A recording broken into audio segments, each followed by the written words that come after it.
Hello, ladies and gentlemen, and welcome to the London Chess Classic, sponsored by XTX Markets. Today, we're going to see some fantastic games. I'm going to be your host, Grandmaster David Howell, and I'm joined by Grandmaster Alireza Jankovic of Croatia.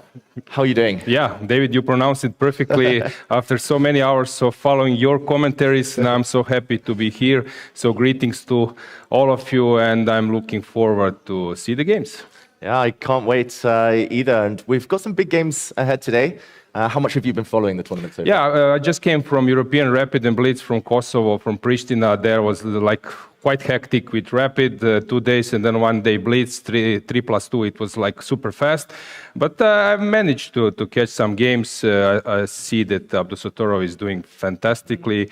I expect Gawain to fight back because I know how strong he is. And yeah, I believe that we will see some players like keeping maybe with the top.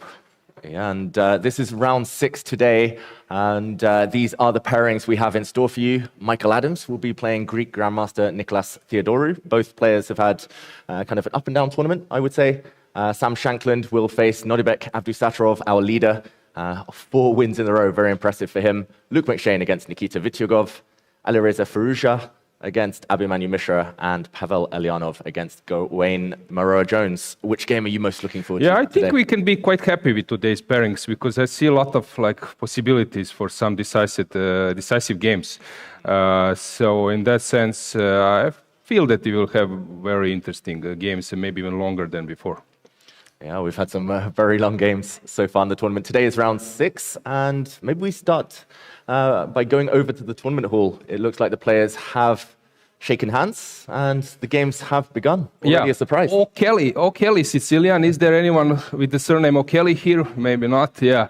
So it's quite a narrow. I would call it the narrowest Sicilian. So if you want to try some Sicilian and you are afraid, let's say that you are E5 player, try this A6, because this O'Kelly is probably the simplest one. You need to learn like 5 lines and you are ready to play. But I believe that Theodorou did a little bit bigger homework than 5 lines, Yeah, it's probably not the most popular, this move at top level, the O'Kelly variation, because if white knows everything, probably it's quite comfortable for white, but it's very much designed against players who automatically push d4, open Sicilian. And maybe to show it that this knight b5, which doesn't exist after c takes and then e5 at some stage, that this is the main thing, because in all other lines after e5 knight goes to b5, and after knight b5 you are under some pressure in some Sveshnikov and other lines, but this is the only variation where knight b5 doesn't exist. So I think this is the main concept of this line, and if you are not aware of this line, then you will push d4, open Sicilian, and suddenly you're maybe not slightly worse, but you are struggling. Yeah, also a nice bonus that this bishop can come out very, very quickly, unlike the Najdorf and some other variations. But Mickey Adams, he knows his stuff. He will not play d4. What do you expect, c4 or c3, David? I would have said c4, but I think I'm wrong. It was c3. Those tend to be the 2 antidotes, right? Yes. The 2 moves that try to argue that black's a6 is not so useful in the position. So c3 played, and very rare to see a6 useful in the Alapin, the c3 Sicilian. Here there is an interesting line. I played it versus Peter Ač. He was World Junior Champion, Hungarian player, d5. d5. And then when takes, knight f6. This is a line which might be tricky if white is not fully prepared. I played this line trying to muddy the waters. So I'm curious, will Nicholas go for it? I think it's his type of opening. He tends to be quite provocative, very direct, he has very sneaky ideas in lots of lines. And I've played the c3 Sicilian a lot, my childhood love. And even in this position, I think only in the last few years has knight f6 become very, very popular, very trendy. Yeah, my advice to beginners or like intermediate players, that this Alapin Sicilian is quite safe. And if you want to just start playing against some Sicilians, c3 might be quite a viable option. Yeah, it's very solid. Even for grandmasters, though, anyone knew. And what did he play? He's played knight f6, your move. You suggested it. Okay, I will tell you a secret. I'm his second. No, I'm joking. I'm not his second. So that's why you flew into London immediately. No. Okay, we have some insight. No, but I mean, you mentioned you've played this before. Yeah. So I'm going to ask the question: if white tries to save the pawn that he is up C4 right now. is the main move. And then you have E6. And D takes E6, bishop E6 is some kind of line where white is trying to have a speed development. Knight goes to C6, maybe queen goes to C7. Even long castle might be on the menu. So this is something which black strives for. So I don't know, will this happen because Mickey can play D4 maybe instead of taking on E6 or C4, E6, some combinations with D4. So I'm curious, will he go for it?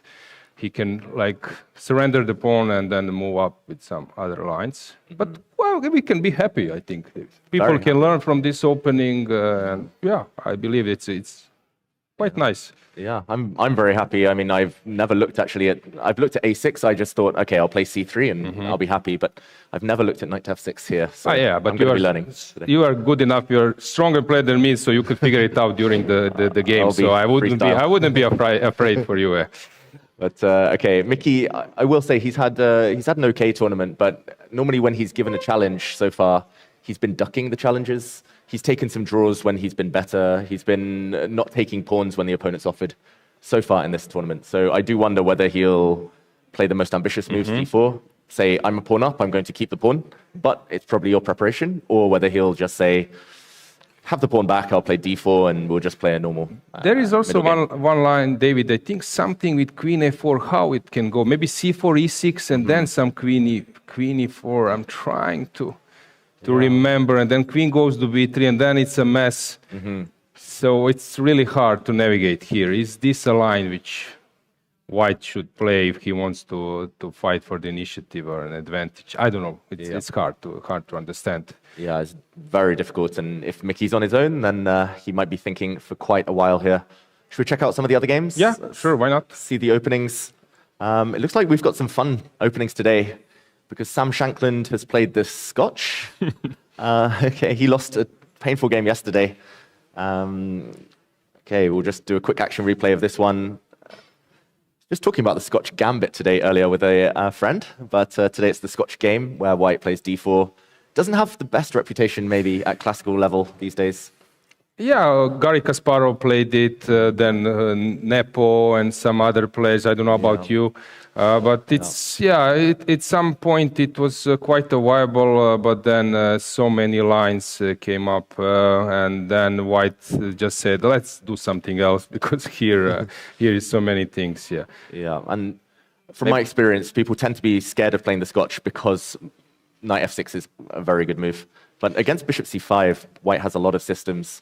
Knight to B3, knight takes knight, bishop out to E3. Let's maybe add something. So instead of bishop C5, maybe some people would start asking, what about knight D4? Why this is not a good move?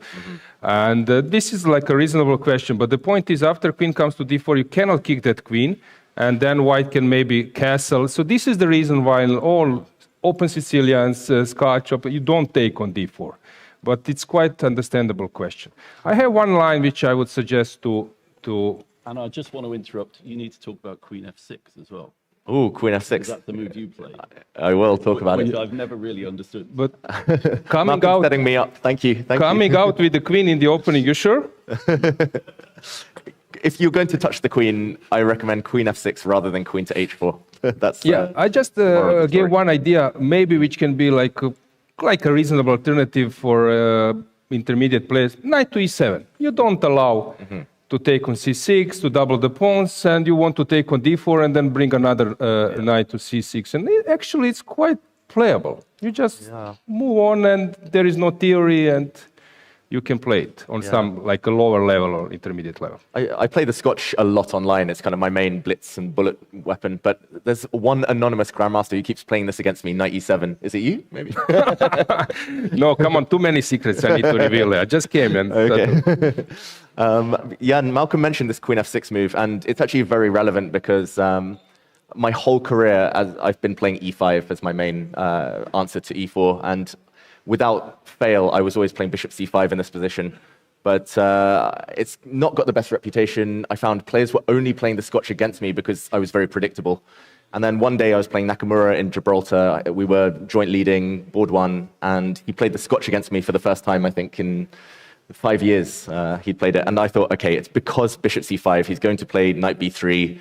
and he's going to have prepared a long line against me, and I don't want to suffer. So I realized, okay, over the board I spent like 15 minutes, and I thought, okay, I'll play queen to f6, and now knight to b3 is still one of the main moves, but at least it kind of hits thin air, and black now gets time to, I don't know, use a tempo effectively to attack e4, for example.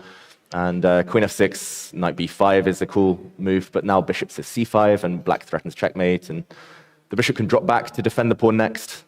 It's a very flexible move. So Malcolm mentioned queen f6. I think I became a bit famous for playing that just because of one game. I never played it again after, but it worked very well, and I was almost winning out of the opening against Nakamura with black. Now it feels that I'm like watching chessable course that you're explaining, and then I'm enjoying.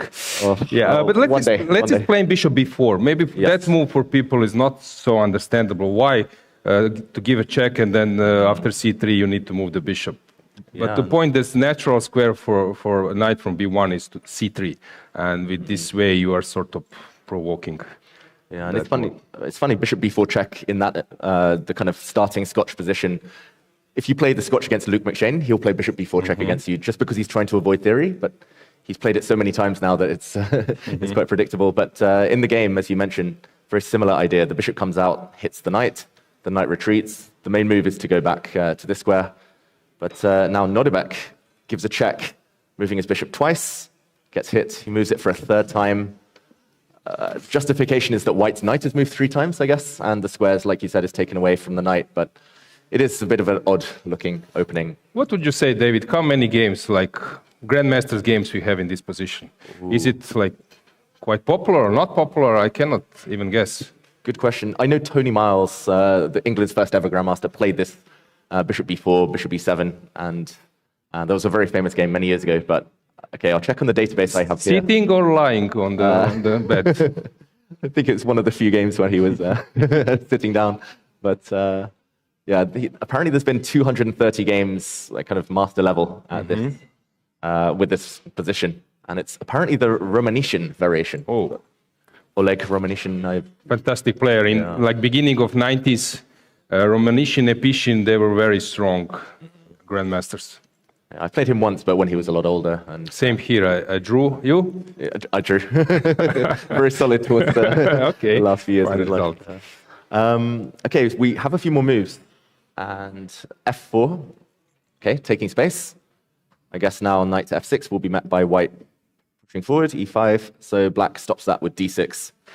And what do you think? Is this just a surprise from black's side that he's going for this? Or is he just wanting to keep as many pieces on the board because he wants to keep his winning streak? It's quite a playable position, but you know, we have seen this many times that suddenly you give too much to white and you get crushed, and then you start asking yourself, why didn't I play Petrov or something? Looks really risky because white is Sam is strong enough. If he gets a good position, he can really exploit it. So I would say that, like, let's say in next 5 moves we will know will white get like a huge advantage or it will be like unclear, but it's very critical. Black needs to do something smart in next five moves. I think you explained it well there. Like, it feels like it's either very good for white or it's very unclear. It's not going to be the type of position where it's like slow and stable and lots of maneuvering.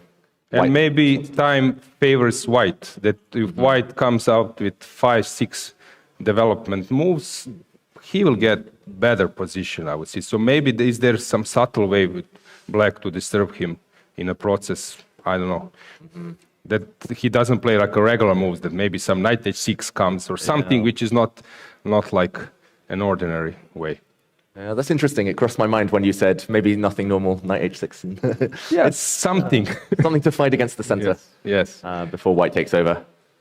And Sam, as usual, he never spends time in the opening. I never know whether he's still in preparation or freestyling. Very confident guy. I was in Goa. I was following your comments prior when I was going there. Match Burkish versus Oro was fabulous. My compatriot, Croatian compatriot. But then I went to Goa World Cup and I was there till final. And Sam was maybe he got knocked out at the top 8, something like that. Finals. Yes. Yeah. And he looked like he's suffering. He looks like he doesn't know what he's doing, but the good moves are coming. So he has this, sometimes when you're watching just like a body language, it seems that opponents are in a better shape than him. But believe me, he's doing well. He's strong and he's coming. Take a look. It looks like he's suffering, that he got surprised, that this is not a good position for him, but it's not the case. He is like super strong, and I said that he will knock out Dubov. But people say, no, Dubov, we will Dubov win. No, Sam in a good shape is really, and I have a feeling that he's playing better than like a year ago. Yeah, I mean, there was this golden period of his career, I think it was like 2018, 2019, where he won the US Championship, skyrocketed up in rating, and it's kind of, I think because he's such a confident guy, he sets such high standards for himself, he keeps kind of saying that that's the benchmark. If I don't reach that top 20 again, then it's a failure. But actually, he's slowly made his way back. But there was one critical point, I think it was connected with national team, that suddenly Aronian came, who was there, Dominguez, so he was a little bit hurted in terms of, he was expecting to be some kind of leading players of US team, and he was at that time super strong, as you mentioned. Yeah. 96, really? Yeah. Okay. Yeah, talking of good shape, I mean, you've been predicting the moves. I don't know. At age 6? Probably, I'm just lucky. No. And I mean, there's a clear point behind it. Probably the idea is F5 sooner or later. Maybe sometimes it's nice to have access to G4. Like if the white bishop comes out to E3, knight G4 will be an idea. And yeah, suddenly we have a game. It's completely unclear, right? When F5 comes, you're right. And it might be tempting for white to play F5 just to try and ask this knight what it's doing. But for now, at least, black might have a move like bishop to G5 and later access to a nice outpost. So for now, Sam plays very quickly. Oh, it looked like he made a move. Okay, no, still thinking. And what are you expecting the next few moves to look like? Yeah, first question is like long castle a possibility? This is something which actually crossed my mind. Will he go for a long castle? Because it looks that he has some space on the king side, and if he starts rolling his pawns, then yeah, long castle. But this c3 move maybe doesn't help him, because king will be a little bit more open. Yeah. Okay, quite nice actually to comment, to follow. I believe that all people following now can think, yeah, on their own what can happen. It's unclear, really unclear. I cannot say what can happen. Yeah, it's very tense position. Lots of options for both sides. He castles king side. Okay. That's another option. Now, probably planning to come to f3 with this knight from b1. Yeah. And this might be like a good setup. And black does the same. And it just feels like the players will be wondering what happens after, for example, the knight moves and black fights for the center, f5. And maybe some exchanges and black is totally fine, or maybe white can find a way to keep some tension. But I've seen many games where this f4 pawn after f5 and exchanges on f5, he takes f5, that there is some like long-term initiative around, because king becomes a bit weak and there is some possibility long-term that black creates something. Yeah. But it's quite also safe for white, so it's hard to say. But Nodirbek seems to be super prepared. I read that he had some prep of 35 moves. Yes, you should check it out, the Najdorf. Oh no, sorry, not the Najdorf. This he also said he'd prepared deeply in the Najdorf against Mishra, but it was this Arkhangelsk Spanish bishop c5 and 35 What was your longest prep? Oh, like 6 moves. That's good. 42 moves against me by Nakamura. That was scary. I have one position in my notes, 41 move, and then is some perpetually in Mar del Plata King's Indian, but of course it never happened. It's staying in my notebook for like 15 years, so I could have done something better in my life than waiting for this to happen, but still stays somewhere, some perpetual 41st move, yeah. That's the problem with being a professional chess player, right? We spend 90% of our time looking at these. They all end in forced draws, but that relies on the opponent finding all the best moves. And of course, by the time we ever get it on the board, it's 10 years later, we've forgotten all the details. So. Yes, exactly. But, okay, we move on? Yeah. And wow, very interesting round here in terms of openings. And fun Sicilian, not E5. quite the O'Kelly, but... E5 line, which is actually, it considers a bit dubious line, right? I prepared this versus Zoltan Almashi, but he played me knight f3. Berkesh played this line Hungarian. No, it's bishop b5. Sorry, I thought it was the d4, knight, cd, knight, d, knight f6, and then e5. I thought it was two. Yeah. It looks the same. Yeah, knight c3, and then e5, and then you have check, bishop b5 check. He can cover with the bishop or with the knight. Let's say knight, then knight f5. You know this line, I believe. Yeah. So is it the same position? It or looks very similar, but something's happened. Okay, let's check out the move order. Yes. Bishop b5 check, knight d7. So that could be transposition. d4 take. Could be transposition. Okay, so white has got castles instead of knight to c3. That's the only difference. And actually, this is quite well known, I think, from a different move order. Knight takes pawn is just very, very dangerous because positions like this. Don't take that pawn, guys. Just don't open. Don't do it. Don't open the e-file. White can play anything here, but you don't want to end up in books. Don't do it. Yeah, there's all sorts of tactics with like e6 and white taking, and I think even rook takes, if I remember correctly, is very strong. And yeah, there's lots of theory here. So yeah, don't try it at home. Stay away. E5 played. Block it up. When in doubt, block the center. Means you won't get checkmated. And now a6. Garry Kasparov has said, when knight comes to f5, game is over. Probably it's too early to say that, but it looks a little bit scary. Yeah. I'm hoping Vityugov is in preparation. Otherwise, could go very wrong. How about time management? How is he 1 hour doing? 22 against 1 hour 25. So both sides have spent a few minutes. Freestyling. I don't believe these two have played each other too much. I think they've had a couple of games against each other in the past.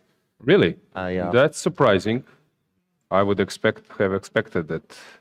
Yeah, so from my opinion, like when I'm following the games, I can say that Vityugov is quite good in either killing the initiative or having an initiative, like long-term initiative. He can put the pressure. While look, I think the people tend to underestimate his strength in endgames.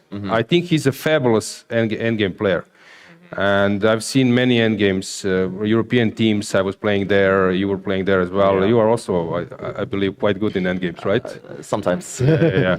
I think Luke prefers the more imbalanced endgames where there's like a slight like structural difference or knight versus bishop. I prefer more like stable, very slow, technical endgames. But yeah, I agree. He loves his long fights. Yeah. Here it will be, I would say, okay, this game also, it can look like super complicating, and suddenly 3-4 moves and you will have some fixed structure and small plus for white, nothing more. This is also typical in some Sicilians. Yeah, so first question is what to do with this bishop. Run somewhere or take this knight? Okay, sometimes they're going to a4, then black pushes b5, then the bishop goes to b3, knight goes to c5, and you have that kind of things. And probably knight c3 or bishop g5. Yeah. It depends, but I have a feeling that Nikita is not so, I would say, like experienced in those e5 or let's say calls on d5. Does he play that kind of things? Yeah, I don't think he likes it so much normally. Yeah. But he plays some Sicilians, but normally with e6. And yeah, I think you're right. Like some Taimanov, Khan type. Yeah, because this is like either you like it, you need to move around. It's some kind of Kalashnikov, Labordone stuff where white is having this nice, potentially nice outpost on d5, and you need to be very patient to move around, and then. Yeah, it's quite promising for white. Yeah. So I'm curious what will happen here. Yeah, and just for everyone at home, it's not advisable to take a pawn in the center. I think because of this move, queen to d5, threatening checkmate, threatening a rook, and threatening a knight, and something has to give. So yeah, it's a very interesting position. But actually, when we go back to our starting point of this commentary, I've said that in terms of matchups, I think we can be quite happy today. Yeah, I agree. Promising somehow, like it's the fighters against the fighters, and colors, and profile of the players. Yeah, the players with white today, they're not the type to keep it very safe. Luke likes a long game, lots of tense moments. Sam Shanklin, very ambitious. Mickey Adams always, with white at least, he likes a fight. With black, much more solid. Okay, we move on to another game, Alireza Firouzja. Here, I won't comment anything. It's your territory. You probably know those stuff. I spent my whole life trying to avoid open Sicilians, and now we have like 2 or 3 of them. This one, yeah, I mean, we'll go back from the start just very quickly. It was a Najdorf Sicilian, open Sicilian here, and then A6. I used to play H3. The phase when I was playing open Sicilians in my life, I was playing H3 a lot. E5, and yeah, we saw earlier that A6 is always directed against knight B5. Knight F5 isn't so easy now, as opposed to the other game with the bishop on C8 still. So knight to B3, one of the 2 main moves. Knight to E2 was the other one. Bishop E6, F. Yeah, this is interesting because we were talking the other day with the bishop on E2 even, that bishop E6 used to be regarded as a mistake in the old days before bishop E7, because normally you wait for white to play, for example, you wait for white to play bishop E3, then you play bishop E6, since F4 is less attractive because the white bishop has to move twice. But just recently, there's been a trend of playing bishop E6, saying, okay, F4, yes, your bishop can move out and take back in one move, so I'm not even going to do that. I'm just going to wait and provoke you forward. And in the good old days, I remember it used to be not advisable, but nowadays it's computers say it's okay, and it's a good way to provoke your opponent forward. I just want to add, since we are in England, right, and maybe to tell more about English attack. So let's say if we go back, instead of H3, if white plays F3, and then after E5, knight B3, let's say that we have the same position, bishop E6, G4. So here the difference with the pawn on H3, that you can go F4, or you can save this square for your queen. So, but it's similar in terms of understanding. White goes bishop E3, castles long, and then you have that kind of things. White is pushing on the king side, black is pushing on the queen side. Usually when you have opposite castles, you should open the door, so break the wall around the opponent's king as fast as possible. So this is some kind of race. Here with H3, they started to do some subtleties with E5 we have, and then like leaving this F3 square for a queen, or just play F4 in one go. Yeah. So this, I would say, like it's a first difference. Okay, so B5, yeah, white is pushing, black is pushing the same. Knight C6 maybe, usually we tend to see in Najdorf knight to D7. What do you think? Why knight C6 is here a detail? Maybe he feels that because the white queens come out so early, maybe sometimes knight B4 threat. Probably you don't want to give up the light square bishop, but maybe occasionally you can take or go knight D4.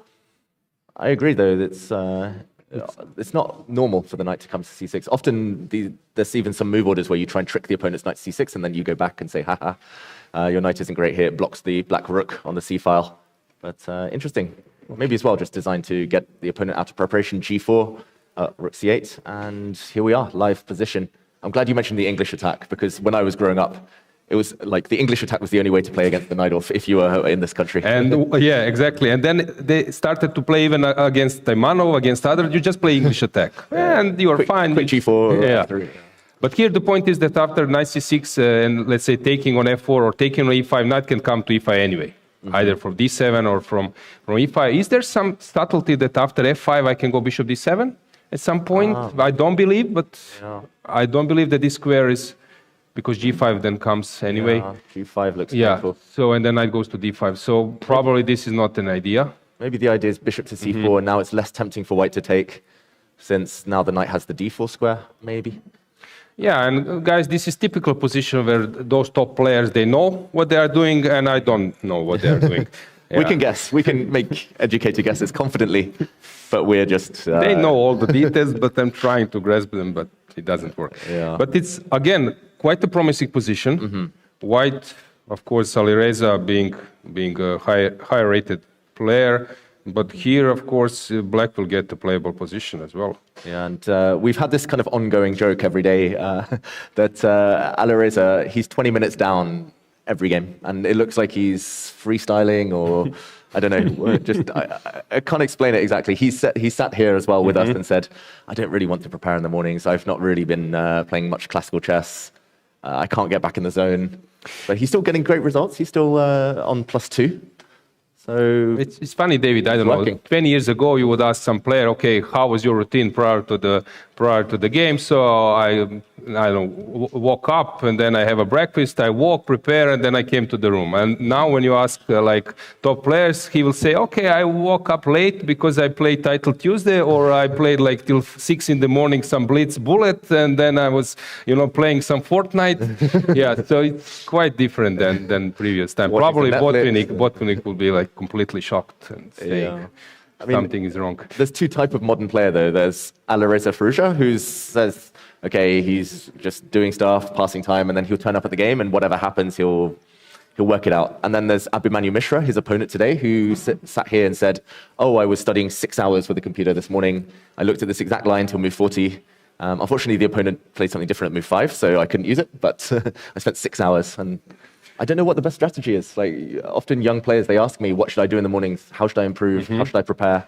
And there's no one correct answer. I heard that Mamedyarov, for example, before the tournament, he just solved studies.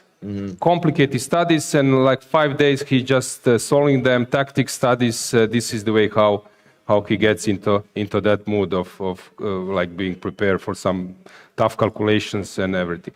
I don't know what was your routine. Sometimes when I was playing Blitz prior to the tournament and then I lose, then I say, okay, why did you play this? Because now you realize that you're not good enough. But yeah, it depends. The routine is different. But regarding Mishra, I was speaking with Ivan Sokolov, grandmaster, coach, guy behind Uzbekistan success at the Olympia 2022. And he had some training, either like lecture or session, and Mishra was there. And Mishra was somehow, I don't know who was at that time, maybe Praggnanandhaa was already strong, whom else to name. And somehow he sensed that player has this sense for tactics, because Ivan is quite aggressive player. And he said to me, believe me, what I've noticed in terms of throwing some lines and analysis, Mishra will be very good very soon. Maybe Pragg is stronger, maybe someone else from his generation. So I was at that time a little bit impressed, because Mishra was not the one like top choice for future stars. He was maybe 2480, 2490, and he are, and I think so I believe that he can beat 2700 very quickly. Yeah, and in the Grand Swiss, he was unbeaten, nearly qualified for the candidates tournament. I think he was unbeaten for around 60 games in classical chess. So using those tactics to. What was the longest streak? I think it was Wang Yue, it was Misha Tal, and who else? Magnus? Yeah, Tiviakov. Digli Ren. Ding, all over 100 games. Bogdan Lalic, who played for England for a while. This is, I know. Games, I'm not sure that was the same level, but. Okay, Queen to G2, the most recent move, and that is mysterious. I guess How to explain this, to get out of the way of Knight to D4, but I'm not sure we could advise this to anyone watching. Queen out, move the queen twice, move the knight 3 times, push all the pawns. That's not normally how it works. Yeah, but this is the way how players like higher rated, they want to get their opponent out of the book. So probably it fits. I believe that Alireza has tried everything in Blitz, Bullet, so he knows where to go, how far he can go. Yeah, he would rather play a move that he knows probably isn't the best, but still it's a balanced position, takes the opponent out of his opening preparation, rather than play something, it might be the best, but the opponent knows exactly what to do, and it will cost time in future. So now they're on their own. Mishra finally thinking. Yeah, and he can go in so many ways. Bishop e7, he can start doing something on the queen side, jumping with the knight, taking on e4, f4, Lots of choice. Yeah. And okay, that leaves us with one game that we haven't covered so far. We said all of them looking fighting so far, and okay, this one, I'm guessing it came from a King's Indian Bishop defense? G4 probably line, or before castling. This is quite popular these days. Giri was playing this a lot. Yeah. Is it the Bishop G4 before castle? You're right. It's Knight A6 actually, first after castle. Okay. So Knight A6 line. Yeah, and okay. Good to see Gawain Jones going back to what he knows best, his King's Indian defense. He's made a whole career off this opening. This opening still exists? Or? It still exists. Okay, didn't know this. Apparently, at least with Gawain in the room, it exists. Not so many other players brave enough to play it these days. He played the Queen's Gambit, declined in round 1 round 2, and it was a bad day for him. So now he plays Bishop G4. So none of this bayonet stuff that you mentioned with knight c6. Yeah, but this is well known. Yeah. Bishop e3. Yeah. Takes. Takes. So black will play on the dark squares. Now he's given up his light squared bishop. And okay, here we are, the live position. Visually looks nice for white. 2 bishops. He's got the Maroczy bind with lots of control. But yeah, sometimes you have stuff like h6, knight g5, or I don't know, black will try to do something quickly, because if you don't do it, you might end up in a passive position, because space advantage will start to tell. And usually if white plays something like g3, bishop g2, h3, f4, bishop f2, that long term it's quite challenging. So will black push h5 or push h6, knight g5, a5? yeah. But what I've noticed that this looks so like tempting, appealing for like weaker players. And you just may make like next 7 moves, and after that you need to start retreating. Yes. So from my experience, it looks better than it is. Somehow those dark squares looks very appealing. Yeah, so for example, if white just makes moves, at some point, the black knight might come back, and there's a hole here that maybe black can get access to. But yeah, there's knight jumps, there's the squares. Gawain has played these his whole career, so... How Tigran Peterson has said that what was the King's Indian bought him a dacha. Maybe you know that this is some small holiday house, because everyone was playing against him King's Indian, and he was just like stabilizing, then maneuvering, and then winning. And he said that opening bought him a holiday house. Yeah. And of course, this system with d5 is named after him as well. Tigran Petrosian. Just block it up, and he just knew where pieces go. And, okay, of course. But you were playing King's Indian, right? Briefly, but Grunfeld was my main one as black. But yeah, I never liked these positions where I was playing this a lot. I was playing Mar del Plata with white and black. This is actually the opening I was mentioning, that 40 moves analysis is in my notebook. But the knight d7 is something which is probably more popular these days instead of knight c6. I would say that this knight a6 line is a little bit strange that Gawain is playing. Knight d7 is something which stands a test, and people are playing this. Yeah, still. Very flexible. There's even moves like h6 nowadays, which is... a5 in some point. a5, queen e7, c6 is a move here. There's lots of choice for black, but... Okay, I would say maybe this is one of the less kind of immediately dramatic games, but it's going to be... a lot of maneuvering. Let's say that here we need to wait a bit for maybe like 10 more moves, and then we will have a huge fight. But for the moment, not much will happen in next like 6-7 moves. Yeah, at least compared to some of the other games. Yeah, exactly. And okay, just a small update on the board between Michael Adams and Nicolas Theodorou. The queens are off the board. Okay, how? This is... And white's no longer a pawn up. So probably some d4 was played, and queen d4. We left it here. We were saying maybe white can defend the pawn if he's feeling ambitious. d4, as you said, queen takes d4. Yeah. And queen takes d5. And this is how Mickey plays these days against the best, against the top players. Tries to take the risk out. And this is a problem. You surprise Mickey, and suddenly he goes for something solid, and you're again in his position. Yeah, exactly. And he'll argue that maybe the black knight is misplaced on b6. White has easy access to some dark squares. Maybe white can castle queenside even. Pawn majority, easy to push later. Black's bishop on c8, still a bit struggling for air. Yeah, usually black tries to stay with his king in the center, because to be able to push his majority, he needs to do it somehow. I don't know, I've seen many wins with white pieces in this kind of positions, but also some skillful players know how to come out with this structure, knight c5, and then if you move the bishop, then maybe f6, e5 or something like that. But maybe it's not so simple to like equalize in this position. I would like to trade off or exchange off at least one set of minor pieces, because black's a bit cramped. So, and also I want to, as you mentioned, put the king in the center. Will Mickey play now king e2, king e3? That's probably not. And then I'll copy. Okay. I don't know. Yeah. It's interesting because now white does get access to the center, and If white gets one more move and gets a knight into d6, maybe some pressure. But then again, at some point, maybe black can start pushing back. I would lose this position with Mickey with white and black. So for me, I've lost this type of position to Mickey as black a couple of times. By the way, I just played once against him, European individual in Croatia in Rijeka 2010.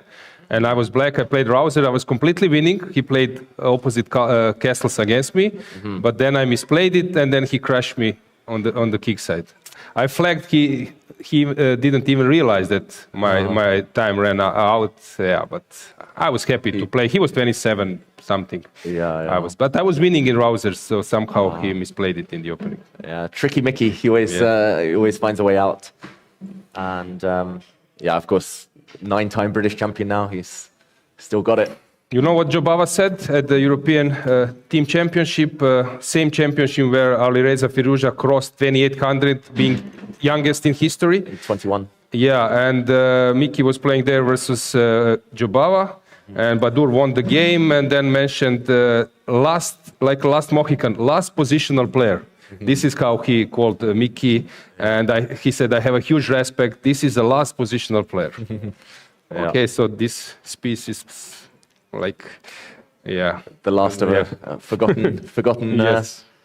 Forgotten line of players. Yeah, it's very stable, right? It's all about squares, all about slow maneuvers, all about. But he will attack if you try and provoke him. Of course, not to underestimate this. I did actually when I was first coming through the ranks. I thought, oh, he's a lot older than me. He's very slow, very positional. I'll make it crazy. He won't like it. And then he checkmated me, like just without even thinking. But there was a famous game at Linares, 2005, last tournament of Garry Kasparov, and in last round Kasparov lost to Topalov. It was drawn a pawn's endgame, and Topalov won the tournament. But prior to that round, Kasparov played versus Adams with the black pieces, and you can find this clip. I think it's on YouTube. So it was like crazy Sicilian with opposite castles, and then whatever. They were analyzing the game. Whatever Miki suggests, Garry said, Yuri, like Dohoyan was there. He's now coach, he passed away, grandmaster colleague. Whatever Miki suggests, Garry, bam, bam, bam, checkmate. Then Miki suggests something else, bam, bam, bam, checkmate. And I know that afterwards Miki said, I really don't know why this guy retired. Yeah. Because he still sees everything. Garry, yeah, I mean, Garry and Miki, both legends, of course. He was the world number, 3, 4 for a long time, Adams. Yeah. And, yeah, I mean, it feels like he's probably going to be more comfortable in this type of position than Nicholas. But yeah, those guys who are like really skillful in this position, they have this vision. What will happen in next 10 moves? I'm not sure what will happen. Will this bishop come to c2? Will you push a4? Will you wait a bit? Do you do something on the king side with white, some h4 just to take some space as well? I really don't know. Yeah, Yeah, flexible position for both sides. Maybe we should call Chereshevsky or someone, yeah. We'll see what they have in store. Nicholas is thinking for quite a while now, finally, out of opening preparation. Okay, talking of the games we thought might be wild, let's go back to the Scotch, where Sam Shankland is pushing forward. G4, so queens are off the board, right? Queens are... No, queens are on the board. So. We have G4 on, what is it, 3 of the 4 boards? No. Okay, just this one and Alireza. Okay, again, don't try it at home, pushing pawns in front of your own king. But there is a discussion now to be had, which way to go for the Black Knight. Knight h4, it's like French defense, advanced variation. Take, and you might get trapped. Yep. G5, whoops. This bishop might just die. But if it doesn't, like if black can somehow put a knight round and keep it alive, white might have overextended. Oh, this is scary though. I don't think I would consider this for too long. Exactly. That is a dead. So if he goes back to h6, then f5 is probably the idea, right? It must be. And in this position. Some f5 at some point, maybe h3, and then trying to push f5 at the right moment. Yeah, I can kind of understand this for white, because if you get a few more moves, king to g2, queen out, bishop out, it doesn't look like you have so many holes around anymore. Probably black needs to play at some stage d5 to come out with the bishop, maybe to d6 or something to gain some space, because this way... This is a bad piece. The black bishop is cramped. The black knight on c6 can't move forward. Okay, but it's a game. Yeah, I quite like it. Normally, I'm very reluctant as a player to push my pawns like this, but it can be very, very effective if the opponent doesn't have any active pieces to take advantage. Yeah. Original position. Nice to see. Who would you choose here, white or black? Yeah, I would go for white. Because black needs to come up with something. So I would say that it's a little bit easier to play with white because you know your next 7 moves. You push h3, maybe come out with the king to g2, f5, yeah, and bring the knight from b3. With the black pieces, I'm not sure what you should do. Yeah, with black, you can maybe make 2 easy moves, like queen to d7, rook to e8, but then it's like, yeah, what next? Yes, exactly. Yeah, okay. It might be difficult to get a 5th win in a row. This would be cool, you know, that in St. Louis, when they're playing this with Rex Sinkville, they're playing this this game where people are switching after 4 or 5 moves. It would be ideal now to be black. You just play queen d7, rook e8, and then Levon Aronian or someone come and come up with something. Come up with something. Yeah. Yeah, it's the same when I play lots of hand and brain chess. And I just try and say the pieces that are easy first. I'm like, okay, queen, like it'll definitely be queen d7. Rook, definitely rook a8. And then it's like, which one? Knight, and now you Knights do now. something. Which way to go? Yeah, but g4, it's quite a testing move. Yes. And I thought Nodirbek, he hadn't spent so much time until this move, so I thought maybe still in preparation. But if white plays g4 and you don't react immediately, then... Yeah, let's go back one move instead of g4. So maybe this was some kind of psychological test. If you don't go g4, maybe black is having completely sound position, and he was calculating that he's in perfect shape, much higher rated, and then that white might start to drift and not go g4. I don't know. Yeah, it's not clear what the useful moves are for white. You want e3 for your bishop, you want d4 for your knight, but... This move kills a lot of birds with one stone, kicking the knight away. And Malcolm? We have our tournament director, Malcolm Payne, with us. To add something?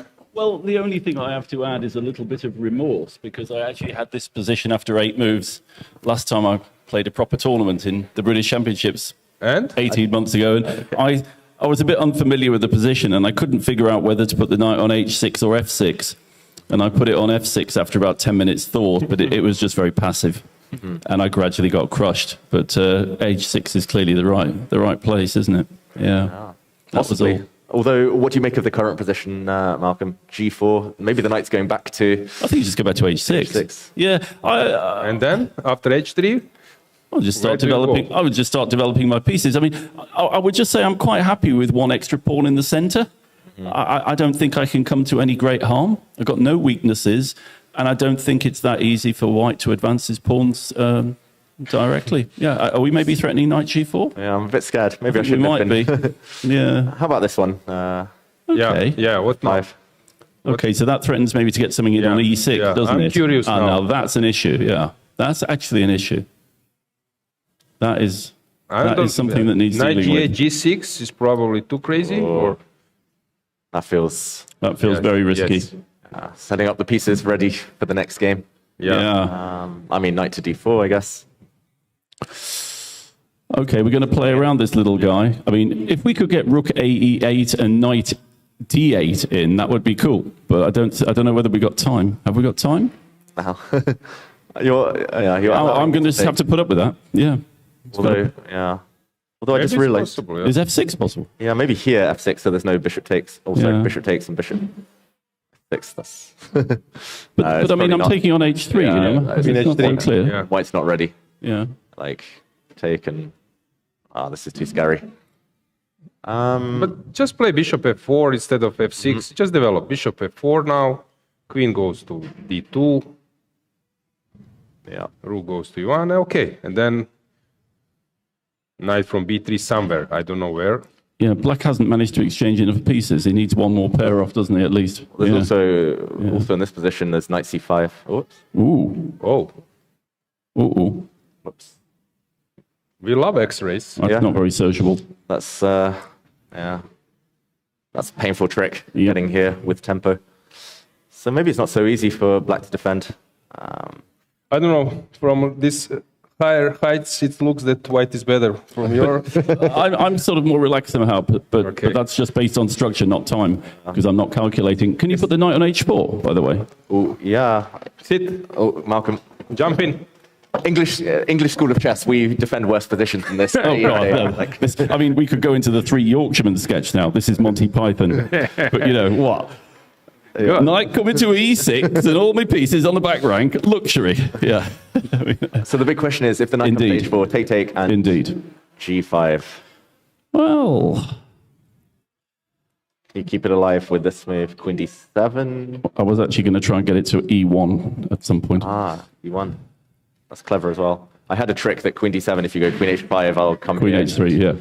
Okay, that's cool. Hopefully rook f3 and whoops, check. Oops. And the queen will drop off. Probably king h1 is... Ah, no, rook is hanging. Yeah, so there is no move. I mean, it's a race, because if black can somehow get the bishop out... And get his knight to f5, David, you know? Knight to f5, exactly. Going to have some fun, isn't he? Maybe. Unfortunately, I'm going to have to take you away soon. Oh, no. Yeah. Malcolm, you're going to have to play a simultaneous display on the other side of the room against 20 hungry-looking junior players. Don't they know I'm pretty comfortable here right now? They do. I'm retired for a reason. You know that I think Alekhine, he lost the simul, so watch out, David. I've got a story about an Alekhine simul. Yeah? It was in the 1930s. Yeah, it was 1930s. So there used to be a blind player in my chess club, in Liverpool Chess Club, when I was a boy. So, and because my father was virtually the only player in Liverpool Chess Club with a car, he used to take the blind guy home every day. And he was a very good player. His name was David Faulkner. And he used to tell us stories. And one day told us a story about how he played Alekhine in a simultaneous display, sometime in, I say, in the 30s. And it was a French defense, and David won. Okay. And Alekhine was a little bit annoyed. And he said, well, you know, the light isn't very good in this room. And David Faulkner said, well, the light's better for you than it is for me. Oh, this is brilliant. This is brilliant. Yeah, he was a great guy. No, I heard of many stories. For example, I think that Spassky did this. For example, he makes a mistake, a blunder, and then asks, excuse me, what's your surname? And then guy says something randomly. Ah, I heard about you. I need to make a better move. Just because of respect. I heard about you. So if you blunder something, ask. Let's just hope nobody's telling stories about this simul that I'm about to give in 20 years' time, because that will mean it hasn't gone so well. Go down into history, yeah. Yeah, okay. Yeah. Okay, so we'll have to leave you. Okay, see you soon, everyone. Okay. Guys, now prepare for my war stories. 40 years ago, 50 years ago, when someone was playing some tournament. I have plenty of them, but let's check the current situation of this position. So regarding Abdusattorov and Sam Shakeland, I just want to add one thing. I came back from India, FIDE World Cup, and before the event, I was asked by some people who will win it, and can you guess which name I tried? Who will win the tournament? I said Sindarov. And they were saying, no, come on, but he's rated 16th. How can you say this? There are so many good players around. But I had a feeling that there is around those Uzbekistan's players, and just want to point out how strong are they. So not just Abdusattorov, but you have Yakuboev. He made up to last 4. Sindarov. So that competition, what I've noticed that they are really, really strong fighters, even if the position is not in their way, and there are some issues. They can save some tough positions. Abdusattorov, if you recall, managed to do probably the most important one in his career yet. That was at Chennai Olympia 2022 versus Gukesh. He was sort of lost and then managed to win that game, turn the tables, and they won the Olympiad, being, I think, 14th seed. So it was like a huge thing. So my point is, even if he's having a tough position, then he goes to another mode, and he's capable to just put problems to opponent. While Sam, from my experience about him, he likes to slowly build the initiative. So if the game goes that he just improves, and then there is some kind of chance for a killer blow, this is how he wins against top players. Here he got maybe some advantage, let's call it too early.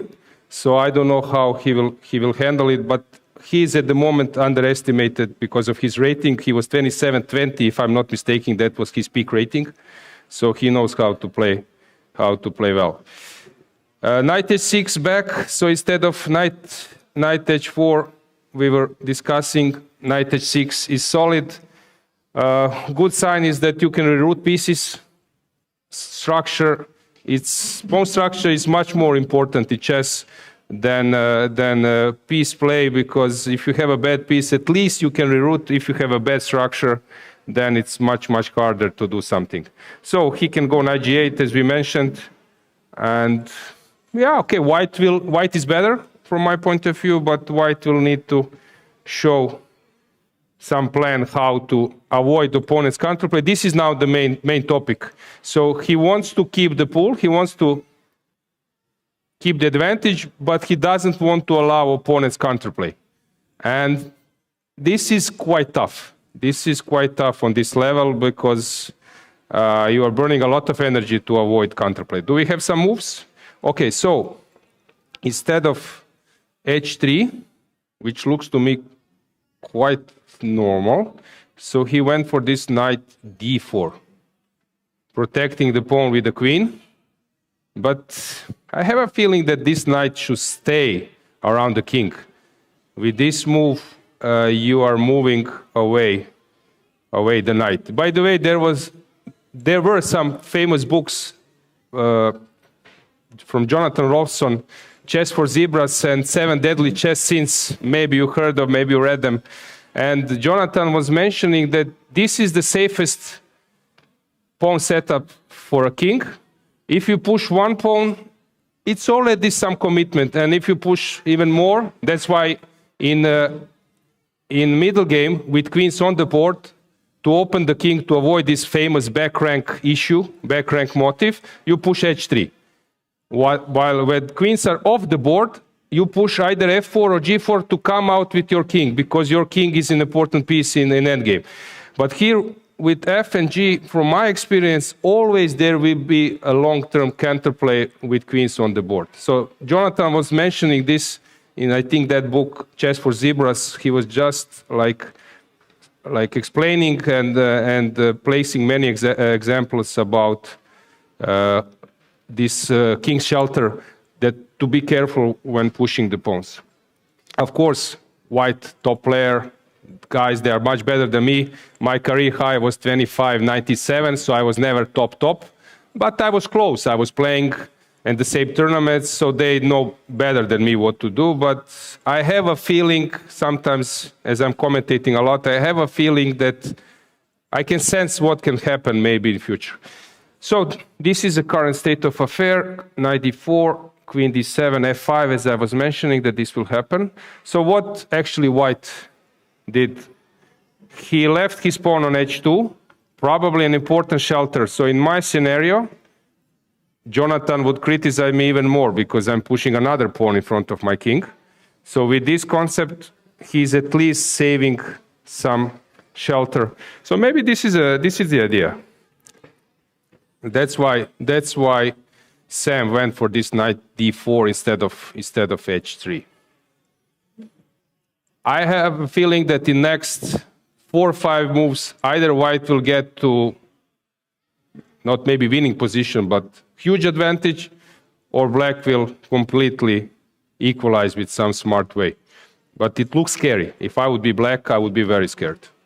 Because if you take, you're bringing up my knight, so usually in this situation where 2 knights are heading on to the same square, you should run away. By exchanging, you are allowing another knight to jump. If white manages to come up with the bishop, go with the queen to e2 to connect the rooks. Also, what is important to understand in chess, that you need to come out with your knights. That's why Capablanca has said that you should first develop knights, then bishops, because knight on b1, g1 is a bad piece, while bishops, sometimes they can stay on c1, f1. Botvinnik's bishops, they are like long-range pieces. Here you can see that bishop is staying on c1, undeveloped piece, but still an active piece. This is something which happens in Benoni, in many openings where basically bishop stays on c1 and white tends to push a4, rook lift, and bishop stays for a whole game at c1. Let's check another game. Let's see what's going on here. So bishop c5. Usually you should exchange pieces, bishops of opposite colors. So here we have pawns or light squares. It's a strange decision that you exchange same opposite colors, color bishop. But the point is this vision. What will happen? Black wants to push long-term f6, e5 to restrict this knight, to come out with the king, maybe even a5. So that's why this bishop on c8 might be of more importance in future. So this is the concept. That's why this bishop c5 was played by black. By the way, Nicolas Theodorou, he played the European Team Championship in Batumi in Georgia. I was there. He was playing first board for Greece, and he was like really doing great, holding against top players 2700 and winning against 25, 26. If I'm not mistaken, he was in top 3 on the first board. So he's at the moment, I would say, underrated. If he's in shape, he's 2700. Maybe they already mentioned, I think he studied in US, and if I'm not mistaken, and now he's back, and he's really good player. What I've noticed, 2700 player for sure. So here, bishop c5, and Adams plays knight d4, not allowing to black to exchange those bishops. I don't know. It looks dry, but it's still quite complicated, and for me it's hard to give you some insights. What can happen? So fast forward, black wants to push this, white wants to push on the other wing. And this is actually the whole concept in this position, but they are making some subtle moves to avoid some stuff. But long term, this is the only idea. Look versus Nick. Okay, this is a mess. Let's check it. So we were discussing a potential way to go bishop a4. Here, bishop d3 was played. A bit strange move, because bishop is very passive on d3, knight c5, knight c3. You don't want to take this bishop. Bobby Fischer was saying usually that bishops are a bit better than knights. You even have some engines like Stockfish, Alpha Zero. There was a table of like worth units of pieces, and pawns 1, rooks 5, queens 9. But some engines tend to give for bishop 3.25, 3.45, and for a knight 3 point. So some engines tend to like give a really important difference between a knight and a bishop, which is something not common in my like youth and junior age.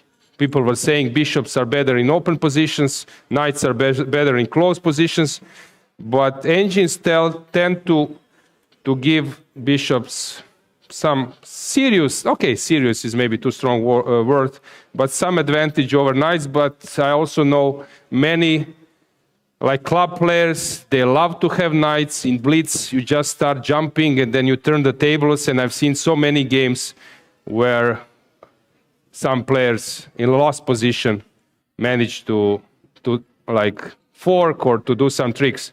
Also, some players were very skillful with knights. For example, Vishy Anand, usually when they say, when Vishy starts to jump and calculate with knights, because for knights you need vision. For bishop it's more or less like understandable where will you place them, but with knights, it's very important to see the final destination.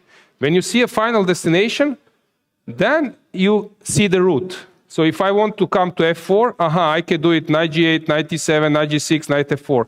And this is very important. If you don't have this vision about your final destination, then it's much harder to find and to see routes.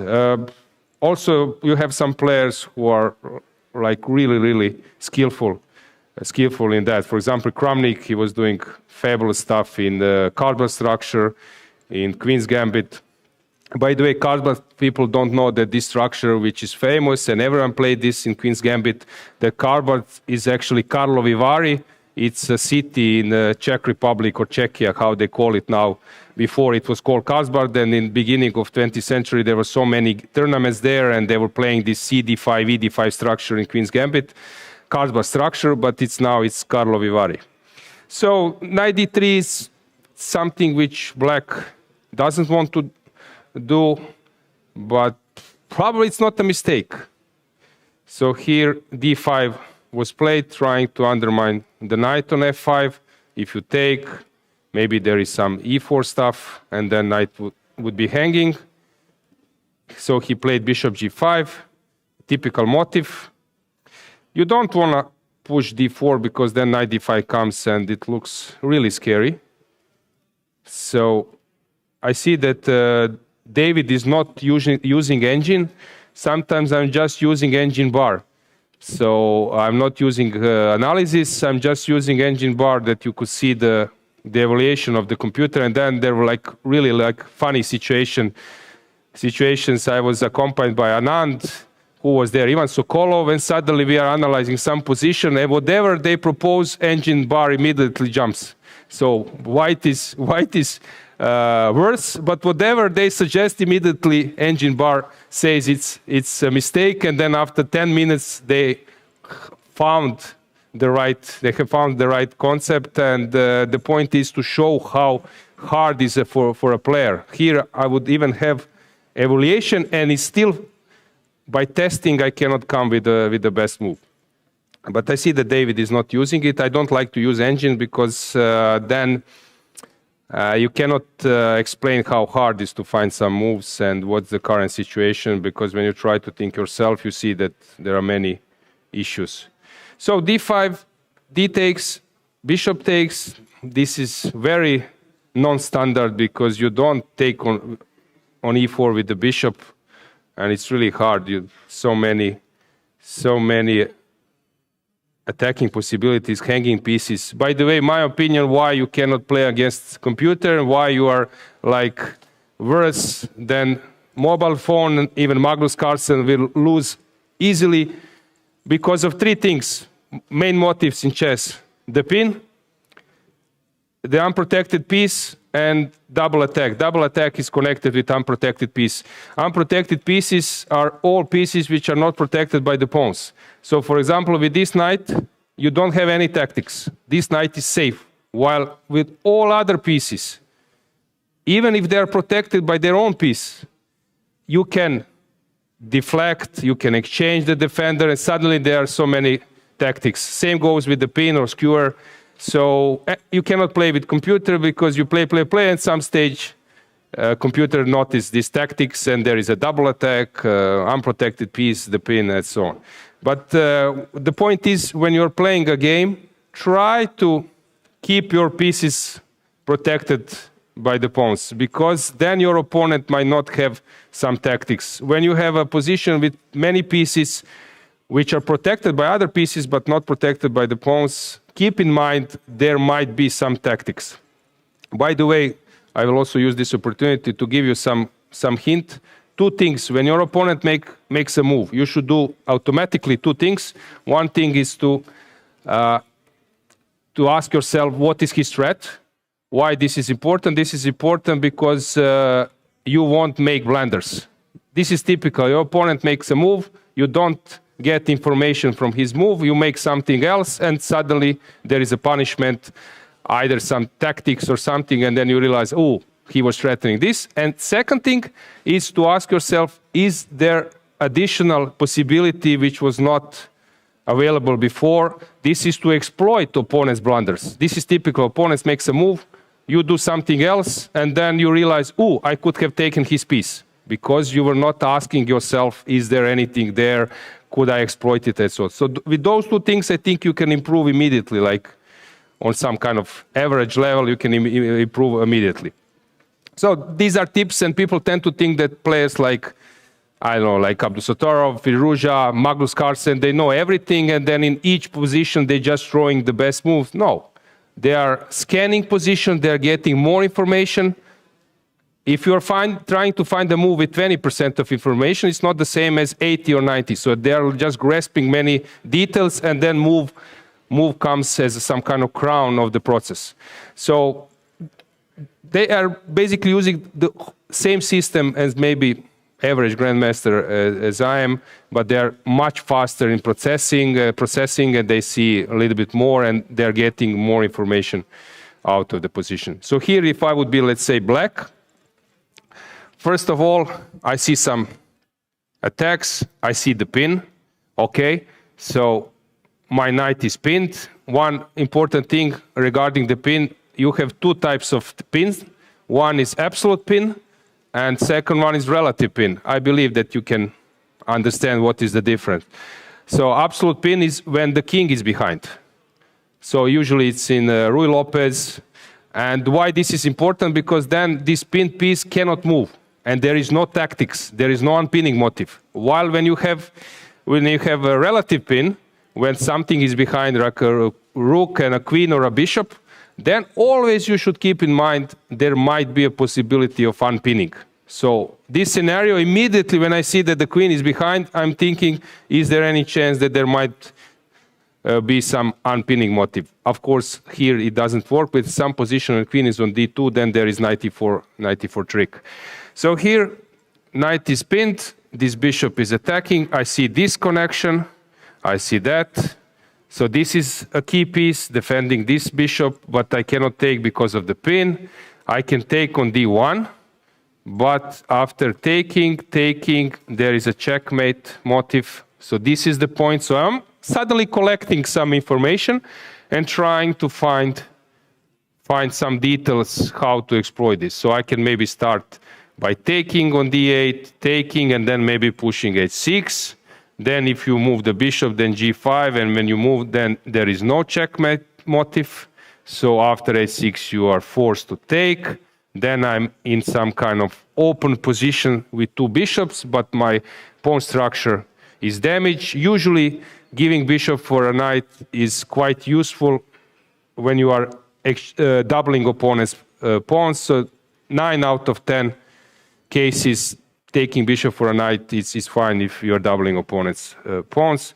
So I would now try to analyze, is this good for me or not? Okay, what else I can do? I can move the queen away. I can also maybe play bishop e7. If you take, then maybe I can play that position, but it doesn't look great. I can take even on f5. But then this bishop is quite safe on f5, and I don't want to give my opponent a chance to run away with the attacked piece. So, not so simple. Do we have moves? We have, sorry. In the meantime, what has happened? So, he took on e4. Okay. So, what's the point if you take here? The point is bishop f5. I'm curious, but f6 is hanging. Hang on. Okay, I can take first on d1. I can take on f5. You take on f6. And there is no checkmate motive. So what's the point here? So that's why he took on g7. You take, and exploiting the pin. King went to e7 to protect. Now usually some f4 works in these kind of positions. Yeah, he did it. Unpinning. Also, it's very important to understand the logic behind each move. This is how you can improve, especially in the opening. In the opening, if you start understanding why something is happening, not just memorizing, then you will be armed with understanding if your opponent surprise you or something. Okay, then you will know was behind each move. F5, okay, I need to come back. But now you cannot open the F file, so this is the point. Here, F takes E, that was a threat. So this is how actually he deal with it. Because now if you take on E5, I'm no longer pinned. I can take on E4, and you don't want to exchange. You can exchange. Takes. But then you are piece down. Black can just move the king to E7, for example. So here, king E7, F5 was played. So white is a piece down, but there is an eternal pin. Okay. If white can add some flavor here, let's see how it goes. Yep. Always, also is important in chess to create a threat.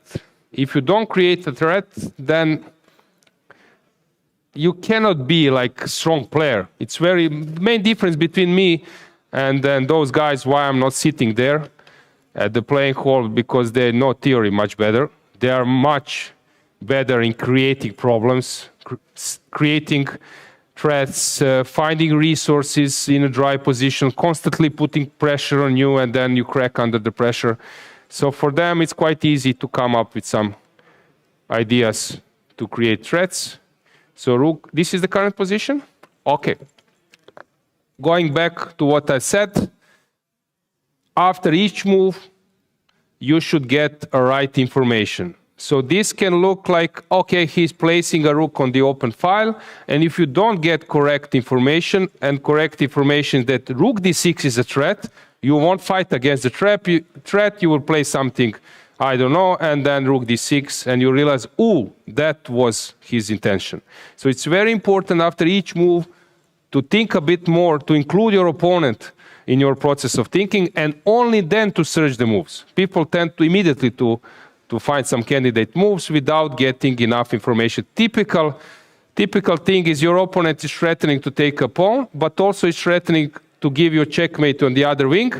You get the wrong information, you defend your pawn, and suddenly there is a checkmate on the other side. So you got the wrong information, and your move was actually into the wrong direction because information was wrong. So here, rook d6 is information I got, and now I'm trying to find defenses against that move. It's not so simple. So let's try to do it together. How do we fight against this rook d6? So my main issue is that my king is pinned. So what can I do? I can run away from the pin, but then I will lose a piece. I'm at the moment a pawn down, so that would mean that I will be in a bad position. So I need to try to sell my skin somehow. So what should be a move? Very strange. What should black play here? h6 doesn't help. How can I add? Because if I go rook d8, takes, and then f6 is hanging. I lost one defender in the process. So this is the current position. b5. No, this was not played. This was just my analysis. I believe that this is the current state of affair. Okay. a5. I was actually thinking how to add a defender, and he just played a5. You see how they are thinking. So he sees a threat, and then this is the way how to deal with this threat, because after rook d6 there is a rook a6. Sometimes chess is like, I don't know, is this logics or mathematics, but it's very important to get enough information out of the position. You cannot just like move in dark. Oh, turn on that light, and then you will see, oh, there is this possibility, there is that possibility. So rook a6, very nice motive. I love it. I don't know about you. Dear viewers and dear guests here, ace5, because we are used to have rooks on the 8th rank, initial rank, and my favorite motive in chess is rook lift. I played many games. That was actually something which I was doing in isolating pawn structures. I would transfer the rook to the king side with attacking ideas, but here it's a defensive idea. And now it's, you see how chess is. You create a threat, your opponent finds some kind of cure, and then you need to find a new one. And as I said, those players are much better. They can still keep the initiative alive. They can come up with some problems, creating a problem. So how do you do it? Maybe we can double the rooks. How about that? We go rook d2, but then bishop f5. If I go to d6 with this idea, then bishop f5, my rook is no longer protecting f5. And I'm not sure that I have all the time in the world to play something like g4. After, I don't know, rook a6, that I first go g4 to protect, because usually when you have pinned pieces, you can put something on squares where they are actually controlling usually, but because of the pin, they cannot move, they are restricted. But maybe now some h5 will happen. Okay, it's very interesting position, and I believe that it's quite instructive because you can understand the logics. So a5 played, and now it's white's turn. I don't know if white can do something like sacking a pawn and coming there. So let's try to analyze. If you take, if I go down, I did some activation, but maybe it's not enough. If I go king e8, okay, but here there might be some issues. I see some ideas. Yep. And then maybe I'm exploiting this pin. I'm threatening this, but rook g. If you go rook g8, I take, and give you this check. Smoke has cleared. Is white better?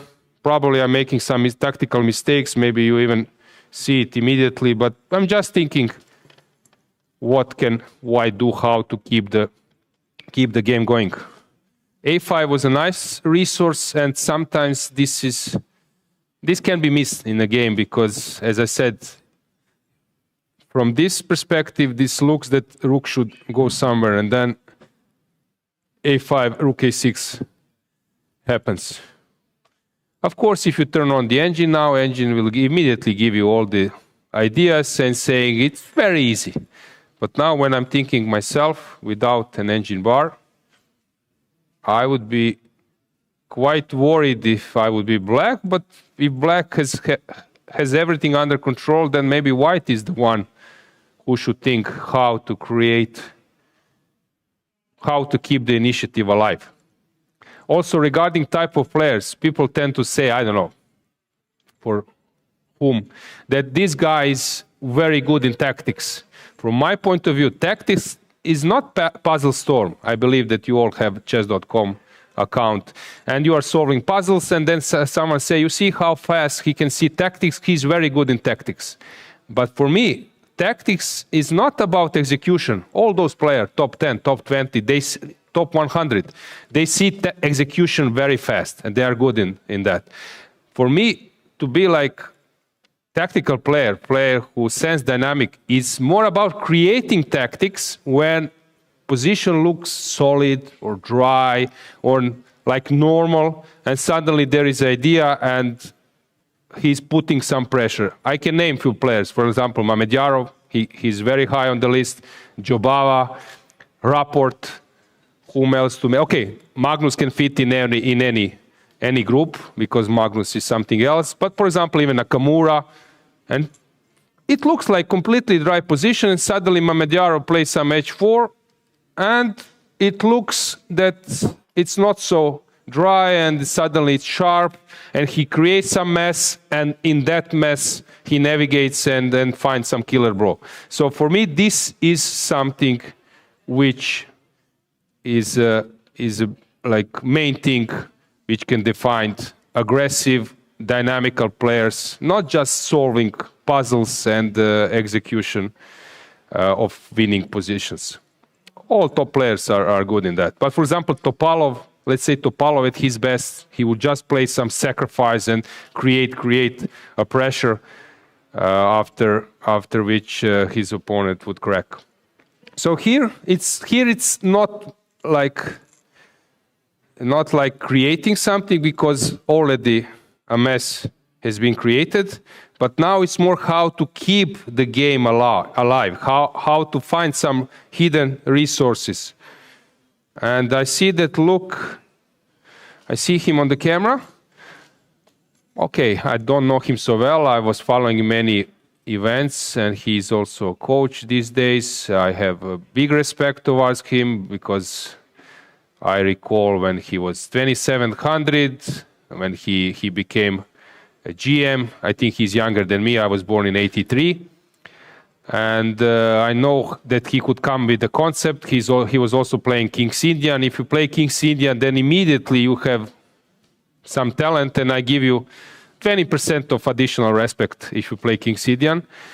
But also I see Pavel Alyanov, I will touch a bit those players. So Luke is very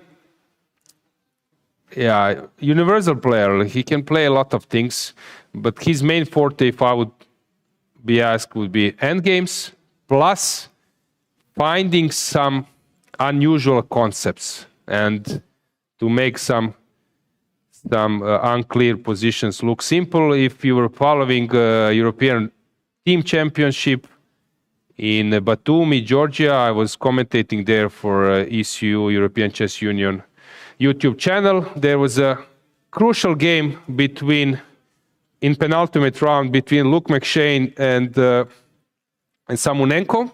Ihor, very young, talented Ukrainian player. Luke was playing white.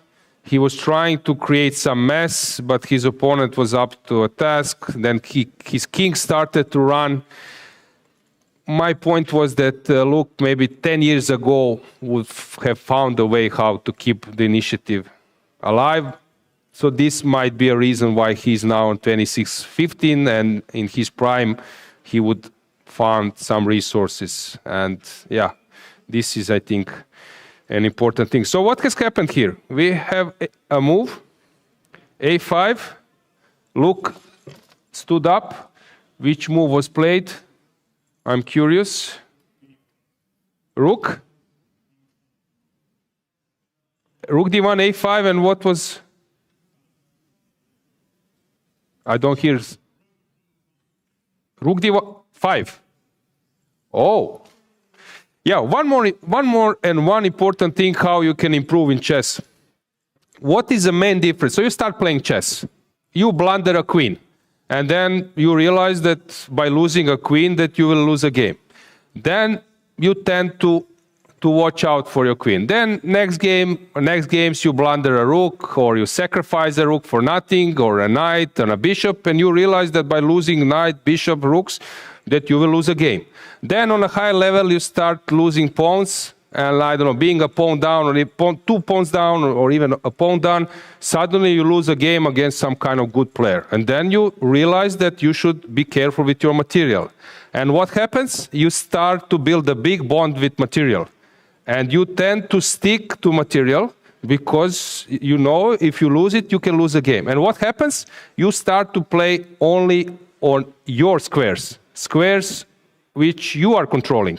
Instead of 64 squares, you suddenly start to play on 50 or 20. You don't go there because your opponent is controlling that square. And what happens? Actually, you are narrowing your possibilities, and you don't see those kind of moves. Because rook d5, come on, to put rook in front of the knight, you don't do this. So you play rook d2, you don't go there. d5, come on, we don't go there. And this is the main difference. Players like Carlsen and all those top players, they play on 64 squares. They are thinking about a move, I don't know, on some square which is 3 times controlled by an opponent. And usually those invisible moves, killer blows, are in opponent's camp, on squares controlled by the opponent. So this is very important at the beginning of your process, that you think about your material, but later it's very important that you unlock this, not to be too connected with material, because actually this actually is not allowing you to become a better player, because you tend to play chess. I attack him, he defends, he attacks me, I defend. Also, important thing, when your opponent attacks your piece, in chess you can do 3 things. You can defend, or do something about it. You can counter attack and you can ignore. Top players, when you attack his piece, his pawn, he immediately thinks about ignoring 80%, or let's say 70%, 25% about counterattacking, and only 5% about defending. While beginners, immediately 95% about defending, do something, maybe 2-3% about, or 4% about counterattacking, ignoring, never. How to ignore? Come on, he attacked my piece. I need to do something. So this is very important, how you unlock your potential, how your mindset changes, and then you start finding those moves. So for him, rook d5 is a simple move, but maybe for some of you, it's something impressive. But as I said, I can give you this mindset, I can explain you those skills, but they are much faster, they understand, they evaluate better. But in terms of like skills or tools they have during the game, they don't have anything special, believe me. They have the same things which I have and maybe you could have, but the thing is they're much faster, they know more, but in terms of analyzing position, they are using basically the same tools. So rook d5, what is this move? This move creates a threat. You see, they're much better in creating a threat. I offered rook d2, sticking to material, patzer. I played rook d2, but rook d5, much better move because I'm creating a threat. Rook d6 was not working, but rook d5 are threatened to take on e5. So is now rook a6 a good move? I really don't know because I'm protecting, but then maybe some rook d1 is coming, creating another threat, a checkmate. Very tough. And believe me, this position is very instructive to improve your chess, because people tend to ask me, how should I improve dynamics? I'm solving tactics. But as I said, it's not just about execution. It's more about trying to find moves which create threats, trying to keep initiative alive, trying to find some hidden resources than the execution. It's good to solve some puzzles, to be ready to find some killer blows, but it's more about keeping the dynamics alive. So this position, it's very, very interesting. Why I'm not getting this rook d5? What am I pressing wrong? Let me just try to... Do you know, tell me, what's the issue? Why I'm not, what am I pressing that I'm not getting the move? What do you think? What am I doing wrong? Is rook d5 on the board? Yes, rook d5 is there. So what am I pressing wrongly? How they say in IT, turn off and on, and this is solving everything. 95%. Shall we turn off the computer? Okay, so some more moves. No, but this is analysis, or this happened? Rook is on or e5. Very good. I like it a lot. This is coffee for me, I believe, right? Okay. Cappuccino, not bad. So, rook e5. Sometimes they say, but endgames are dry. Is this a dry position? I wouldn't say so. And which motive you recognize what I was saying, why you cannot play versus computer, or engine, or mobile phone? Unprotected piece, connected with that, double attack, and the pin. Engine would immediately give the piece and see that there is a possibility how to exploit this. The pin. King d7 played. Very tough move. Very tough move, allowing rook d1, another piece, to join the party. But maybe it works. Looks very strange. You're blocking the king with the king, your bishop, but I'm not sure. And sometimes funny when I'm commentating and you have a chat, so I would find that kind of position which is very instructive. I will try to raise some points, to give you some tips, and then I check the chat, and chat says immediately, show us Abdusattorov's game. And what to do? I need to switch. But I believe that this is very instructive and it can be very useful. So, Do we see some refutation? Rook d1 screams to be played. Also, sorry, knight c5. What's wrong with that? King d6? Really? I don't believe that this can be a move. Some bishop f4 or rook e1. Bishop f4 probably. Now it's some knight h5. Is this possible or not? Now you need to calculate. And you know, when you are a commentator, you are here because you don't want to calculate. If you want to calculate, then you go there and play. Here you just want to comment what they are calculating. Please don't give me to calculate. I don't want to calculate. So, king d7, knight c5. I don't know, will we be played or not? Luke is thinking. Of course, he's calculating now all the lines. But it's not so simple to calculate here because there are a lot of possibilities. You can give a check with the rook. You can go knight c5. Situation on the clock, 50 minutes, enough. Enough to navigate here. But for example, this position. You put this position. If you have some board, and I believe that this still exists in home of chess players, put some board, put this position. You can even put a clock or not, and think for 15 minutes. And try to dig yourself. Or maybe a few moves ago, it will be best, for example, from this position. Let's say this position. And you will see how you will improve. First, you wouldn't see anything. You will say, white is winning, rook d6 is coming. Okay, that's it.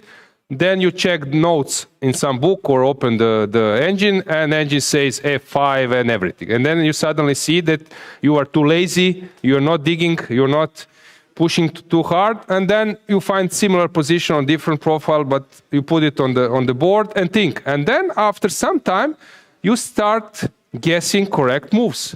And what you are doing basically, you are playing a game because you're simulating. Same as a game, you need to think. It's unclear, you don't know where to go, you're not sure if there is a killer or not. So this is how it improves your chess. I was doing this, and actually this was proposed that there was a famous book of Kotov, how grandmaster thinks, and he was touching this topic of candidate moves, trees of thinking, and he suggested that idea, that you find at that time there was like chess informants, when all top players were analyzing games, you just find some crazy Sicilian where there is a fire on the board, you put it on your board at home, and you think, and you write. After half an hour you write, this doesn't work because of that, I saw this here, and you decide about which move you will be playing. And then you check. And then this is how you improve your level. This is how I was doing. And I have some pleasant memories of sitting at home and doing that while my friends were playing outside football. Of course, I was angry, but what to do? I needed to improve. So, rook d1. And king goes to c6 or c7? Who is for c7? Can you raise a hand? Someone for c6? No one. Why c6 is bad? Rook d6. So c7. Okay. Fair enough. Is now some bishop f4 coming? Okay. Creating a threat. You see how it works? Your opponent runs away, you create a threat. This is very important. When I was playing against those guys, as I said, I was never top grandmaster. I was 25.97. That was my career high. I was Croatian champion. I was playing for Croatian national team. I was playing against 2700 from time to time. By the way, I was knocked from qualifying to World Cup at the European Individual Championship 2007 in Dresden. It was like 400 players, 150 grandmasters, maybe even more. And I was sharing 8th place, just half point behind the European champion. And then at that time, I needed to play a tiebreak and to qualify to World Cup. And I was paired versus Elyanov. Pavel was at that time 27 30 or something like that, I got knocked out. Lost first game, the second one was drawn. So when I was playing with those guys, they put the pressure on you in the opening. And you are solving that pressure, solving those problems, and after like few moves, you tend to think, thanks God, finally it's over. Now I can relax, I can walk a bit, let's check some other games, and guy plays some move, and you realize that few more problems are coming. So they are so skillful in creating problems that you never have time to relax. For example, you play some move with the idea to stop them, to deprive them of something. And you know what they do? They play exactly that move you were like stopping, because they see that after that, there is some kind of idea in the end, and he can do this. And after 2-3 times, when you are stopping them, depriving them of something, and precisely that move comes on the board, it's so tough to handle. It's very tough. It's very tough to handle. So bishop f4 played. Yep. If I'm not mistaken, that was the move. And Nikita is thinking. Nikita dropped some rating. He was a very strong player. 27. I think his career high was, maybe I would be wrong. Usually I'm quite good in guessing players' peak. Maybe you can check on your mobile phones. But I would say that his peak rating was 27.40, something like that. Maybe I'm wrong. So he dropped some rating in the meantime, but he's still very, very good player. Before he was playing more sharp stuff. And at some point he started to be a little bit more solid. But now with this rating, I believe that he will try to fight back. So we have a threat. What is the threat? Rook e6 to stop king of running to b6. So now if I would be black, I would try first to find out what is my opponent threatening. This is the first thing. After that, I would see if my opponent is on the move, what is his next move? Is it rook e6? A threat is something that you play something, and if your opponent doesn't react, next move, second move, you are doing him a big damage. So this is actually the definition of a threat. So what is now white threatening? So he played first move, next move should be a tough move for me. So rook e6, I believe, is a threat. So this is a crucial piece. Can I run somewhere? I can go to b6. But then, as I said, there might be some ideas with rook d6. Also, white can maybe repeat the moves. I don't know.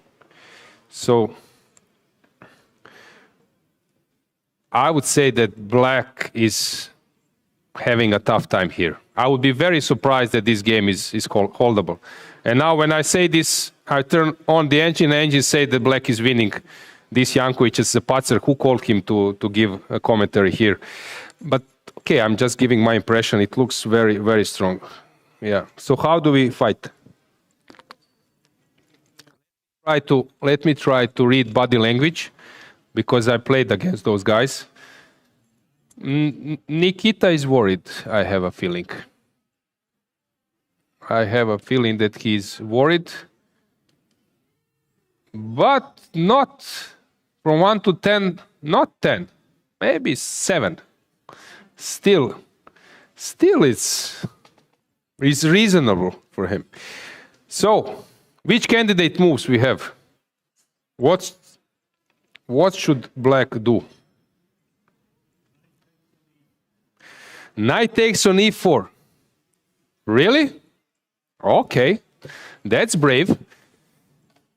So, now I have this, but you're fighting against the threat, because if I go now rook e6, check, you can maybe cover, not maybe, you must cover on d6, and let's say in some scenario, this can happen.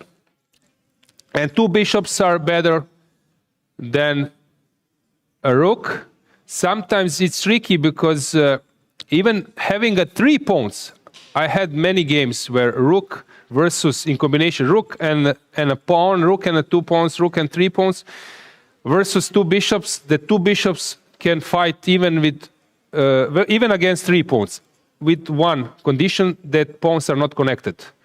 What's the point with that? Because whatever they touch, rook will need to run away. They can control a lot. So black is maybe targeting this kind of position, and I was always the one favorizing more pieces than a single piece with a pawn or pawns. So okay, that can be an option. So to take on e4, and then white needs to come up with something else, which is not simple. So knight e4, quite a good idea. If I go rook e7, you go to b6 or c6, and I didn't achieve much. So what else I can do? King is running to b6 anyway. Now Angel will come up with some crazy stuff like f6. This is typical, but let's leave this aside. Okay, I can take on e4. Why not? And if you go to b6, I can give a check. At least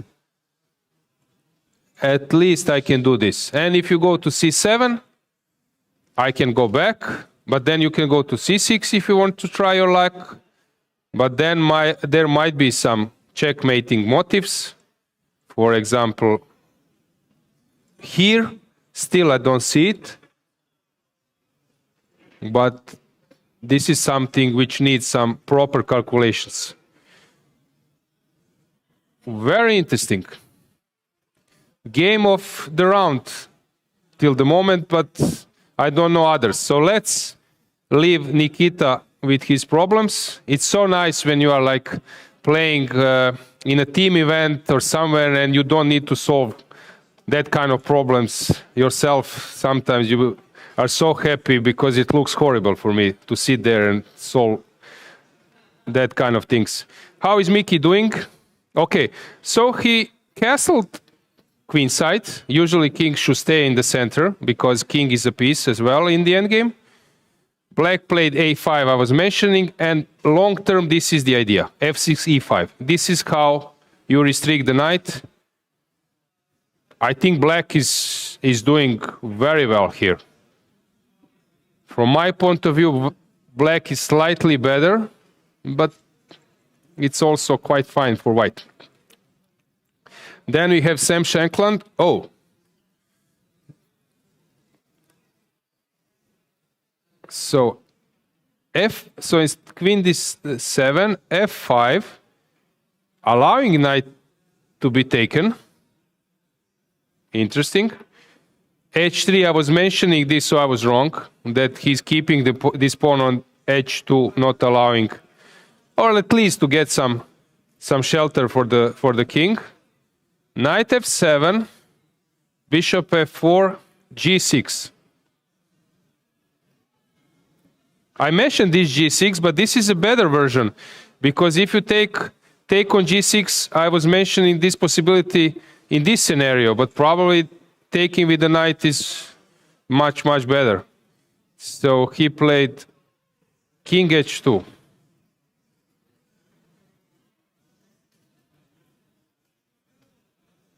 Okay, the point of black is to sack the exchange. When black sacks the exchange, he has a monster outpost on e5, which probably gives him long-term enough compensation to hold. Because I think that was also mentioned in Jonathan Robson's books, that when an opponent has a super strong outpost, super strong piece, sack the exchange, because that piece is no weaker than your rook. Rooks needs open file, just exchange or sack, because they will never get this open file. So you should do it for a knight and a pawn. Also, one important thing I mentioned, when you have knights, you need outposts. Outposts are squares which are not controlled by opponent's pawns. How do you do it? How do you get it? Usually in weak games, you get it for free. Your opponent just push the pawns and there are holes behind, and you just start jumping and everything is perfect.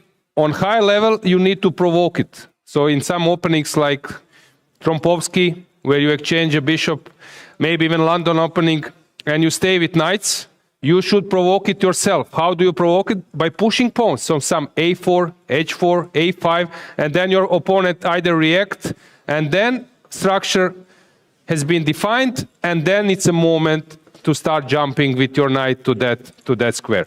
So here, this is an outpost. If, let's say, black pushes c5, then d5 is a targeted square. And I was mentioning, you see the goal, you see the final outcome. Then you start digging how to go there, how to approach this square. Knight d2, knight f1, knight d3, knight d5, or suddenly you start to see the roots. So this is the way how you deal with that. I believe that rook takes e6 will happen, for sure. And then we will have that kind of position. Okay, of course, black doesn't need to do it immediately, so he can wait a bit. He can postpone the decision. Some cheapos are always more than welcome. X-raying, this is typical thing in chess. You X-ray pieces, we grandmasters immediately feel this energy. When I see this rook, if I'm black, I immediately feel the energy over the pieces. So X-raying is something you do in Queen's Gambit. Put the rook on d1, let him feel this tension. So knight c5 tactics is probably the idea, and then another knight jumps to the outpost. So this is actually the situation. By the way, does someone know how Havel is doing? Is he winning in the simul or is unclear yet? Okay. Let's go to the next game. Oh, we have a draw. I built up a big story and then it's a draw, but if players will come here, I would be happy to hear about their opinion. So bishop f4, and there was a perpetual. Probably after king c6, there is a checkmate or something. After king c6 here. Rook c4, king goes to b5.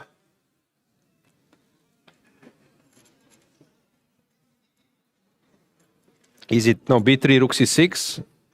So rook c5, probably you cannot go b6 because of discovered attack. So you must go to a4 or b4. And now I need to find some mate. Is it c3? Hang on. How do I mate him?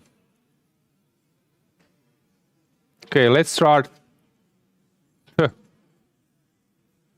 Not so simple.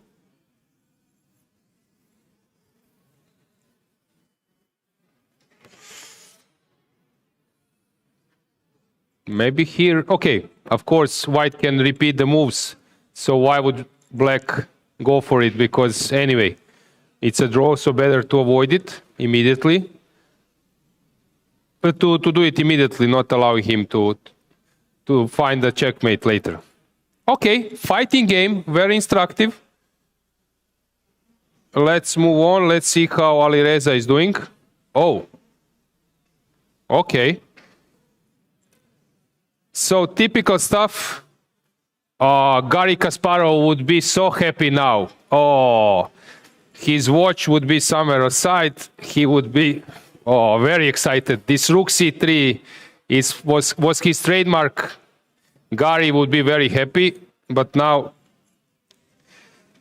rook d6 was played, and the point is in this, like Sicilians with this idea of sacking on c3, sometimes it's long term. It's not just like short term and delivering a checkmate. Sometimes black starts to play long term because this knight on b3 becomes bad, and if black's knight ended up on a4, then it's always an issue. Very interesting play by Mishra, and sometimes this is an important way how to play against stronger opponents. You don't want to end up in some technical positions. So it's very important that they are aware that there is a chance that they lose.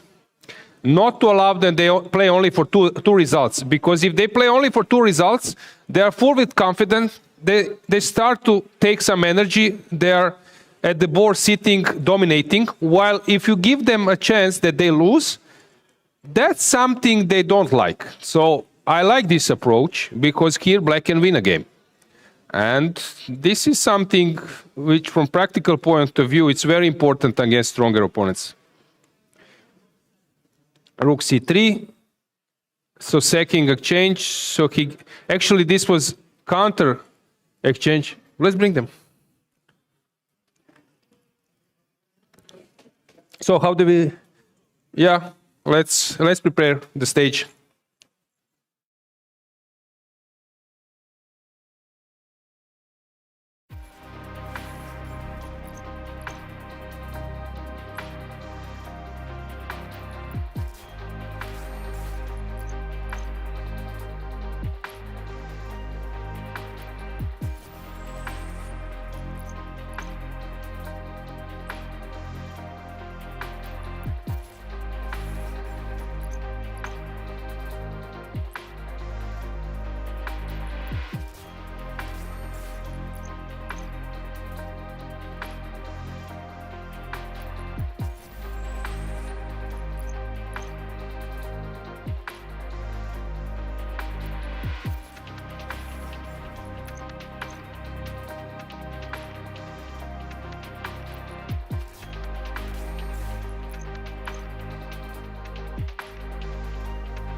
And I'm accompanied by Luke McShane and Nikita Vityugov. It was a draw, but I'm quite curious, so many possibilities, at least it looked to me.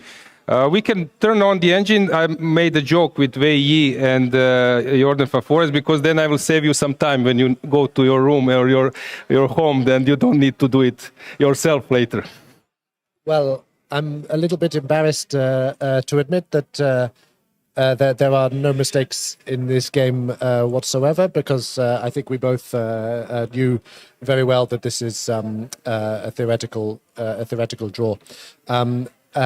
In my defense, I actually wasn't intending to play this line at all, and I made a small kind of omission in my preparation, and at that point I sort of was, as far as I could see, forced into it. But actually, I didn't intend to make a draw in this way. But at least there is the happy side that it's quite an interesting draw if you have not seen it before. Yeah, on high level it might be a dull draw, but on this level we were discussing possibilities. Quite interesting to see this rook a6 defense and some other stuff. Rook d5 as a move.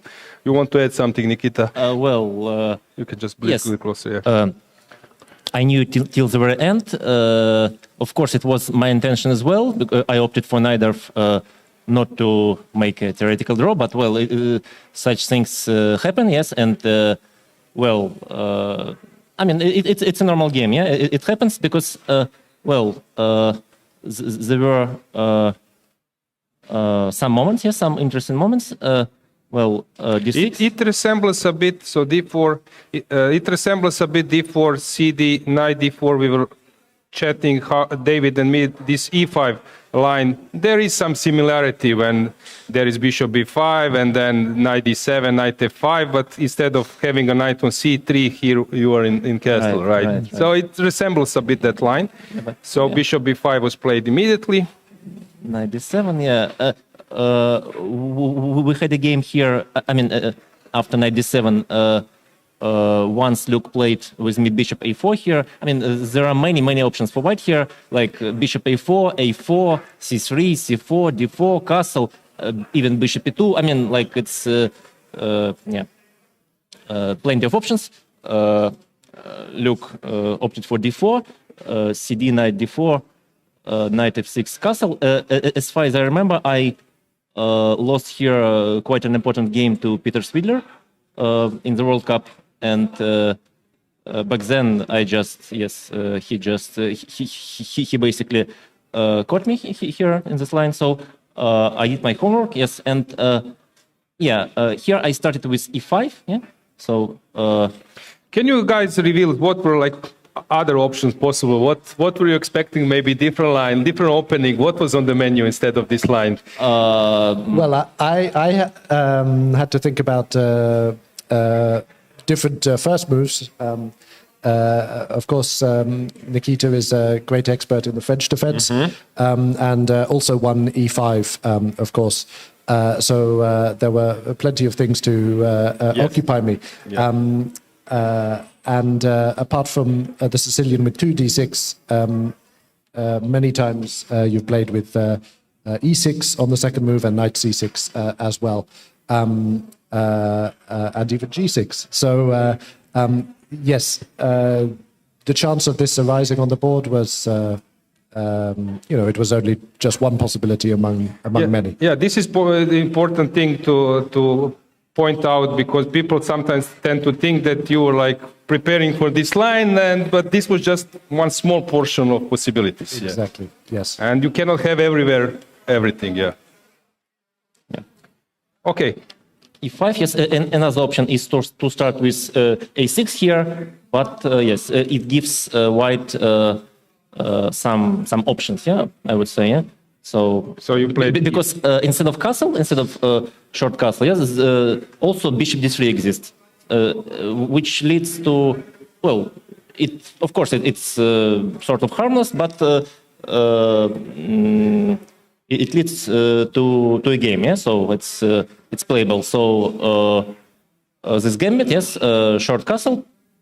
I guess it's maybe worth mentioning that taking the pawn on e4 is too risky. If you want to end up in a book, exactly. Then you take on e4. So I think white can continue with rook e1, knight f6, and knight f5, I believe, threatening mate already.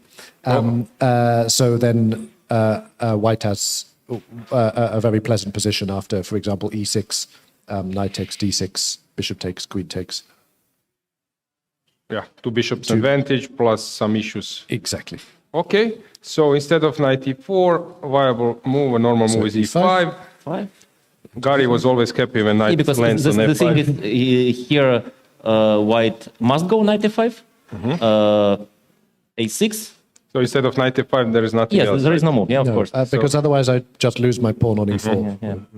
a6, yes, and here, I mean, there are some other moves. If you stay on a4, let's say on the diagonal, then I believe I take on e4, knight takes e4. Well, queen g4, I think white has here, but it's extremely risky for white. Knight f6 back, knight g7, takes, rook g8, queen h6, and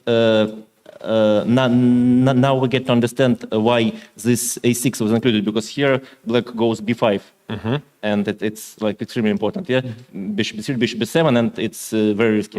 Very risky position for white. And right, another option I guess is bishop c4 here.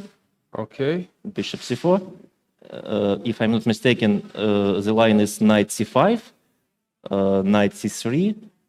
And knight c takes e4, knight e4, bishop f5, bishop takes e5, because knight takes e4 just queen d5, I guess, loses something. And knight f6, queen f6, and white has some compensation, but nothing special. Yeah? Black is doing okay here.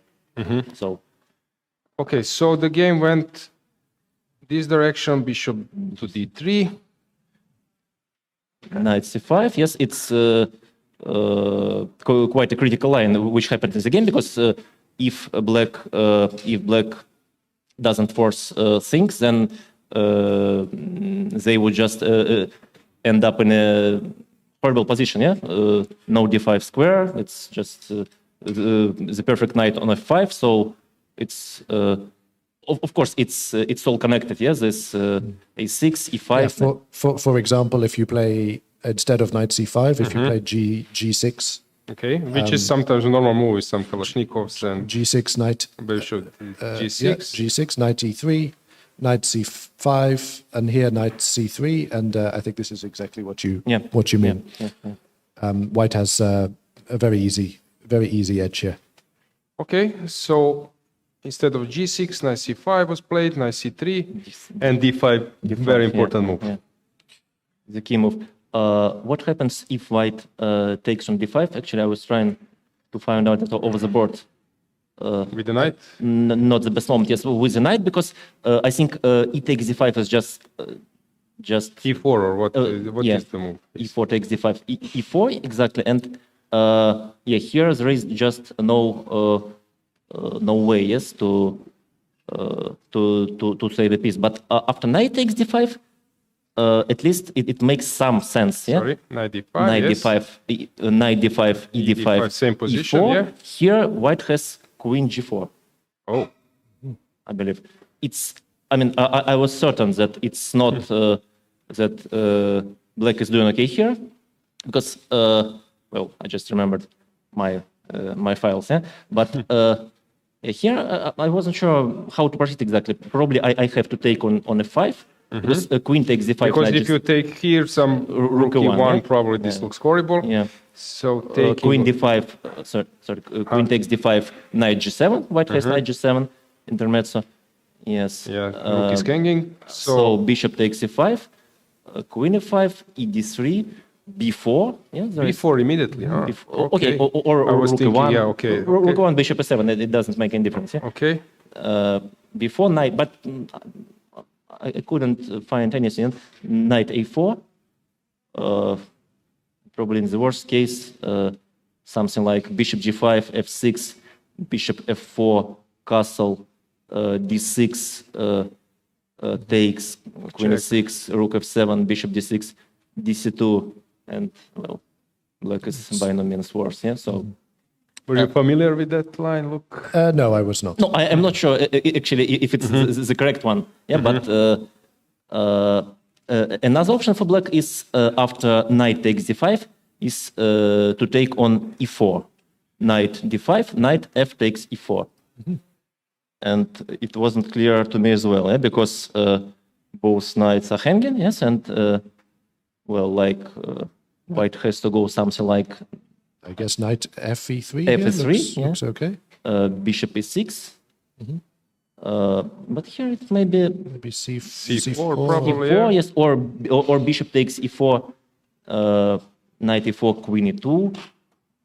So probably taking a piece is a better idea. Yeah, bishop d5, rook d1. Yes, and some initiative for white. Yeah, because black still has to do those two moves. Okay, so bishop g5 was played, and then it's forced, right? Or actually, I couldn't remember if the alternatives. At least the main line is exactly what happened in the game, but I couldn't remember if the alternatives are kind of significantly worse or just. Or playable. What do you do, look, in that situation? You know the main line, you know the outcome. As you said, it's probably like ending up in a perpetual. Do you search for some possibilities, or do you think about position in a different? Because you have, when you are having in your notes, it's a different. Sometimes during the game, you have some time to check it out, some additional possibilities. Yes, I tried to. I tried to think, but actually, the main consideration for me was that I didn't see any alternative to my own moves. I might have played something else, but actually all the alternatives seemed to be worse for white. So I thought I just have to go straight down the main line. You, Nikita, have you expected something that? Well, that there might be some new move coming. You know, once I was told in my childhood that it's a bit of late to think. Over the board, yeah. So it's better to stick with the lines, yeah. So, and it's not just my lines, yes. It's the engine lines, yeah. So which is definitely better, yeah. It's more reliable. Probably, yeah. One important thing in this position is that if black plays bishop takes f5, Okay. followed by bishop e7, this is just losing a pawn because I can take on f6 and knight d5. and take on, well, Nice tactics, at least right. at least white is Discovered attack. doing well. Maybe e4 is playable, but instead of queen takes d5, but white is fine. So yeah, so taking on e4 looks pretty normal. Bishop takes it. Yeah, okay. Exists. I mean, Yeah. It's a possibility. no, and there's some pin. d takes e4, of course, is the best move. Yeah. So you played it. D takes e4. I think white. This is not so common, but it works here, right? What else to do, probably? It's not that another option is taken with a knight. It also exists. I think here black takes on d3, queen f3, queen f3. Yeah, Very interesting. protecting the knight. Knight f4. I think the line goes Rook or something. maybe bishop f6, maybe first. Yeah, g takes e6, rook a d1, queen b6, queen e3. Quite a move, yeah. Really? Yeah, queen e3. Queen takes e3, knight f6 mate. This is... Queen e3, sorry. Sorry, queen e3. E. I'm missing something. Queen e3. Ah, now I see it. Very nice. Nice Deflection. one, yeah. Yeah, But, deflection. This is a... queen e3, and here black just Sorry, I made this. Queen e3, yeah? take on f5, which is actually just good for black. Bishop takes f5. Bishop takes... Queen b6, bishop f4. Yeah, three Queen pieces. f6, knight g6, and everything works, yeah, for black. And I think it's also repetition, like rook e1, rook f e1 here, bishop e7, queen g7, bishop f8. And You were preparing this today, or you have it somewhere? well, I was so embarrassed to lose this game to Swidler back then, so I just, I did my homework, 4 years ago. Yeah. Very good. Okay, so memory test passed. So bishop e4 was played. Knight takes. Anything to add here? No, I think this is forced at this point. The only thing was that I wanted to make sure I didn't mess up the move order. You have to, because when you put these things in your computer and you go, tap tap tap, it all looks very easy. But then when you sit at the board and you start to wonder, should I take on d8 first or take on e4 first? You get very confused. Yeah, we're all very clever with engine. Yeah, it's at home. Yes, and it's. Do you use then some kind of techniques to say yourself, I don't know, first knight then queen or something, just to remember it with some tip? I think the only technique that works for me is to understand the moves. Okay. Okay, so you're not memorizing just. I do make some notes. Yeah. Some notes. First rook, then a pawn or something, then being able to remember. Yeah. So knight g7 takes Knight the f4. pin. But this looks very nice. Was this played before? Maybe some. Many times. Yeah. Okay. So f4 is kind of forced because you have to black is preparing to break the pin with king e6. So f4. And black doesn't have a way, for example, if h6 here, I think it's possible already to play f takes e5, and white is going to be a pawn up in the endgame. Okay, yeah. So king e6 was played. King e6, and then f5 because if you take now, knight takes on e4. Okay. So Actually, here I started to worry a bit what happens if white goes rook ad1. But threatening a checkmate if you take. This is nice. Luckily, Luke played f5 immediately, so I was relieved. But I'm certain it doesn't make any difference. Yeah, but maybe what? I don't know the answer. Well, what can be taking on f4? Because the rook d6. This. Maybe king f5 is possible. King f5, check. Which one? F4 takes e5. King takes e4? 4. Well, e takes f6. Bishop f8. Rook d8, huh? Oi, oi, oi. Check. Unfortunately, doesn't work. It does not, but, well, Yeah. you know, it's not nice, yeah? I mean, like, King, this is fabulous, huh? Never seen this before. 2 pieces on the initial squares. yeah. And King, just like Chuck Norris, right? Yeah, probably black doesn't have any choice, yeah, because I can't transpose it, yes? After rook a1, I can't go a5, because just rook d6 check, yeah? So rook d6 is coming, yeah? So rook d6 is a So threat. King f5, fabulous move. Maybe. Or can I take on f4? Is it an option? E takes f4. Maybe that's more a bit Here. more. Yeah. reliable. Yeah, I was mentioning this, and then King f5? King f5 now. I can e5 actually. King e5, that was Yeah. my proposal, but Yeah, it looks scary to me, but probably... it does, but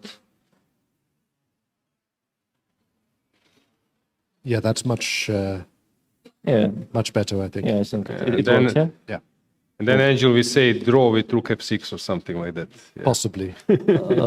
Although I actually, I'm not sure. Actually, here I'm not sure, because, well, white is bishop down, yeah, so it's no, I'm quite certain that f5 is the way to go. F5 check, yeah, which happened in the game. Shall we reveal the secret? sure. Let's do it. So rook d1. Sorry, in this position. Let's play it, and let's turn this monster. Yes, e takes f4. E takes f4 easily. So king f1, king f5. F5, Yes. Also not bad. How was the line? Not Yeah. bad.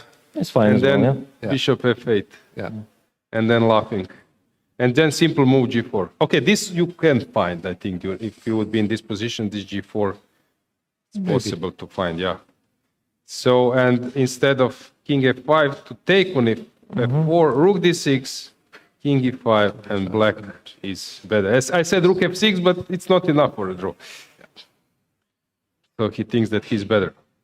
There are no checks. Crazy, yeah. But okay, this is... There are some checks, but there is no mate. Yeah. Yes. So f5, the best move. King e7, and now we are entering this zone. Well, What one?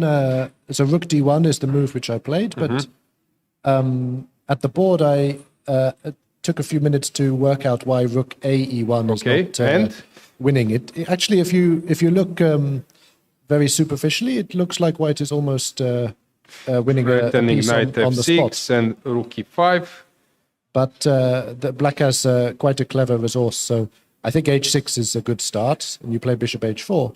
And now the important thing to notice here is that white doesn't actually have a real threat, because if you play, for example, just put a pass move in. Yeah, like let's play a5. Yeah. A5, yeah, Knight A5. takes f6, Yeah. bishop takes f6, rook takes e5. At first you think, okay, then you're winning the Yes. piece.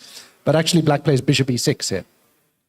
And that's in case why- of bishop takes f6, king takes f6, the rook is attacked, so you have to retreat and you're a piece down. Or f takes e6, black can play bishop takes h4. That's why you provoke this e6, because if bishop would be on g5, at least it would be defended. Precisely. Yeah. Yes. And, well, okay, the position is, the white has enough pawns that it's not completely lost, but it's also not promising at all for white.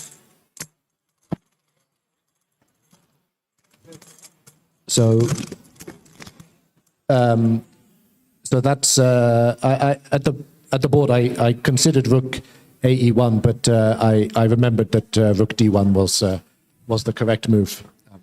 But you know what I think is a sensible thing to do is you know to think a little bit about these things. If you try to play purely from memory, it's easy to make mistakes. The point is, when you turn on the engine says that it was like a dry game. But I was showing to the viewers that it's some kind of, you're creating some threats. Nikita is sort of defending, pairing the threats, and this is rook d5. I like it, actually. It's very instructive if you don't know engine evaluation. Rook d6 is a threat, so that's why a5. A5 is a must. Yeah. Exactly. Probably the only move, right? Yeah. Either with h6. Black can also start with h6, but I knew for sure that it's it's at least it's not what my file says. Yes. So. Okay, and file is... Which normally, I mean, yes. it's reliable. We yeah? don't question this. So a5, and then this rook d5. I was explaining this, that it's sometimes you tend to play like normal moves, and then this is very important to play this rook d5 in this moment, creating a threat. Yeah, Rook so d5. rook d5, and then rook a6 is absolutely forced now, because now rook takes e5 would be check, and then you win the knight on f6. So rook a6. One question for both. Let's say, Nikita, that you didn't know about the line. Would you be like, how worried would you be in this position if you didn't know the evaluation prior? Extremely. Yeah. No, it looks hopeless for black. Yeah? This dead pin, yeah, and I was not using engine. To me, it looked like very dangerous. But I was thinking, is there some line that you are ending up with maybe two bishops against rook and many pawns? And I don't know about you. Look, would you be like overexcited that it looks like he will end up in a win after rook d5? Yes, if I were looking at this position completely without any knowledge, I would guess that white is doing quite well. In fact, I believe the first, at least there are a handful of games in this line already, and I think white won one or two games against players who didn't know exactly what to play. Unprepared opponents, so rook a5, you take. It takes, and now, for example, king d7 is not, I think, the most natural move. I think king f8 is what you would play in a blitz game. But white is more or less winning after either rook d1 or rook c5. Actually, I was thinking about both of those moves. I remembered that king f8 was bad, although I was going to have to think about how to refute it most precisely. For example, rook d1. So king f8, rook d1. I think in case of knight d7, which prevents the mate, there's a nice possibility in rook c5. c5, nice touch. And if now, you take, there is a checkmate. Exactly. And threatening rook c8. Let's say rook in case c6. of rook c6, at the very least, you could take the rook and then play f6 and win the piece back with a very good endgame. Yeah, bishop is locked. So there are many pitfalls here, but I knew very well that king d7 was the best move, because you need to kind of head for safety on the queen side. Yeah, and not on d8 to avoid the pin. Exactly. You need to step out of this pin. In case of king d8, I believe rook c5 is rather good for white.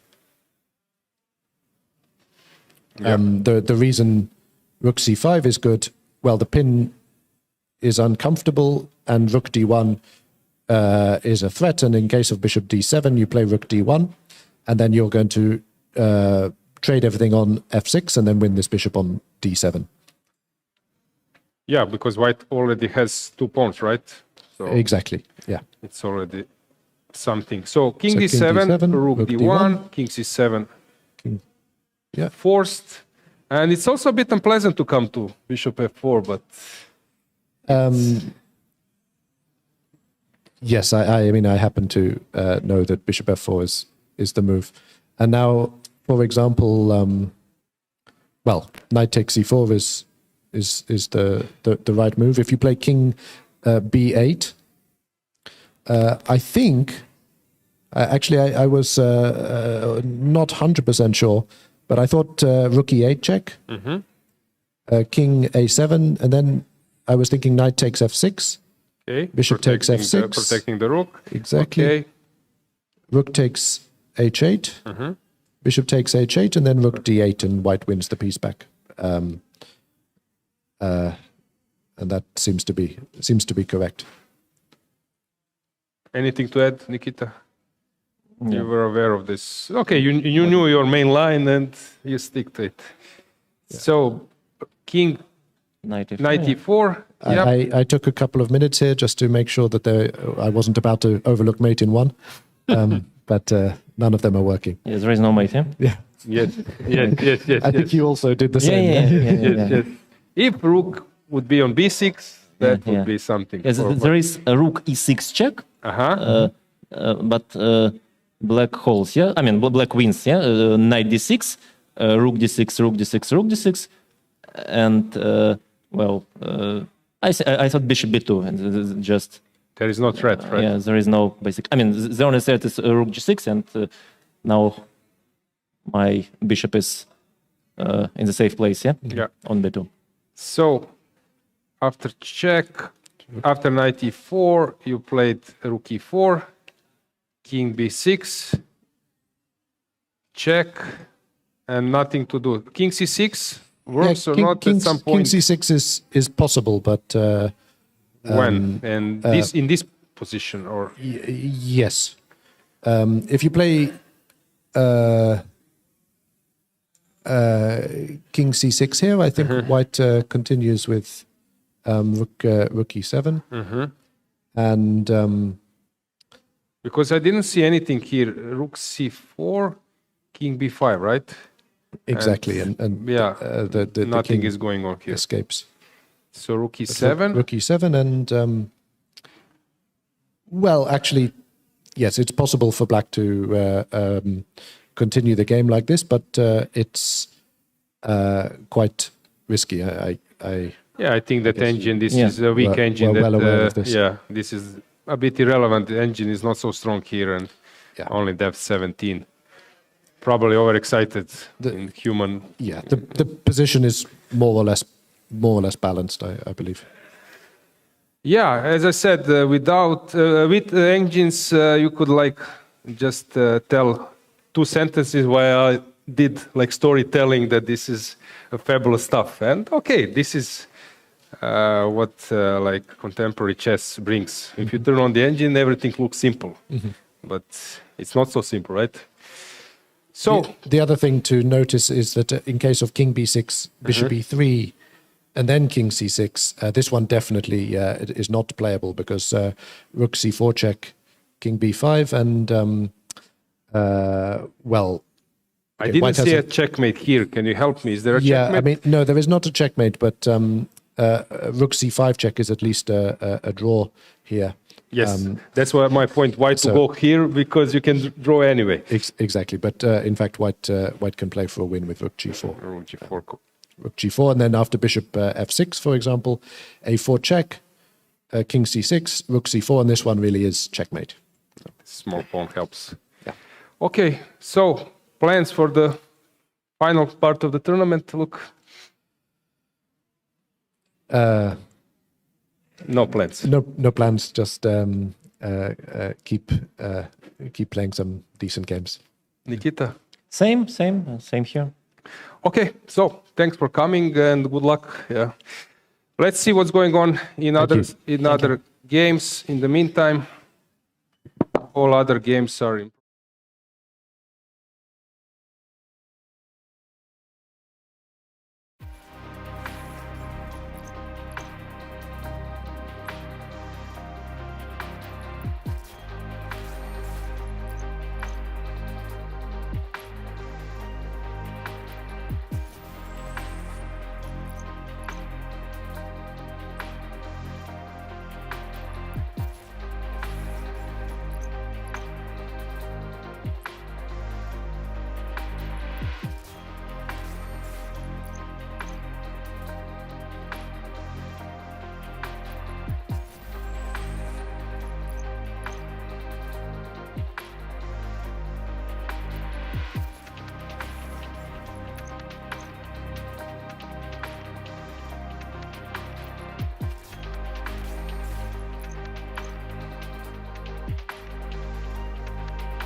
So I made up a long story. It seems that I'm not making up stories only for my wife, but I did for you, dear viewers, and it seems it was just some normal draw, and I was super excited. Yeah, this is something which happens these days. It's very hard to catch someone at the opening and get a new game. But anyway, for me, it's a huge thing. For example, from Nikita's side, to be prepared, because you never know. I've seen sometimes so many games where engine says that it's equal, and then your opponent plays some move which is not top one, top two choice of the engine, and then suddenly you need to figure it out yourself. There was a famous game, Rauf Mamedov versus Danil Dubov. It was between Azerbaijan and Russia at the European Team Championship 2017. Similar line like this one.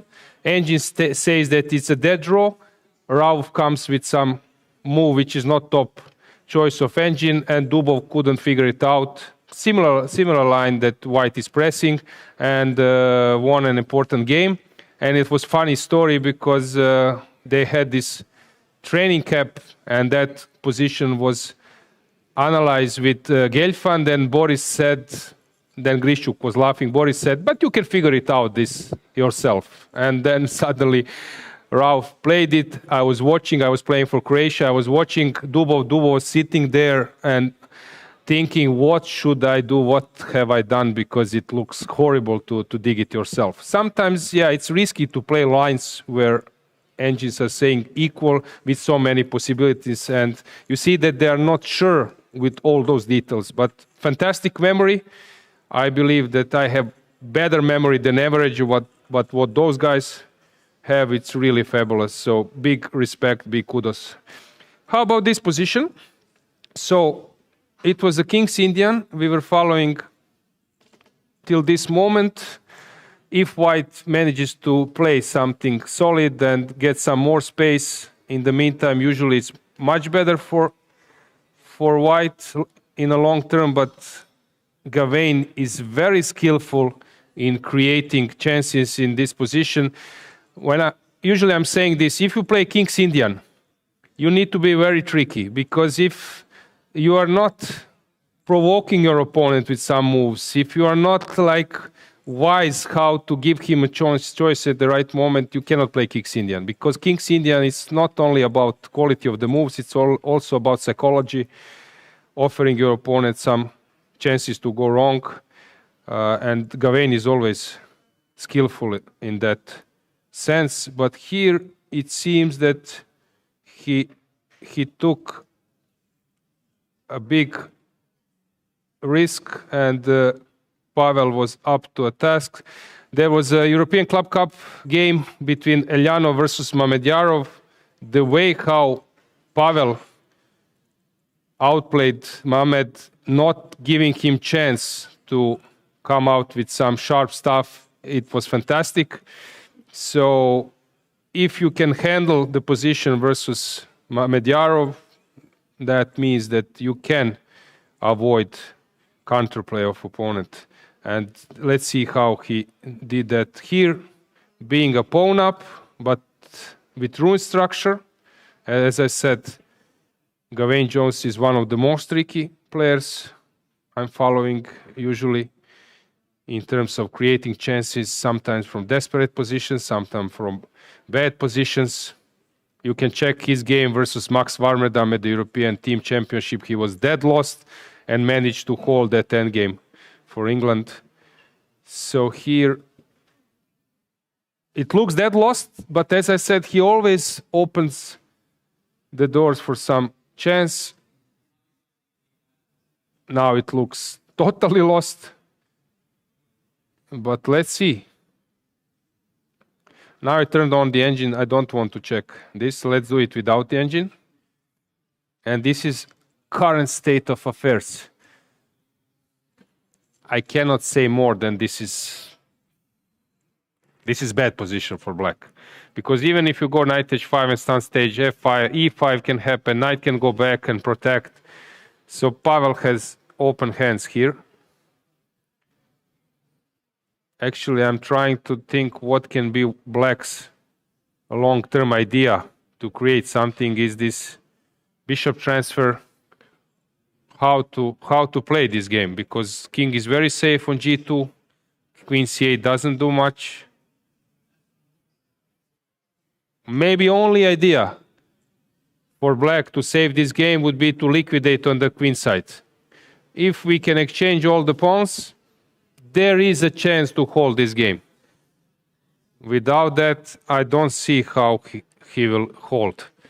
Clock situation, okay, it's still tense, but as I said, Gawain, he knows how to shake his opponent, although with this recent experience of Pavel at the European Club Cup, when you're playing against Mamedyarov, you're playing like 50, 60 moves and not allowing him to come out with some counterplay. That means that you can handle this position versus Gawain, for sure. So Pavel is capable to avoid all those tricks. But I'm curious to see, because Gawain won't lose this game without a fight. He is very capable of creating chances. So I'm curious to see what he will do later, because at the moment it looks like a healthy pawn up for white. Checking other games, let's see how Alireza is doing. As I said, we can use maybe this engine bar, but without, let's see if I have this option. Yeah. Unfortunately, our viewers, we cannot see it, but you don't see the engine bar. Maybe we can add this next days that you can see this engine bar, but without evaluation, so that we think ourselves. So let's switch it off. If you don't see the engine bar, I see it, but I don't want to see proposals. I want to think myself. Hang on, what's going on here? So, two bishops. 1, 2. Usually there is a rule. Let's say that your friend is playing a game and you came up to the tournament here, London, Classic, maybe Open Tournament or Blitz or Rapid, and you want to check his game. What you should do first? You should count the material. If your friend is a queen up, no point to think about that game anymore. So we count material. Then on second place should be king safety. If you see that someone is having like weak king in the center or somewhere, then of course you would say that no matter what's the material, king safety is a decisive issue. Third thing should be piece activity. If someone is having like dominating position of his pieces, that's something what's important. And then if a material is equal, then we come to the fourth factor, which is pawn structure.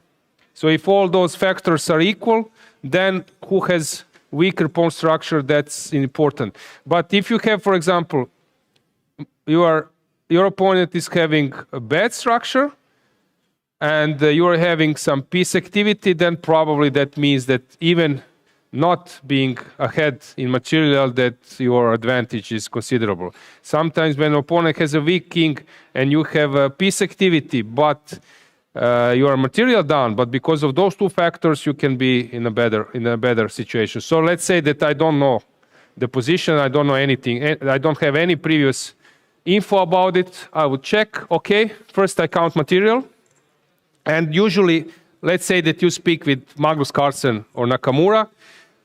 You know how he would explain the material. He would say, you only count what one opponent doesn't have. So you don't mention, for example, two rooks versus rook and a knight. No, you just say rook versus a knight.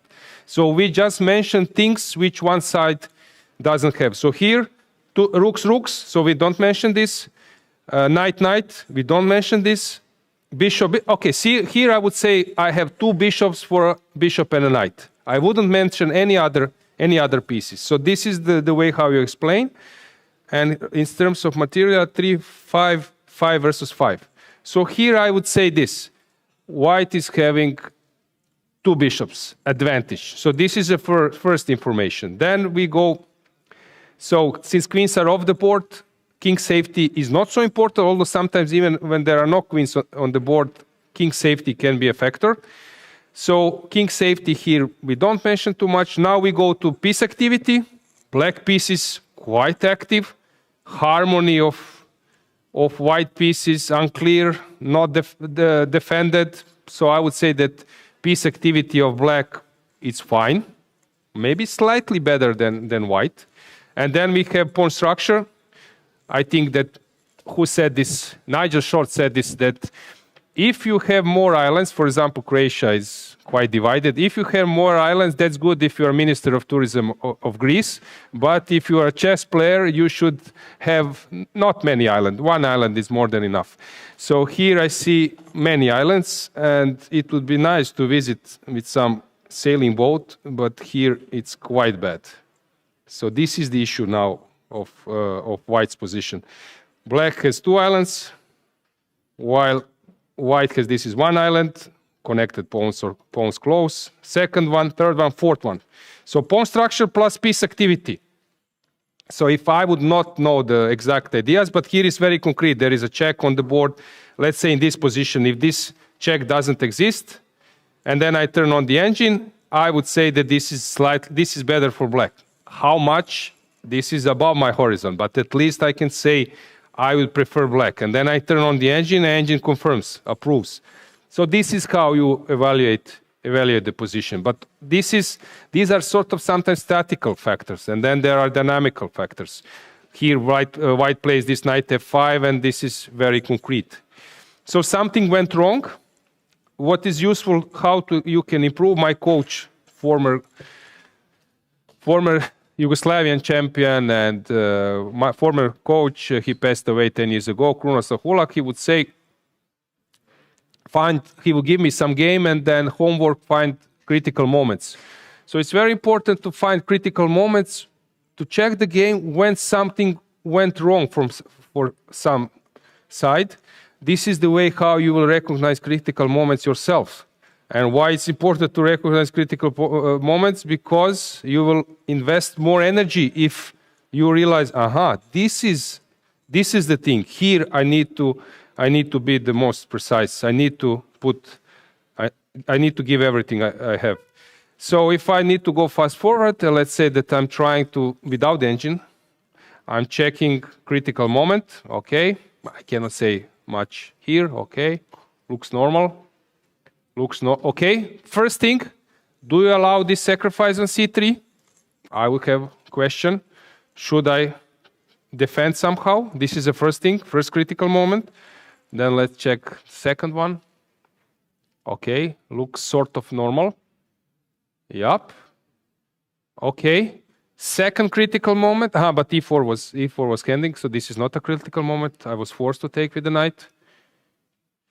Okay. Bishop h2, probably not forced. Is it better to stay on the other diagonal? Something to think. King b2, defending a2. Should I push a4? Should I push a3? Critical moment. Here, after h5, probably I'm forced to go g5. Okay, now I have many options with white. Another critical moment. Knight b3. Should I push c4? Get rid of my island? A question. But these are like analysis tools. But you should also keep in mind that, for example, sometimes player is taking risk. He's breaking the principles because he wants to win. And if he plays, I don't know, at this critical moment, he plays best or like more like objective, it might end up in a draw. So he's trying to risk making maybe suboptimal moves, but he wants to win. I don't know this. That can only some player say, maybe even not in post-mortem. Sometimes players are hiding that, but they want to win or not, and they don't want to say this in front of the opponent. But maybe white wants to win at any cost here. He wants to catch Abdusattorov. So black is having a good position, but there are so many psychological moments in chess. For example, you're playing against higher rated opponent, very tough opponent. To hold against Alireza or Abdusattorov is quite tough. And before the game, you are not shaken. Those players are good enough. But let's say that you're a bit worried. You're black, You don't know, maybe he will come with something powerful. A lot of good players couldn't hold versus them with the black pieces, stronger than me. And you're worried, draw sounds like quite a good result, and suddenly you get better position. And now you are having a different role. Now you are thinking, okay, when will I have that kind of position versus Alireza? Should I play for a win? Maybe I should play for a win. And now it's a different role. To play for a win and to win against Alireza, now you need to show different class. To hold, slightly better position, equal position, it's another class. But to manage to win against him, then you need to invest a lot of energy. And some players are not capable to do so. They're playing one role, a role to liquidate, role to hold, and suddenly they get a chance to win, to play another role, and they cannot handle it. It's too much for them. And they make some either weak move or they go for it and they lose a game because they are not ready to deliver. So I know those details, so I'm curious. Now, I'm not just a commentator, I'm also a fan. So I would love to see, will Mishra now start playing for a win? Or he will keep holding and trying to liquidate, to level. And sometimes this stays hidden because you just check the moves, but you don't know this inner fight. I was many times in that fight, because if you make a draw versus Alireza, it goes to your CV. Not bad, but with the black piece. But if you win versus Alireza, okay, then your CV looks a bit different. Not to mention that you play versus Magnus, for example, or in previous time versus Kasparov. So what do you do here? Knight c4 was just played. To me, looks very dangerous because usually this is unpleasant when the rook is on edge 8. But here rook went out, king is not unsafe on f-file. And this doesn't look so scary.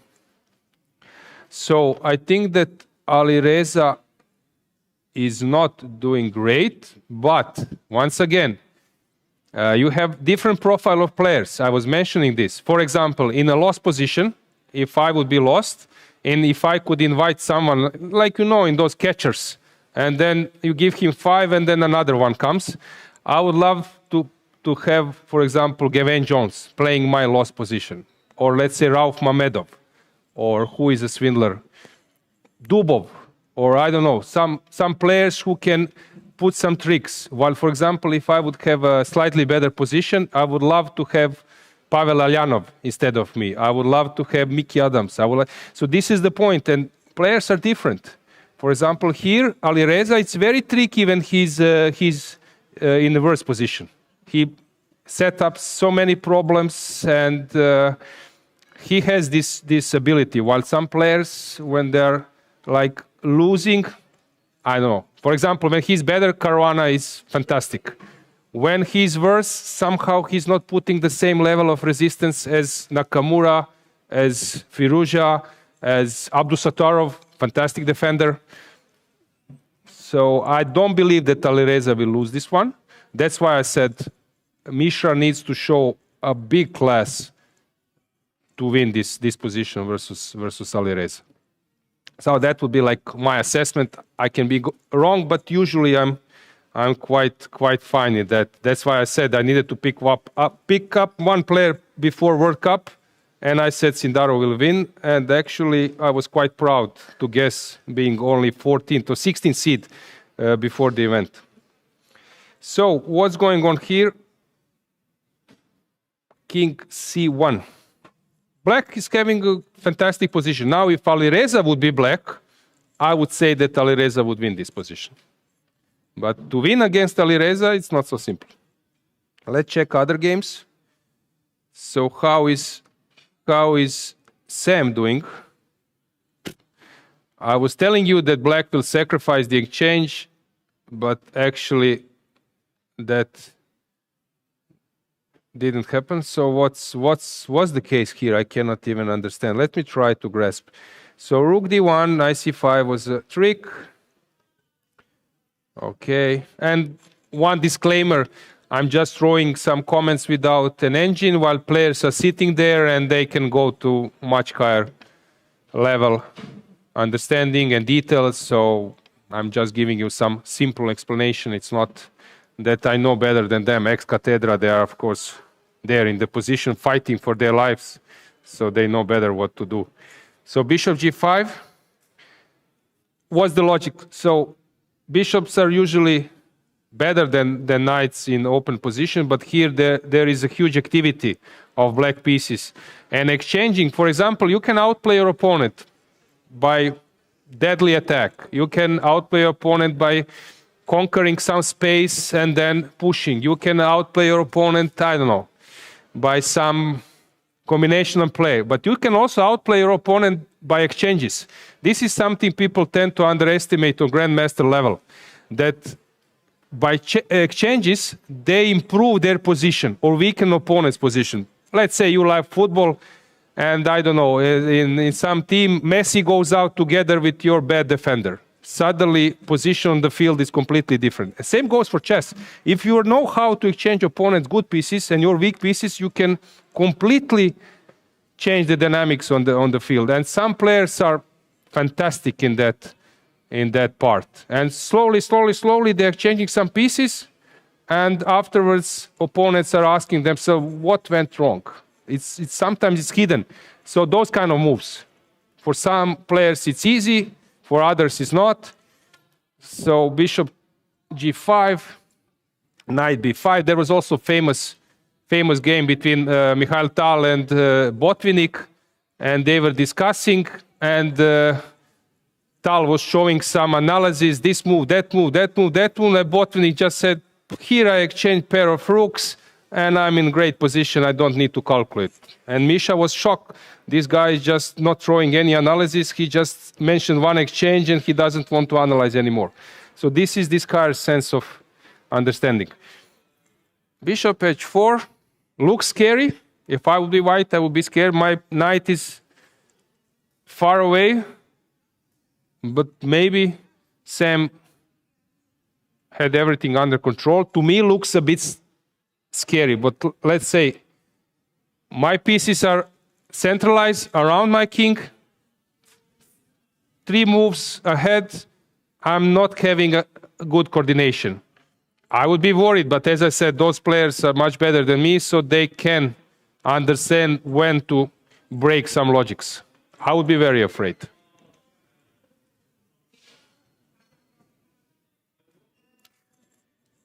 Even more now, because suddenly I'm moving even further. For me, it looks that, I don't know engine assessment, it looks that white went wrong. This is how I would conclude, but maybe I'm wrong. It looks to me that now black should find a way how to put some pressure, and I want to test myself. Let me turn on the engine. I would say that black has some chances now to create a mess, that black should be better here. But maybe I'm wrong. Black is totally winning. So one thing I would say that black is better, but here you see the difference between engine. Engine says, sometimes I'm doing this test to my students, I would ask them, can you evaluate assessments? That they would say -1. And engine says -5. I'm thinking that it's -3.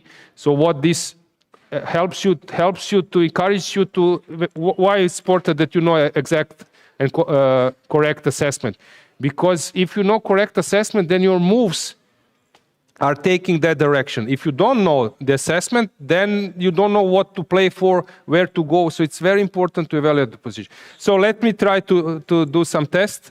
I would say that after bishop g5 here, that white went wrong, plus 0.20. So from this point, white went wrong. This would be my experience, tells me. But the one thing is to evaluate, to assess. Other thing is to sit there and play. But I can still evaluate correctly without engine some position. So I have a feeling that here, this knight b5 and rook d4 was wrong. Of course, Sam was aware, probably 2-3 moves afterwards, that he just went wrong. But my feeling is that this was the case, and engine approves. And now it's very hard with those guys, because now when they sense that they are winning, they can find winning. In 9 of 10 cases, they can find winning moves no matter how complicated they are. They know how to execute the combination.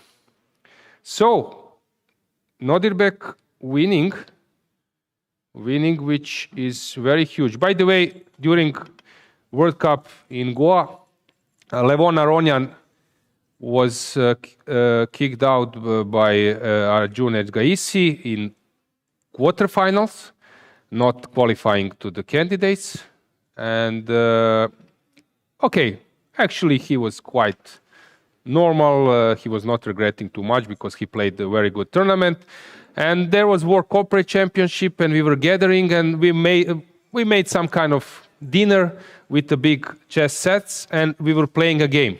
So Levon was playing with me. Who was there else? On the other side was Ketica Salashvili, Hampi Koneru, and Sagar was from Chessbase India on the other side. And on this side and on the other side, Nodirbek Yakuboev, another player from Uzbekistan. He came fourth in the end, not qualifying to the candidates. But at some point before that game, Aronian was setting up some studies, puzzle sets, and I was impressed. Even Levon was impressed with the level, because those are super complicated and sometimes even top players couldn't find the solution, while Yakuboev was drawing some lines. So what I've noticed in terms of calculation, probably they are like players from Uzbekistan, Sindarov, Abdusattorov, Yakuboev, they are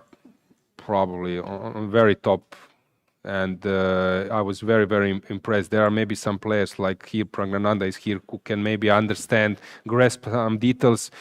But regarding calculation, of course, Gukesh is famous, but I was impressed with players from Uzbekistan. So here, I don't think that there is any chance that Abdusattorov won't find the winning concept, no matter how complicated it is.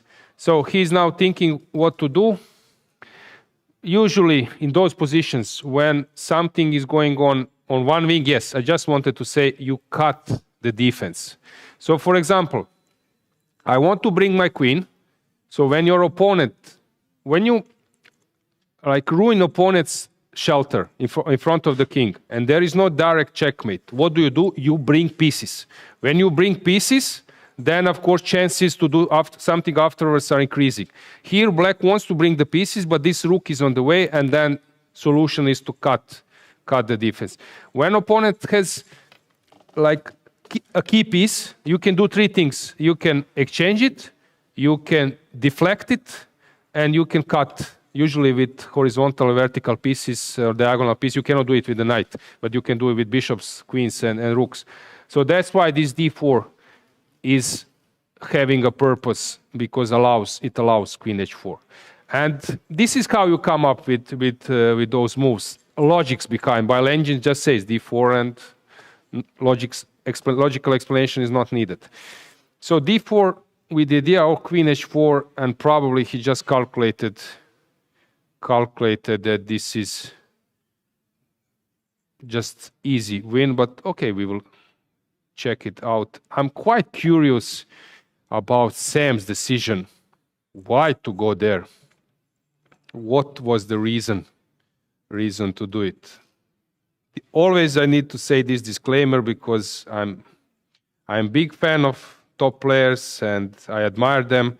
So it's easy to sit here and throw some ideas, lines. It's very hard to sit and find the best moves there. He had something in mind, I don't know. But at least I can sense when someone went wrong, and I believe, as I mentioned, that this rook lift was the wrong one, and he will be punished for that. So Abdusattorov is winning. Adams made a draw versus Theodoru. Okay, it ended up in a knight's endgame. Usually with knights you have more chances to win. So I don't know, will they come here? I will be curious to hear about that game. And Firouzja, there are some developments, but not much. Pavel, b5 played.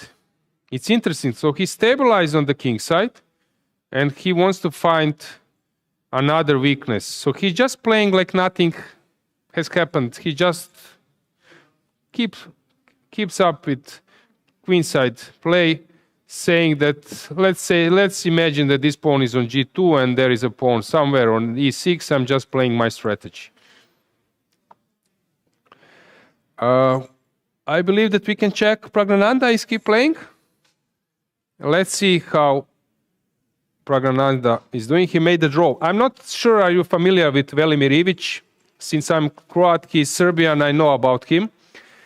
So Velimir was 26.50 at some stage, but then he dropped some rating to 25.60. His best result, if I'm not mistaken, he ended up to last 16 at the World Cup 4 years ago, knocking out Andreikin and some other quite known and good grandmasters. He's playing very stable chess. I'm not surprised that this game ended up in a draw. When Ivić is white and Praggnanandhaa is black, I would say that Praggnanandhaa needs to really find some hard opening to come up with something to win against Ivić with black. If Praggnanandhaa would be white, another story, then chances for Prag's win would be like quite high. But with white pieces, Ivić is like classical player, plays e4, so I'm not, for sure it was e4, I don't need to check even, and it was for sure Italian Gioco Piano, because there he's one of the best experts. Oh, I'm wrong, you see. I was expecting bishop. I would say I would like put a house on that move, bishop c4, but bishop b5, okay. a6, let's see. Bishop c5, because you won't outplay Velimir in some normal lines. Arkhangelsk, okay. Yeah, very known. Okay, this is known stuff. White is sacking a pawn, but getting a huge activity. I think this was all played before, because you can check Praggnanandhaa's clock. So he was just blitzing out all the moves. And now probably after rook takes, can I take c7? Probably I can. Rook c8. I can go back, but I'm not sure. I cannot go back. Takes, queen e1. I need to go queen f1, and I'm dropping a pawn, which might end up in a draw anyway, but probably there is something better. So what should I do with the white pieces? Why this is a draw? What am I missing? Okay, I will take on e6. This looks logical. You take with the queen. Tactics. I don't know, till level of 2200, 2300, only tactics. Practice tactics, because even if you don't understand strategy, you can find some tricks in better position, how to convert. If you are in worse position, you will swindle somehow. Just practice tactics. I believe that you see the move. Do you see it? Always tactics. Tactics. On some level, tactics is always working. So probably knight f6, and now black has something super subtle. I don't know what, but probably that's the case. Shall we? Yeah. I'm fine.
And we are back. As I said, I would be very interesting to hear about this game. Maybe to start with you, Michael. It was A6 Sicilians. O'Kelly, were you surprised? Yeah, of course, I didn't expect this at all, but I didn't really know what to expect, actually. I didn't, I wasn't preparing that hard. I just had no idea, actually. Nicholas, how come O'Kelly? I don't know. I felt like trying something different for today's game, and actually I was looking at the database, and I suppose Michael has been playing 1e4 for a very long time, but I didn't find a single game with 2a6, so it was quite surprising for me. Okay, so e4, c5, knight f3, a6, c4 also possible. Have you considered that a bit, Michael? Yeah, I don't know. I didn't. Yeah, I don't know why. I thought I would play c3. I didn't have any clear thoughts about it. You won't reveal your prep after c4 because it's possible to go with g6 or the other lines? Yeah, sure. There is this line c4, knight c6, d4, right? Takes, knight f6, knight c3, e5, knight f5, there is d5, g6. Yeah, this is supposed to be fine for black in general. Okay, yeah, how it goes? It goes cd and then something with knight d4, how it goes? Takes, is this a line? Yeah. If I'm not mistaken, this is one critical line. I saw some like computer games where black is holding, right? Yeah, it's a bit unpleasant if white is well prepared, but for one game, I guess it's fine. Okay, so c3, normal stuff, transposing to Alapin, where knight f3, sorry, where you spend this a6 move, d5. Actually, you said that you checked the database. You saw my game versus Ach. I played this in Hungarian Link. He played c4. Oh, it was 4 years ago. I played e6, and he took bishop e6, bishop e2, or something like that. Yeah, it's. I don't remember the game, but black gets excellent compensation in general after e6. It's quite hard to play for white. Yeah. So, Michael, you played after e6. You played d4 immediately. Is there an advantage, but tiny advantage for white? Yeah, I mean, I just wanted to get away from preparation. I thought this type of position wasn't bad for me, but of course it's not really enough against serious opposition these days. Yeah, Nicholas, okay, so you got out of the opening in a good way, but against Michael, some kinds can be tricky to play some endgame, because even if it's equal, it's still... Yeah, I was expecting a sharper game, but, we traded queens on move 6, basically, so what to do? Okay, so queen d5. Any other concept you were thinking of? No, I think bishop z4 is logical. I mean, a few moves were kind of... I thought I sort of had some hopes with his knight on b6, but okay, black's in time to... Because it looked a bit loose somehow with bishop e3 coming, but it doesn't really lead anywhere. Were you out of the book, Nicholas, at this point, or...? I didn't remember queen takes d4, to be honest, but, it should be very close to equal, of course. Any hesitation in this position, any other concepts, or it was more or less straightforward for you with this knight d7 and... Yeah, I think I needed to do something right away, because otherwise, like Mickey said, bishop e3 can come, and it's... my knight is definitely misplaced on b6, so knight d7, knight c5 looked like a logical plan. And after knight b2, I was considering knight c5 briefly, but I don't think it was that great, right? White can just go bishop c2. Yeah, I mean, bishop c2, knight d5, bishop d4, but okay, it's not much development for black, so could be risky. b4 is a threat probably to kick black back. So yeah, I wasn't sure about this for black. Yeah, bishop c5 looked more sensible. By the way, I think Abdusattorov has won the game because Sam went wrong at some point. So knight d4, knight f6. Yeah, I mean, knight f6, I have to admit, I was thinking after knight d4 about e5 a lot, which is, yeah, e5. E5, sorry. No, e5. With a pawn. E5.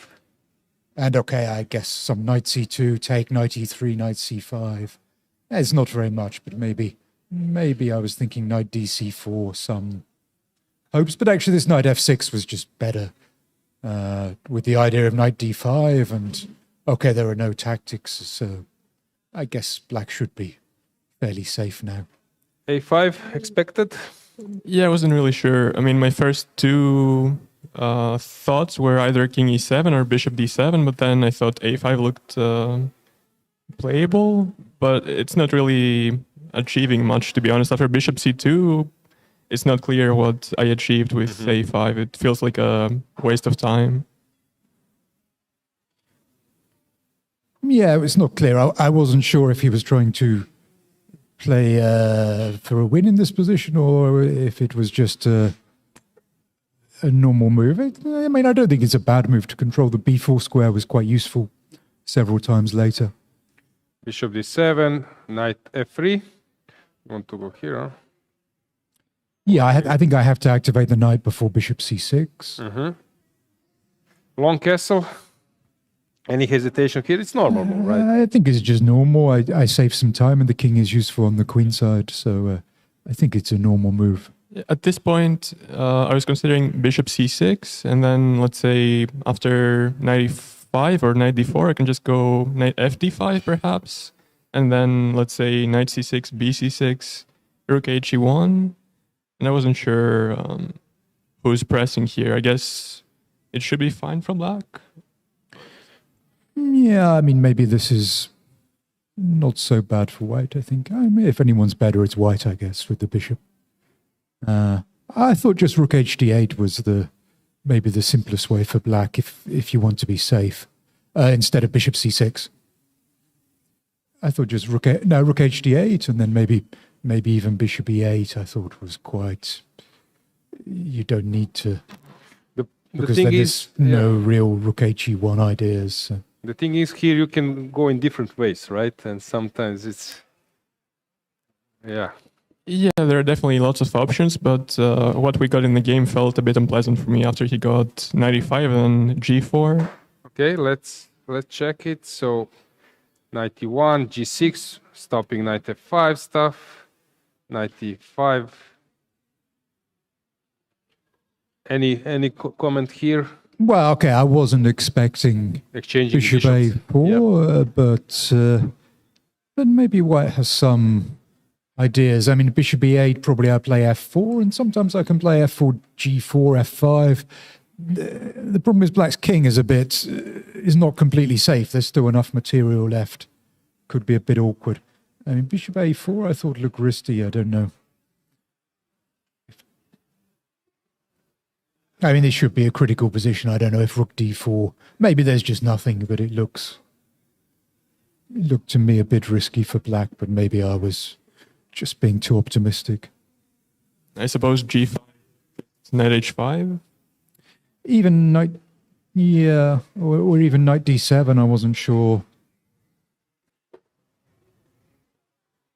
Yeah, it looks that you have good pieces, but some exchanges will happen. Yeah, I mean, I could also play f4 here, maybe. Maybe that was just a bit of a slower move, keeping more options. So we went for rook d4 and now rook d8. Yeah, I mean, rook f4 is maybe a bit interesting there also. But yeah, rook f4, I was looking at g5, rook f3, knight bd5. Yeah.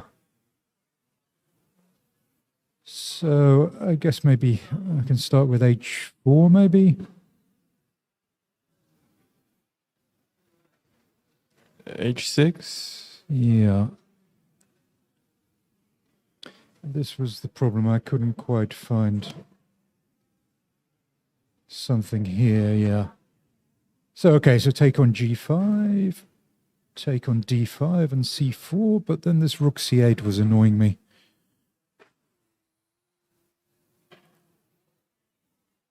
Yeah, rook c8 is quite important because then if rook b3, there is b5.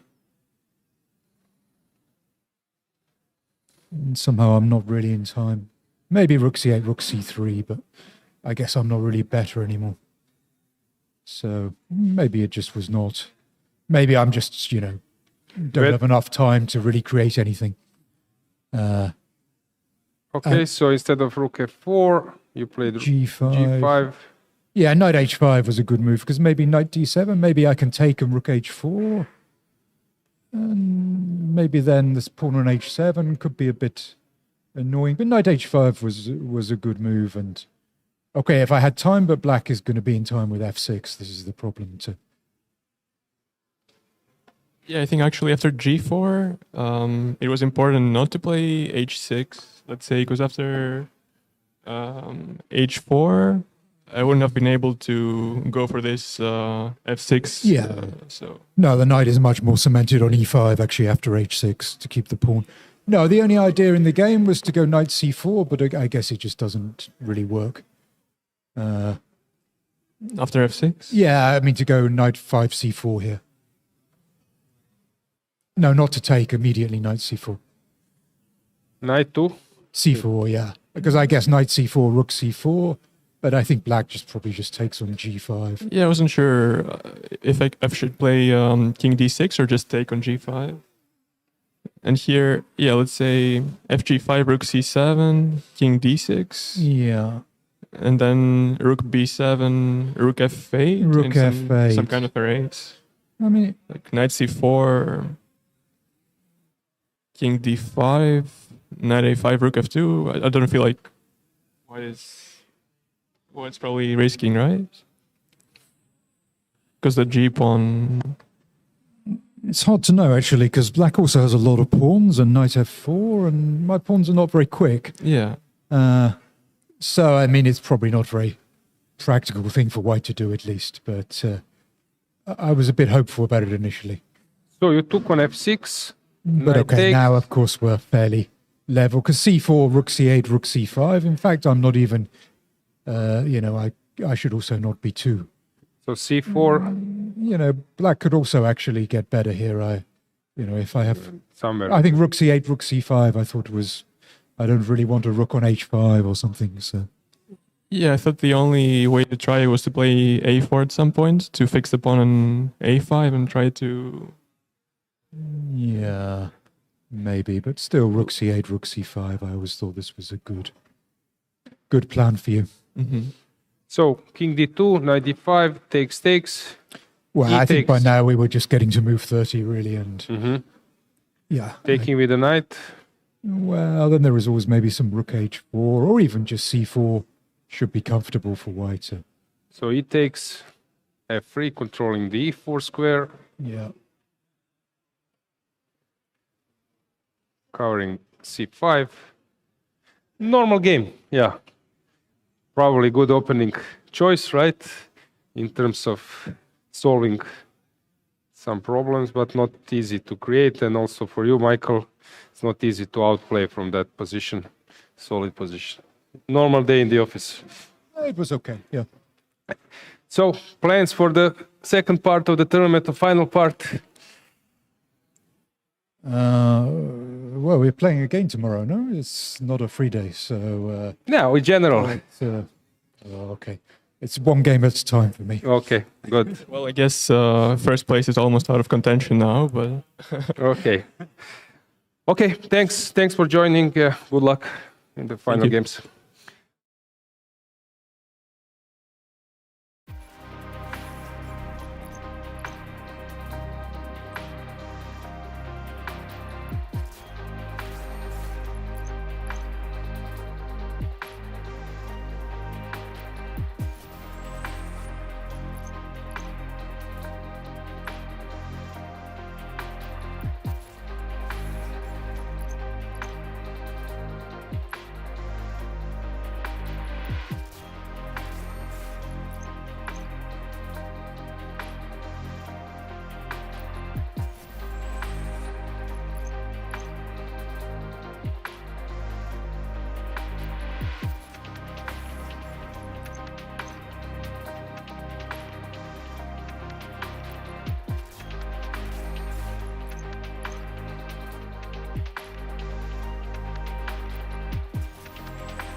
And after commentating 2 draws, now we have a winner, Nodirbek Abdusattorov. Congratulations. Let's check the game. We were a bit surprised with the opening, but it paid off. It was... Yeah, I was also surprised. He played Scotch, but yeah, I wanted something, fun and opted for bishop c5, knight b3, bishop b4, which is a sideline, c3, bishop e7. It's considered to be a bit better for white, but okay, it's playable. So I just want to get a game and go from there. f4 is a normal move in this position? Yeah, f4 is very logical because I want knight f6 and d5 quickly. So he's preventing knight f6, f4, like knight f6, e5, knight e4, queen d5, and my knight is trapped. Okay, so knight h5. So yeah, d6 is very logical. Bishop d3, knight h6, all normal. Castle, knight d2, f5, knight f3. King h8, ef. Yeah, here maybe I rushed bishop takes f5. Maybe I could have played something like d5. So but I was not sure about it. But this looked very dangerous. What you played. Yeah, but after g4, I hesitated because I could also play knight h4. Yeah, we were take g5. Yeah, I wasn't sure about it because.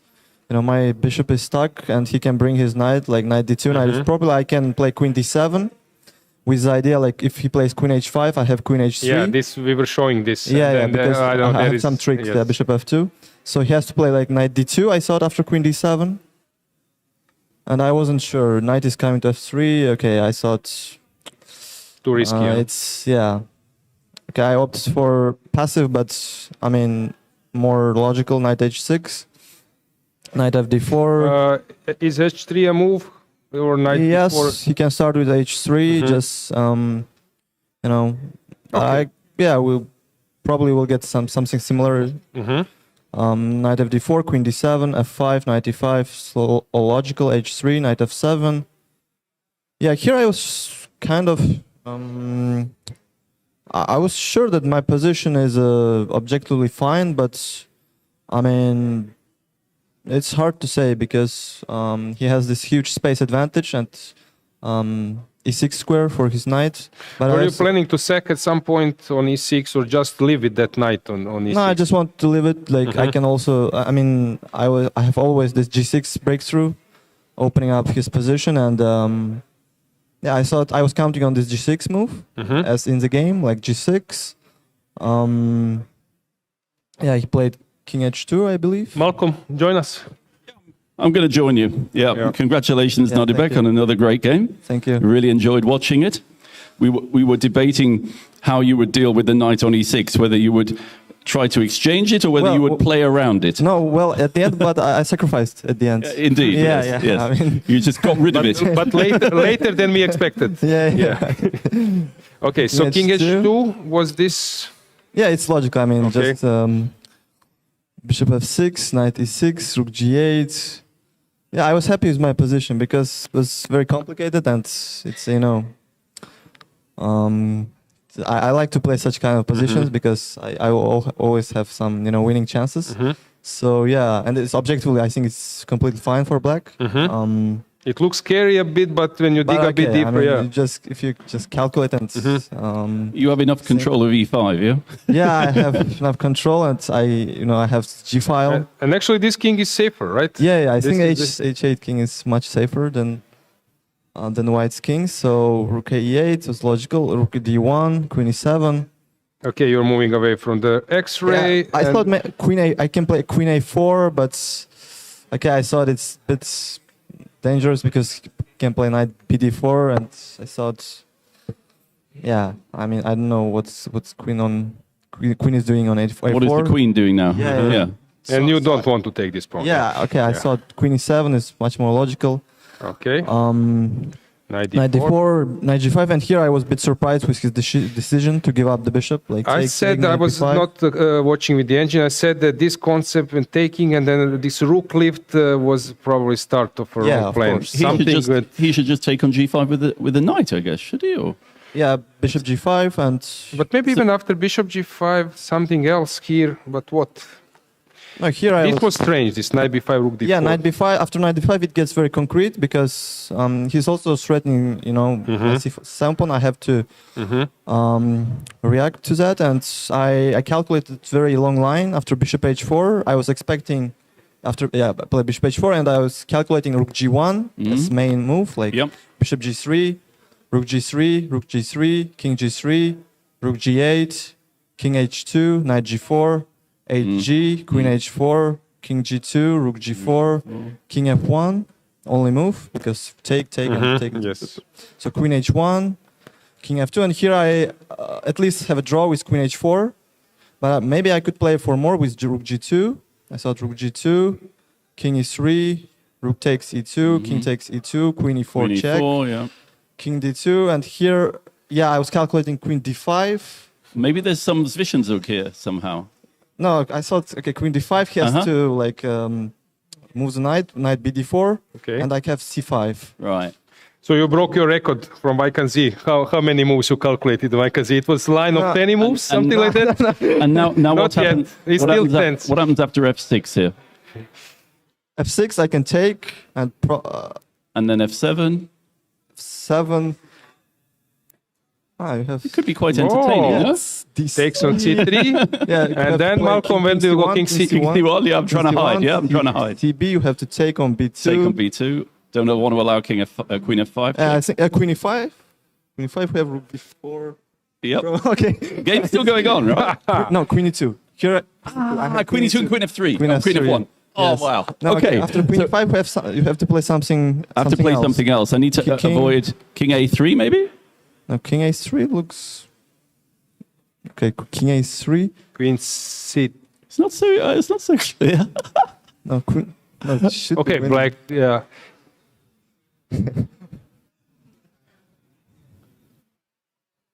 That's fun, actually. This is a remarkable variation, yes, if it's true. Fabulous but variation. I don't believe it somehow. Yeah, fabulous variation. So probably, do you have... Yeah, maybe king a3 is the only move. Yeah. Or king c1 also. King c1's also legal, yeah? King c1, yes. Yeah. Yeah, you must maybe take, it's a draw, actually. Yeah. I don't know. You cannot do any... Queen G... Yeah, no, it's... Queen G2, King C1, and I lose. No, yeah. So this is the only move. Yeah. Actually, show that, Alois, because we're going very quickly. Yes, should be the only move. King C1. King B3 is the only move. You must take. Yes. Yes, and King the point is this is a threat. And yeah, Queen E5 and King A3 is the only move. Yeah. Because no, you know... King C1 also. King C1. Oh, King C1. King C1. Yeah. Yes. So to explain to everybody, we're trying to avoid some kind of queen fork with the check and takes on F7. So we're trying to find a square for our king. And there are two squares that seem to solve that problem. Huh? It takes pawn, but it doesn't help, yeah? I mean... Yes. I was thinking to take Malcolm Knight, Queen A1 at least to collect this guy. But yeah, but it doesn't make any difference. Yes. You can have them all. You can hoover. Fabulous setup. Yeah, maybe it's draw. Because... You want that we reveal the mystery? That we turn on the body? Go on, no, ask the computer. Ask the computer. Yes. I'm you want? Yeah, absolutely. Okay, let's do it. Absolutely. No, let us get the truth. Yeah. Okay. I think, this whole variation was correct. Oh. So, C5. Ah, okay. What does it want to do? More, yeah? Knight F4. Oh, Knight F4. Okay. Knight F4. Knight F4 and Knight But D6. Instead of C5, I have a feeling that here you can do something. Yeah, you can take. Yes, okay. yes, Knight yes. C7, and I'm not playing for a win here. I mean, yes. Too many pieces. Yeah, but I mean, should be fine. But okay, maybe I. But this is crazy that it holds. Yeah, this is all forced because I didn't see anything. This is a crazy variation to fabulous. see. As I said, this reminds me of I can see. Against whom was that? Van Forest. Yes, this was. How many moves did you calculate against Van Forest? There was, I think, 20. But it didn't happen. So okay, I mean. But here it's more or less similar. Yeah, it's kind of similar, but I think it's very nothing forced. is wrong. Just a draw. Yeah, so he had to go for this line, I think. Can you deviate somewhere? So... Yeah. I'm just saying like Queen H5, but Queen H5, I didn't calculate Queen H5 actually. Bishop H4. Okay, what? I'm just saying Knight F7. But you can go Rook C8, let's say. That you don't want to make a... C8, but okay, it felt like It's not the move you want to play. You don't want to play that move. No. It's not in my spirit. So, That's true. That's why you have so many points. Yeah, because you don't play rook c8. Yeah. Okay. So after, but what was the logic? What was I think he missed like c5 d5 just because I don't see any explanation because what was his idea? I didn't really understand what he was trying to do. I'm pretty sure his idea was c5, like bishop g3, c5, rook e4, d5, rook e5, but he missed queen h4. Let's show that variation. Okay. So he played rook a4? No, he played rook e4. No, but show us the idea, please, Al. Rook e4, d5, I played d5. Yeah. From afar, I think he missed like rook e5, so queen h4. Queen h4. I don't see any explanation. Okay, and then the issue is that his queen cannot defend his rook and the h3 pawn. That's the problem. Okay. And of course, if takes now, this was in his favor. This is what he missed. Okay, so that's what he missed, queen h4. Okay. So yeah, after d5, I calculate some crazy lines, but I think it's completely unnecessary, like rook e4, ef4, I thought. Okay. I mean, I understand that bishop f4, rook f4. I was thinking like knight f7. Your style is something like this, probably. No, g6, rook g4, I thought. I was thinking knight f7, actually. Okay. Yes. Knight f7, and I was... You're coming here, No, I was calculating queen d3, knight g5. Yeah, I saw this line, actually. Knight b7, take, and queen f6, I think. And it's just winning. That should just be winning for black, yeah? I mean, the knight on e6, it's very common in chess that a knight on e6 is as good as a rook, but not here. Yeah, but not here. My king is very safe, actually. Yeah, here this is fantastic. Rooks are around. Yes. So he just made rook a4, right? Yeah, so rook a4, okay. Maybe he could play here rook a4 probably, yeah, more... He played rook e4 first. Rook a4 immediately. Yes, because then you don't have this d4 stuff immediate. But yeah. Okay, yeah, this was maybe... It's a better chance, yeah? Of course, yeah. No, I mean, I don't know. So he went to rook e4, d5. And then, d4 for you is the simple move, yeah. It's, so the point of d4, I just to try and explain, suddenly the rook doesn't guard h4, right? This is the point. So queen h4 is suddenly coming, yeah? As well as d3 and lots of other unpleasant things, I guess. The point is to say to the viewers that this was not planned; it was said necessity. Yes. It was not the idea to chase this pawn. It's quite clear. It's quite clear White did not intend his rook to be on a4, right? Yeah. And then. Yeah, and then it's queen very straightforward. Yeah, but this is still lovely. Yeah.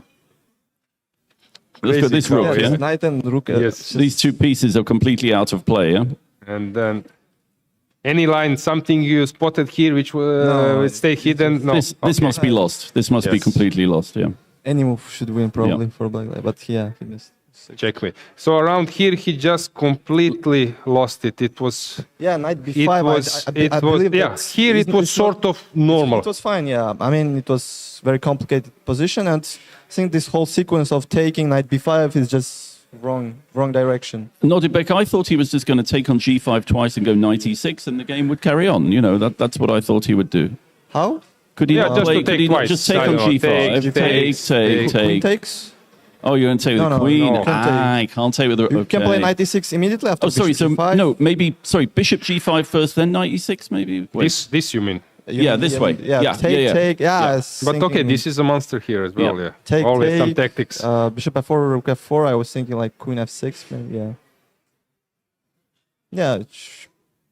Okay. Looks, White's position is just about hanging together, yeah? It seems... No, engine is... it will start slightly better. My eyes aren't good enough to... Okay. I don't know. So, everything goes your way here. Very good for you. And tomorrow you've got a visitor. We have the ambassador of Uzbekistan. He's going to come and make the first move for you. Not that you need any more good luck. I mean, it's going very well. So, How was yesterday to meet Andy Murray? It was great. I didn't expect. I was surprised, and I was very happy. He's of course big legend. I've watched his games. I mean, he was super strong. Do you play tennis yourself? No. Maybe on a bucket list. Okay. Malcolm, you want to add something? No, not at all. Just congratulations on another great win, and thank you for entertaining us, really. Yes. Thank you very much. Thank you very much. Okay, so we'll prepare setup for another guest.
Yeah, that was quite entertaining.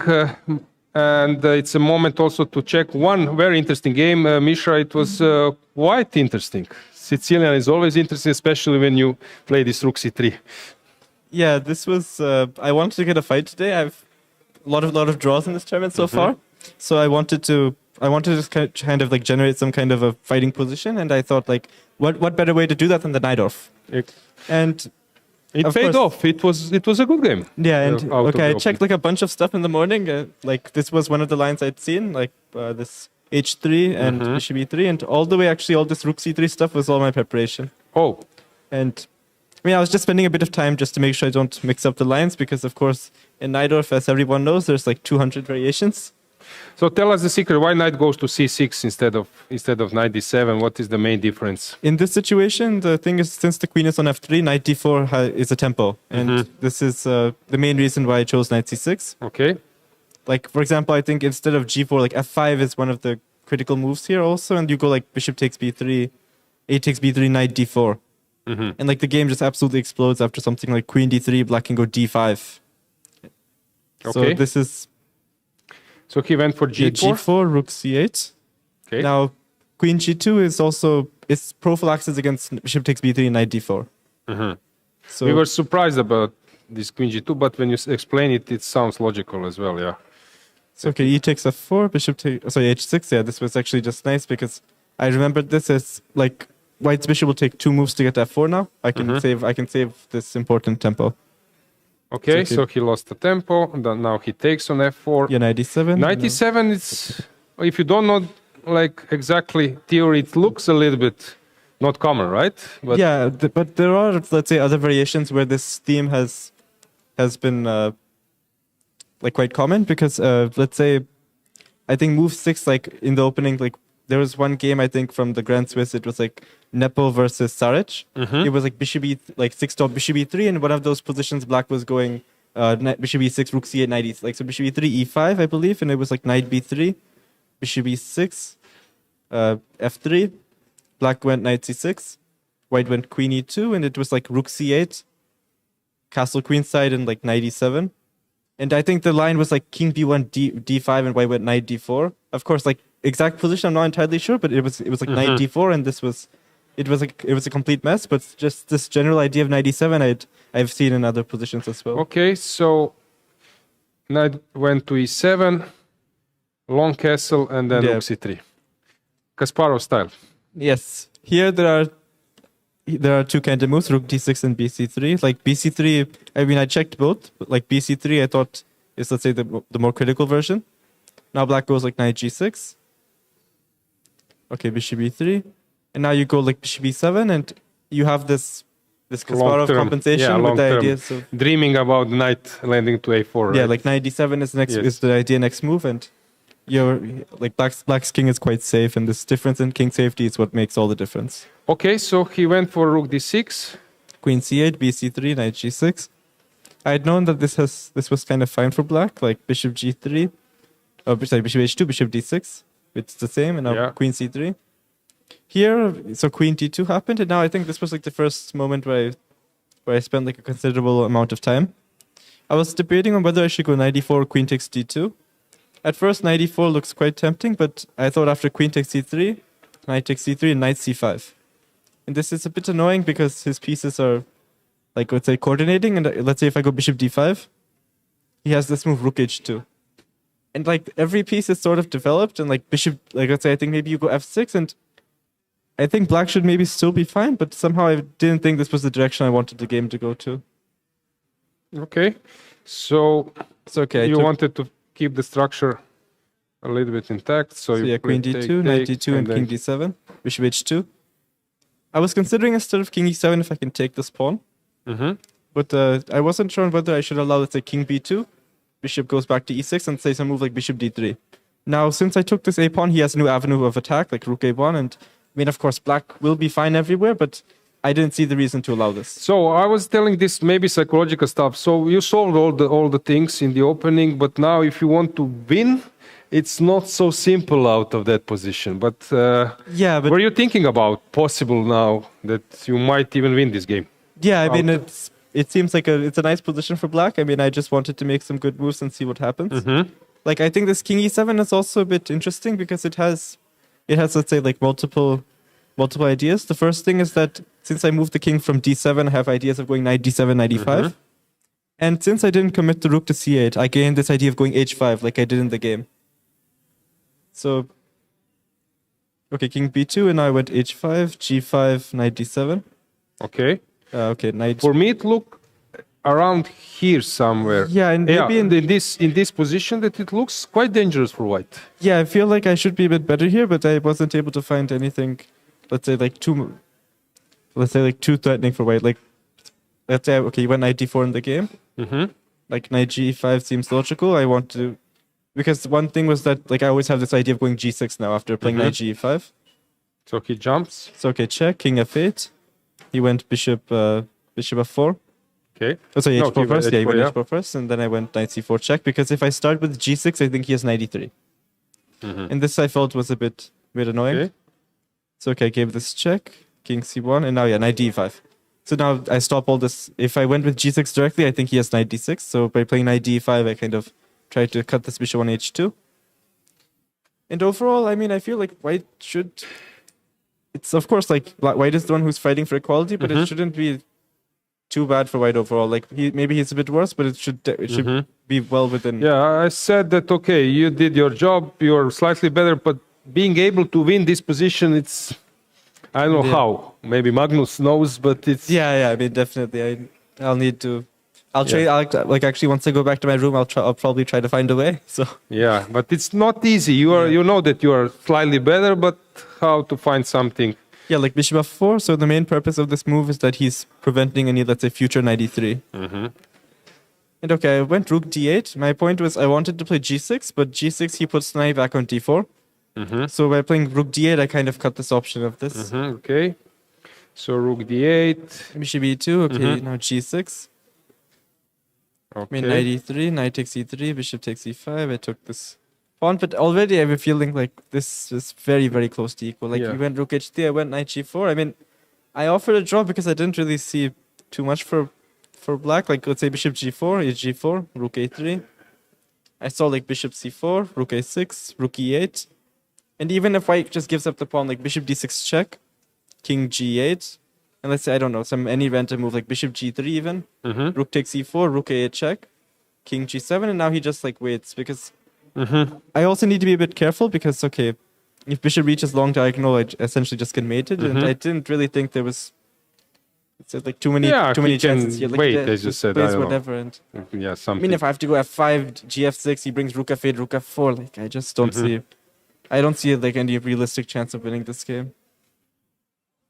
Okay, basically from your side you did, I don't know, is it maximum, but close to maximum. You played challenging game, you got a good position out of the opening. What to do? It's not easy to win if your opponent. Also queens were exchanged, so not so many possibilities. Yeah. Okay. Any other remark? Yeah, I mean, overall, it was a very fighting game from my side, and I mean, it's a bit unfortunate that I couldn't, let's say, convert this into anything tangible, but overall, it was a nice game, I think. I played have you followed, do you follow other games where you're playing a bit, checking situation, not, or you're only focused on your game? Sometimes, like when it's my opponent's turn, I'll just be walking around. I mean, of course, my game is the top priority, and it's always going on in the back of my mind, but I saw Nodirbek won again, and I mean, this is like 5.5 out of 6 in a field like this is like truly incredible. Yeah, were you surprised? Because it looked like normal game, and at some point, just it deteriorated completely. Yeah, I mean, I thought somehow also like White. I thought White had a nice position out of the opening, and maybe I'm not, like I needed. I'll check that out in, let's say, more detail. But I mean, it was a bit surprising to see him go down so hard. Okay, so thanks for joining. Good luck. Thank you.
Yeah, we are back. Hang on, let me hide this a bit.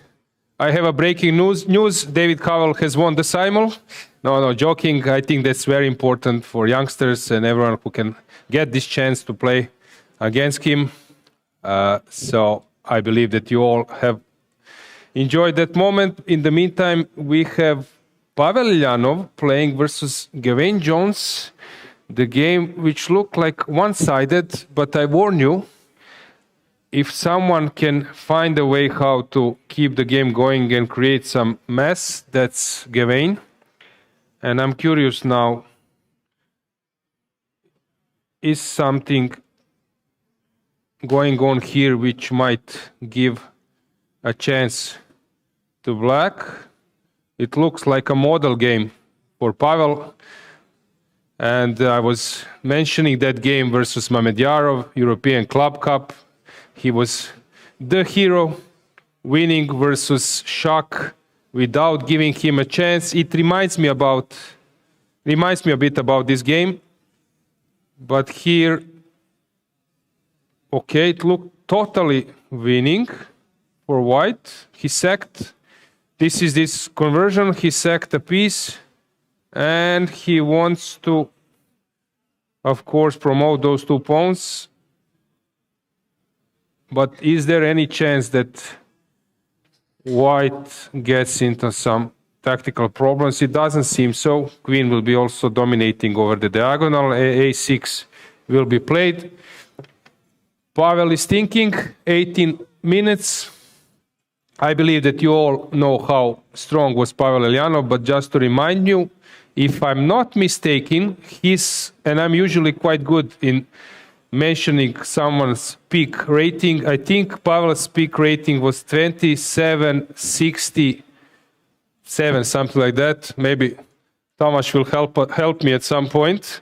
Peak rating of Pavel Elyanov. I'm curious, but I think he was 27.67, something like that. So top player, and now he's sitting on 26.56, which is of course far away from his best, from his prime. But my point is, when you see those players having like rating which is far away from their peak, on a good day, if they are doing well, they can play like they used to. I said 27.67 and it is 27.65. So I was close. Usually I'm quite good in that. So just to say that Pavel knows how to play on that level, close to perfect. So Queen C3, the pin. I warned you, this is the reason why we cannot play against computers, engines. Immediately they are fast in noticing those stuff, the pin, double attack, unprotected piece, and so on and so on. Here, this helps white to keep the king safe, and now he will start rolling. Although sometimes you get too excited about your pawns promoting. I've seen many games where actually at some point those pawns are stopped. But here, how should black fight against this pin? Of course, king g7 allows e5, and now we need to calculate. Knight d5, let's say. e6 takes, rook somewhere, and this should be enough. But still, b7. I will close this one. Let's say that I bring the king. And how do you promote? Maybe some nasty a7 now works. But this is just one line, and I'm on time. Maybe. I'm not on time. Because if you take rook a8 and you cannot defend, but here maybe there is something different. No, I cannot save here. If I'm not mistaken, this is game over, unless there is something I'm missing. So there might be a line which now Gawain is calculating. So is king g7 possible? If it's not, if you go like queen e7 or queen d6, then I'm ready to push the b pawn.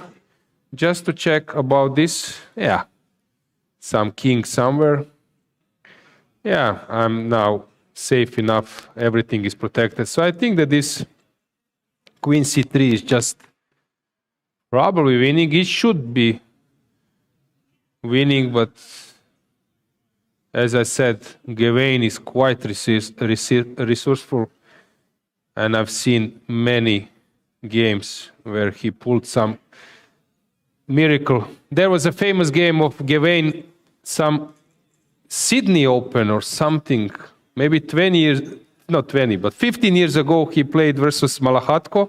If I'm not mistaken, unfortunately, Ukrainian grandmaster passed away maybe a year ago, something like that, where Gawain Jones is having like 3 pawns. How was it? 3 pawns, 2 rooks versus queen and a rook and 2 pawns. White is winning there, but white needs to first exchange 1 pair of rooks, then start rolling his pawns, and it's quite tricky to win this position, but it's winning. And you know what happened? Gawain, not that he saved the game, he won the game with being a rook versus a queen. So you can check that game. I'm pretty sure that it was against Malakhatko. So Malakhatko was white. It was actually King's Indian. I recall that game. So it was King's Indian. I think it went like this.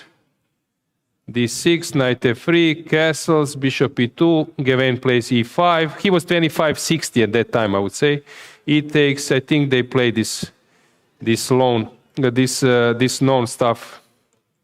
This was the line, if I'm not mistaken. I don't know, something like that. And then he blundered some tactics, sacked a queen, and being a queen down, not to hold, but he managed to win.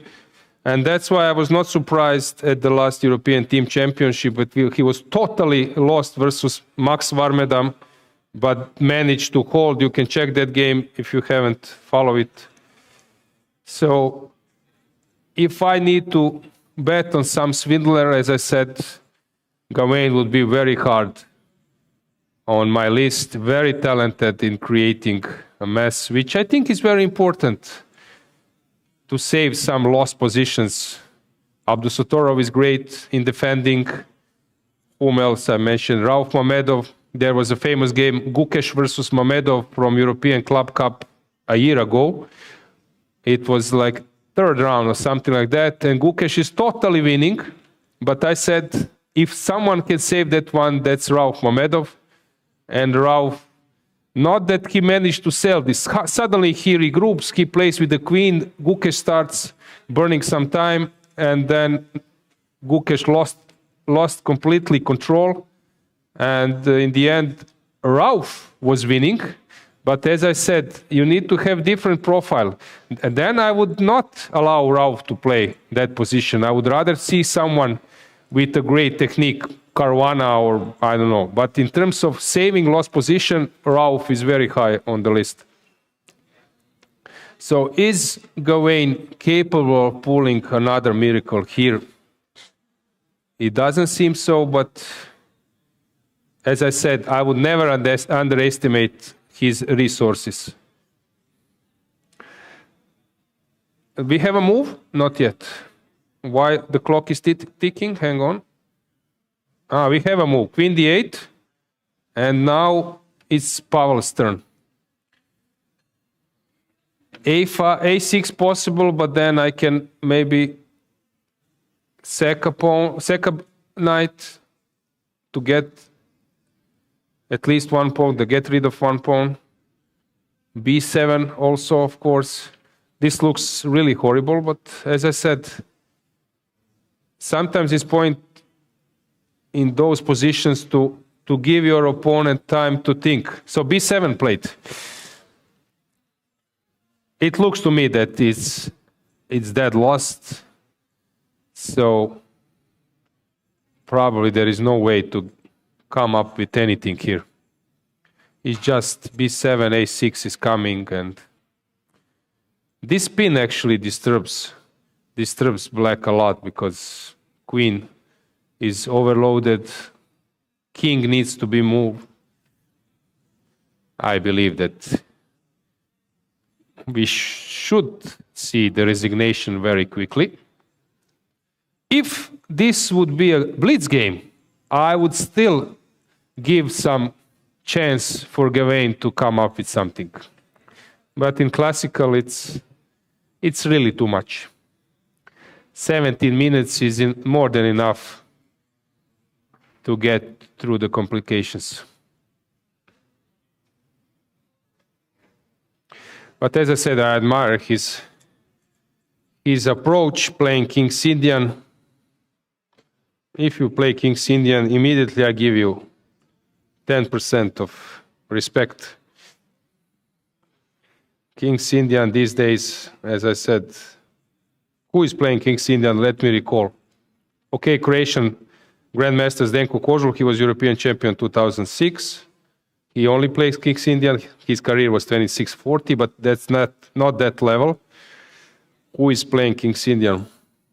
Ivan Šarić, Croatian best player, around 2700. He was playing, but he added Slav defense, so he's not playing all the time. Who is playing? I think Gawain is the main advocate now. I will somehow recall some player. I have a feeling that I'm missing some name.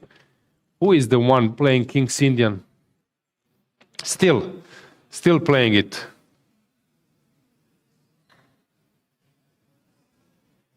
For example, you have Benoni, and then you have Levan Pansulaya. Now he took a silver medal at the European Rapid Championship. He just plays Benoni, nothing else, only Benoni.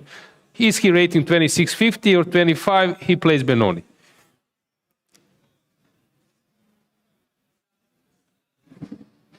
Yeah, trying to recall who is the one playing King's Indian, but there is probably no player except Kožul who is just playing only King's Indian, nothing else. Nothing else matters. So King G7 pinning himself. Basically, he didn't solve the pin. Also X-ray is around, but at least he has entangled his queen, which is a good sign. But pawns are far away. Rook B8, threatening B8. And usually when pawns are only one step away from the promotion, miracles happen. Yeah, this queen C3 really disturbs black's position. That's a big issue. Queen of C3, it's a fabulous piece. Some statue after the game. Maybe Pavel will prepare for this queen. So queen B8, A6, probably.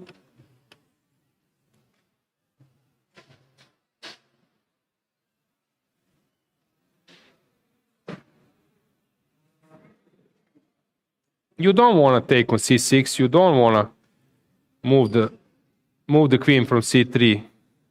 So if you go A6, is queen A7 some idea? Maybe.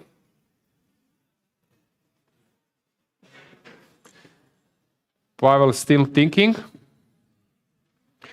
Gawain trying to complicate Pavel's life.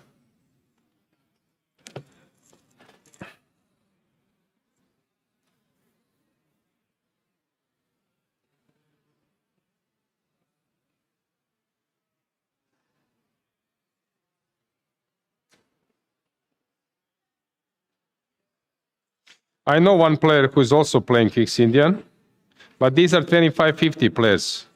Denis Kadrić, Montenegrin grandmaster.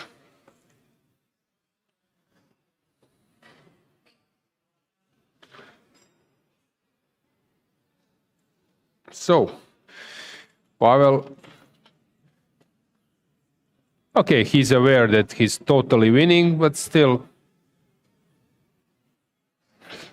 he doesn't want to give any chance to his opponent.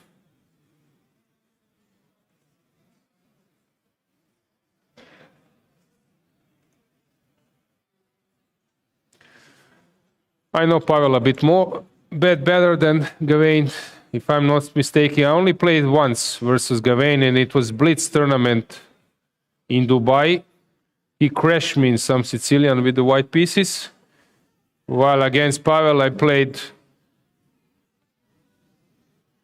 few times, if I'm not mistaken. We played for the same club. And these days, Pavel is working as a coach. He worked for Georgian women team. For whom else? I'm trying to recall. So, very strong player. By the way, Ukraine has won the gold medal at the European Team Championship with fantastic performance of Igor Kovalenko. That's a fabulous player. I think his performance was above 2800. Igor is really great player. Unfortunately, because of known reasons and aggression to Ukraine, he was at the front line, not playing for 3 years, and now he's back to the board. And I'm so happy to see him. He played European teams, like winning game after game. Yesterday I was with him. He played European Rapid and Blitz. I just came from that tournament. Igor is a fabulous fighter. You know, at some stage there were like players. You have players who are having good repertoire. They're playing classical chess, exploiting mistakes. I would say that these are like typical good players. But you also have players who were not so good in terms of openings, very narrow repertoire, in terms of maybe even, I don't know, studying some classical setups, maybe hanging pawns and so on, but they were like fabulous fighters. I will name a few names. For some of you, you might not be even familiar with them. For example, top 10 players. Belyavsky, fantastic player. I think 4th in the world, 27 something. He can play main line, but he can play completely some off-bet line and no chance for a draw. He will play for a win in any chance. Miha Gurovic, they were joking that you have microscopic advantage and you have guroscopic advantage. Microscopic is bigger than, or let's say guroscopic is even smaller or tinier than microscopic. So Misha Gurovic, he was world number 10.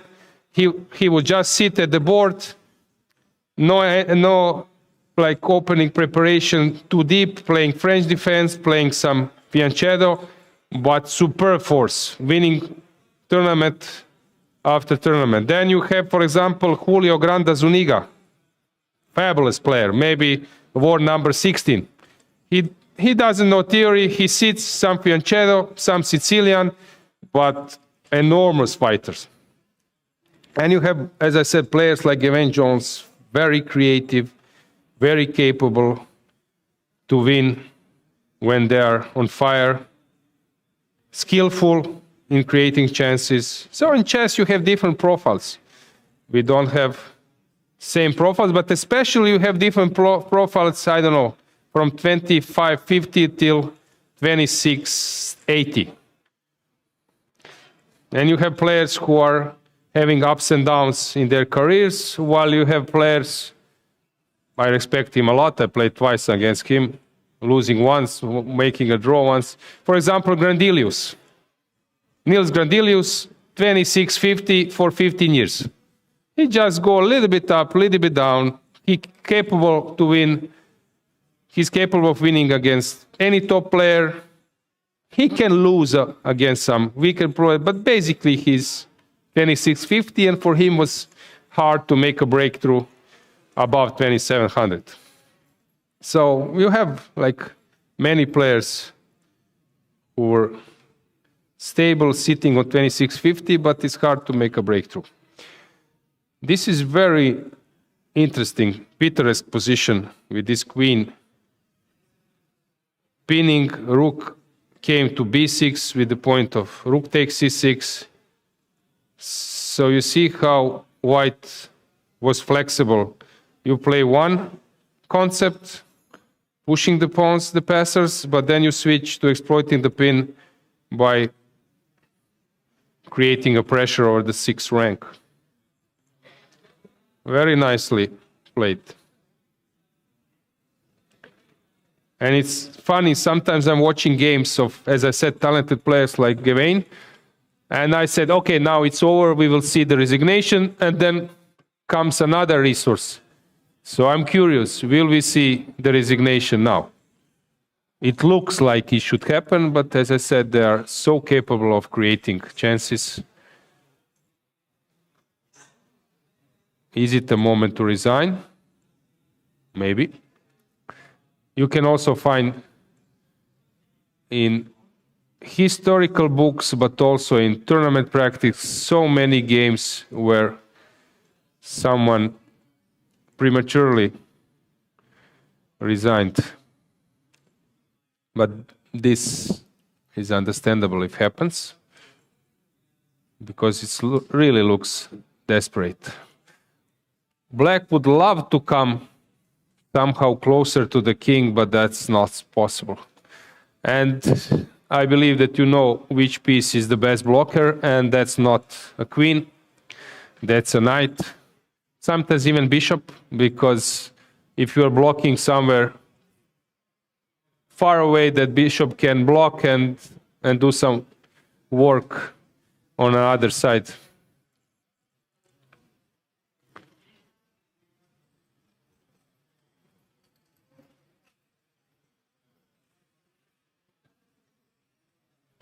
Let's check Praggnanandhaa's game. Once again, I wanted to speak a little bit more about Ivic.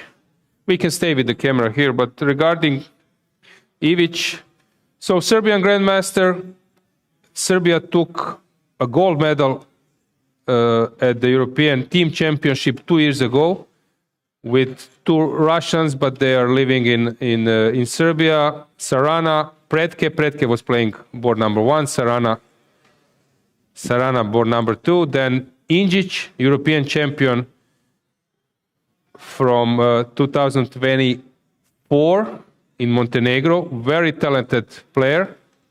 Injic, by the way, I think won yesterday this Rapid in China with Ding Liren and I don't know who was playing, all those top players. And then Ivic is board number 4, very stable player, very solid, playing normal openings, not risking too much, but when he gets slowly, he gets initiative growing, then he's quite capable to win even against top players.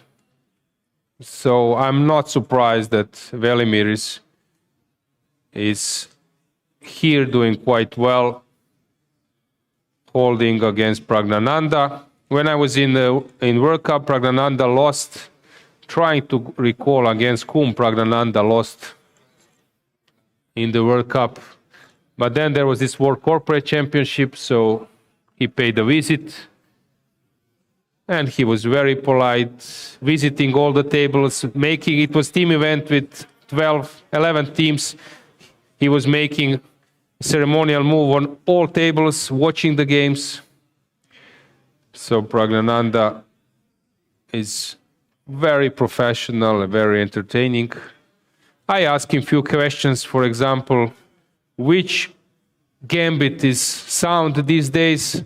And then he said, every gambit is sound if you check it with the computer. And then he mentioned that he played it at the candidates. Was it some advanced Yanish or something like that? But here, he didn't want to do it versus Ivic because, as I said, Ivic is very, very solid. We have some moves. So, rook was here on g1, then taking on f5 was not possible, but now black took. And Pavel is thinking to take. If you take on c6, there is queen b7. Check. King, let's say, f8. Because if I go g8, then there is rook e1, rook g1.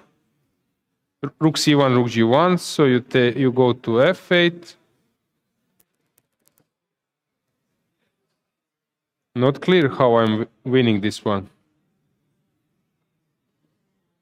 Yeah, so he needs to calculate. Taking on c6, what is an alternative? a6, but I don't see that I'm threatening much. So Pavel still needs to dig a bit.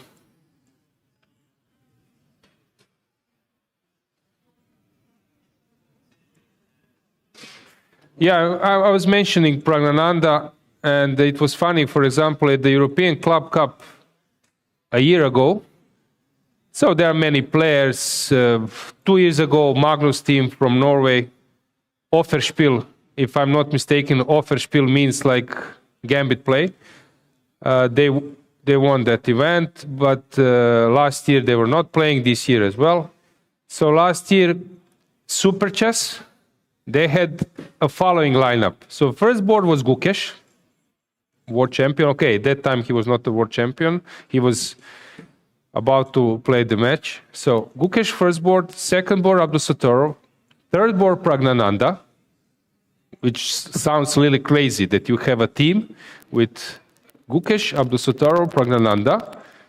Fourth board was Deac, Romanian best player. Fifth board was Jordan van Forest, penny 700, winning Wykanze, Magnus Carlsen second.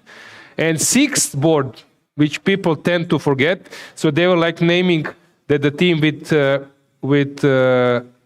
Gukesh, Abdusattorov, Praggnanandhaa couldn't win the event. And not that they couldn't win the event, they even ended up sixth. But what's funny, it's not a problem with that. It's a problem that on the sixth board, who was sitting on the sixth board?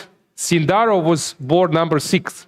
And that team, so once again, Gukesh, Abdusattorov, Praggnanandhaa, Deac, Jordan van Forest, Sindarov, they came as 6th. Not even close to a medal. And this year, with Gukesh, Gukesh, Jordan van Forest, Sarana, Deac, Darda, and who was, I'm missing one player, they came first. So a6 played. In the end, he didn't take on c6. But this is not so simple. Like, you invested a lot of energy, you outplayed your opponent, and you want to get some free job done. You don't want to calculate in that moment. And suddenly, your opponent is inviting you to think which direction to take, how to avoid counterplay. And some players are too exhausted or like fed up of finding the right moves. But this is the difference. While top players are top players.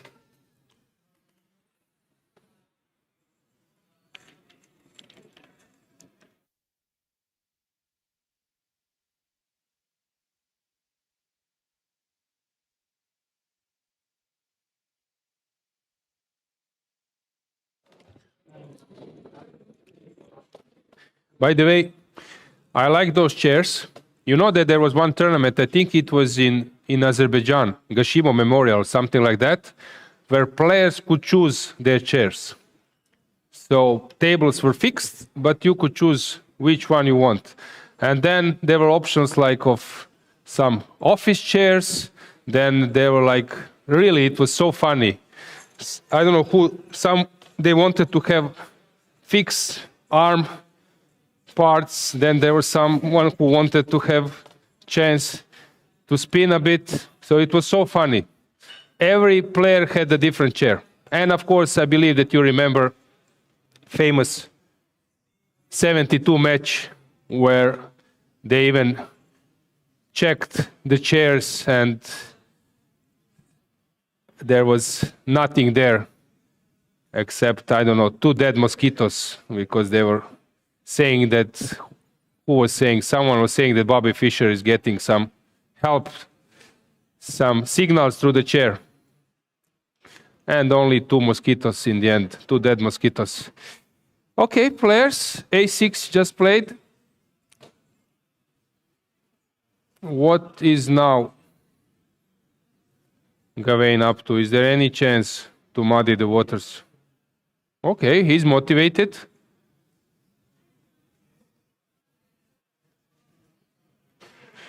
Usually this is the part of broadcast when I start telling some old stories. Usually Bobby Fischer is high on the list. This is my favorite player, of course. I admire Magnus and Kasparov. By the way, during Goa World Cup, we had this World Corporate Championship, and I had some masterclass, but I did also quiz. And the winning team, they got 13 points out of 20. There were some easy questions like how many subscribers Chessbase India has, and then you can get it somehow. But there were some tough questions. For example, my favorite question: why didn't Icelandic TV? Why Fischer was not visiting Icelandic TV during World Championship match against Spassky? And then I give you four options. One option is he asked for $5,000 additional fee. Then second answer was he had a contract with CBC. Third answer was he was annoyed about the cameras and everything. And fourth answer is Icelandic TV, they don't broadcast in summer. And only few people knew that that's the correct answer. There is no Icelandic TV in summer. They are having a leisure time. Only few people knew this. And some other questions, for example, what was occupational, or let's say what Viktor Korchnoi studied in his life. And then I give you some lawyer, like law faculty, economics, mathematics, history. So quiz can be fun. One question: which player ate steaks before the game? Right before the game, and I give you possible answers: Viswanathan Anand, Karpov, Carlsen, Kasparov. And only few people knew. So Anand, vegetarian, but okay, I'm not sure that I know Vichy quite well. Before he was vegetarian, I believe that he's still, but I'm not fully sure. Now I'm trying to recall, we were having some dinners together. I think he is still. Magnus was eating salads before the round. Kasparov. And Kasparov's point was that at that time he was very well prepared. And he had like really big team, and he was always good in preparations, and he was the one who realized that very quickly that it's important to use computers, databases, and so on. And so he would come to the game very well prepared, but at that time games were much longer. So your opponent can think the game can take like 5-6 hours, and his concept was at some point the game will be long, I will have a good position, better position, because I was very good in openings, so I need energy later. And that's why Gary was eating steaks before the game. And you have also this famous story when Petrosyan Fischer was playing against Taimanov 6-0 first match, then he was playing versus Larsen 6-0, and then he was playing versus Petrosyan. And that match was actually there were two bidders. One bidder was Yugoslavia, second bidder was Argentina. Bobby Fischer wanted to go to Argentina because of time zone. Petrosyan wanted to go to Yugoslavia because of similar time zone. Intermediator was Gligoric. Svetozar at that time he was world number 3 or close. He was very strong, and he was acting as an intermediator. And he was translating to Bobby because Bobby knew a bit Russian. He knew also Serbian. Petrosyan was not speaking English so well, and they were discussing, trying to discuss the match venue, finals of candidates tournament, and of course Gligoric was rooting for Yugoslavia, but he couldn't say it openly. And there was a famous sentence. They are discussing, and at some stage, Bobby says, "Steaks are good in Argentina." And then Gligoric is translating to Petrosyan, "Steaks are good in Argentina." And then they are starting to speak 500 grams, 750 kilo, good, and I don't know about cow and so on. And after 20 minutes, Fischer realized, okay, Petrosyan says, but food is good and we all like steaks, but it's about chess. It's not only about the food. And then Fischer realized that actually Gligoric translated wrongly. He said steaks are good, but Fischer was thinking the stakes are high, and that money price in Argentina is much better than in Yugoslavia, and that's how the match ended up in Argentina. So stakes are good, but stakes are also high sometimes, yeah. So here, stakes are good, rook c6, and you have this famous electricity incident, but let's leave my war stories for some other days. What's going on? Something happened. a6, Gawain is thinking. Rook c6 coming. Not clear.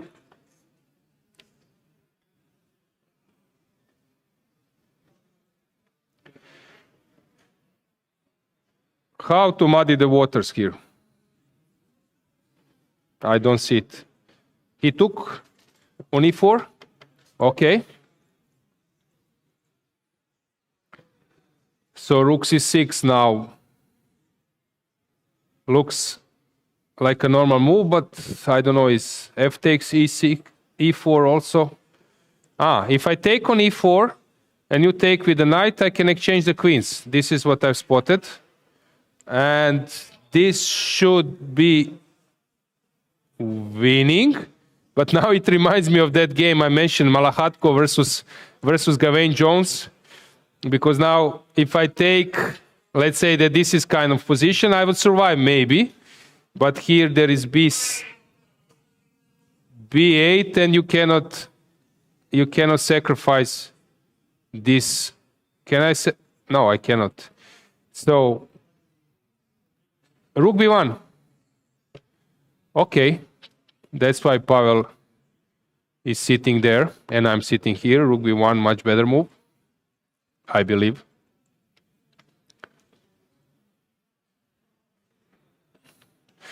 At the studio in the Club Cup, I was doing a commentary, so Pavel came and he was having a day off in his team. And I asked him about some players and about Mamedyarov, for example. And then he said that he had a really tough time with Shak. If I'm not mistaken, last year Mamedyarov was here playing in London Classic. And he said, I was losing a lot versus Mamedyarov. And then at some point, I think that Ivan Sokolov also has said the same. Then Pavel says, and then I started to guess his moves. So this is very important against those players. Shirov, Mamedyarov. I forgot about Shirov, by the way, creating a mess. Because you cannot play a game with suddenly every second move you are surprised by your opponent. He said I was losing heavily. And then I started to guess his moves, and now I have plus score in last 4 or 5 games. King G6. As I said, Gawain is a fabulous player. Easily he comes to G6 and he will try to hide on F5. This is classy. By the way, yesterday was Andy Murray here. I'm so sad that I was not here because I have many tennis players, Croatian tennis players, friends. Ivan Ljubicic, he was world number 3, and he was Roger Federer's coach. And I asked Ivan is a big chess aficionado, having a rating of 1800, play even some Croatian league, chess league. And we play tennis, and it's funny, when Ivan is with me, I ask him tennis, and he asks me chess. And I'm not interested in chess. I want to hear something about tennis, and he's not interested in tennis. And then it's always the same. One question, he replies, and then he asks me a different sport. By the way, he was Roger Federer's coach. And you know what Roger do? What Roger does? He plays bullet. Roger Federer plays only bullet on his mobile phone. Under a minute, and if I'm not mistaken, there were some nicknames of Roger Federer, but that's not correct. That was actually, it was revealed somewhere, but that's not true, because Ljubo told me about Roger Federer's nick on chess.com. And if I'm not mistaken, Roger is something above 1000, maybe even more in bullet. Maybe, I think that Ljubo told me about his rating, but I'm trying to recall. Then you have Marin Cilic. If you follow tennis, Marin Cilic won US Open. He was Wimbledon finalist in 2017 here in London. He lost versus Roger, but he was injured. Marin likes to follow Agadmator and some other chess content, so I'm trying to bring him to my VIP chess evenings. You have Borna Ćorić, world number 12, beating Roger twice, Nadal 3 times. Borna is a big fan of chess, and I sent him, I sent a screenshot of Andy being here, and they immediately, greetings to Sir, pass the greetings. But as I said, unfortunately, I was not here yesterday, so I was so happy to see Andy around. If I'm not mistaken, his son plays chess, but maybe I'm wrong. So, King G6.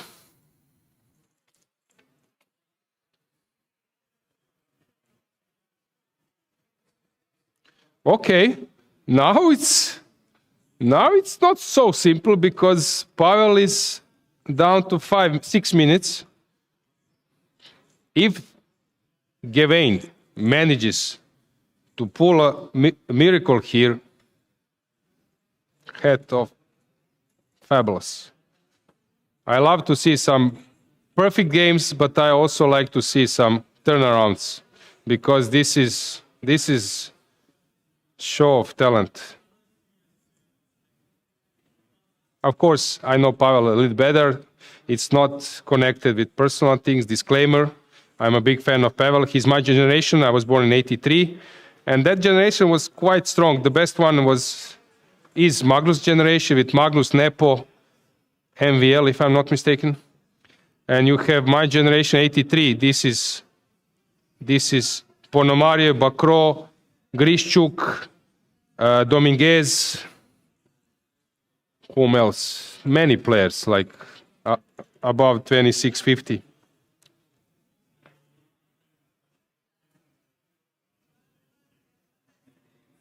Queen E3, not a simple move. Not a simple move, but creating a threat. I told you, it's very important to be able to create a threat, because this is a hidden threat.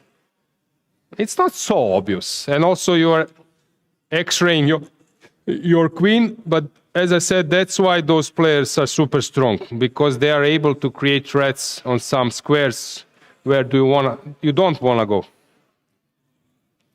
Queen E3, threatening A7. Malcolm is running somewhere to join me? Come. Yeah. So, that's for you. 1-1-1. Okay, yep. No, I suppose what I wanted to say about this game was I just thought that the opening was rubbish for black. I did not understand it at all. I mean, it just lost a pawn.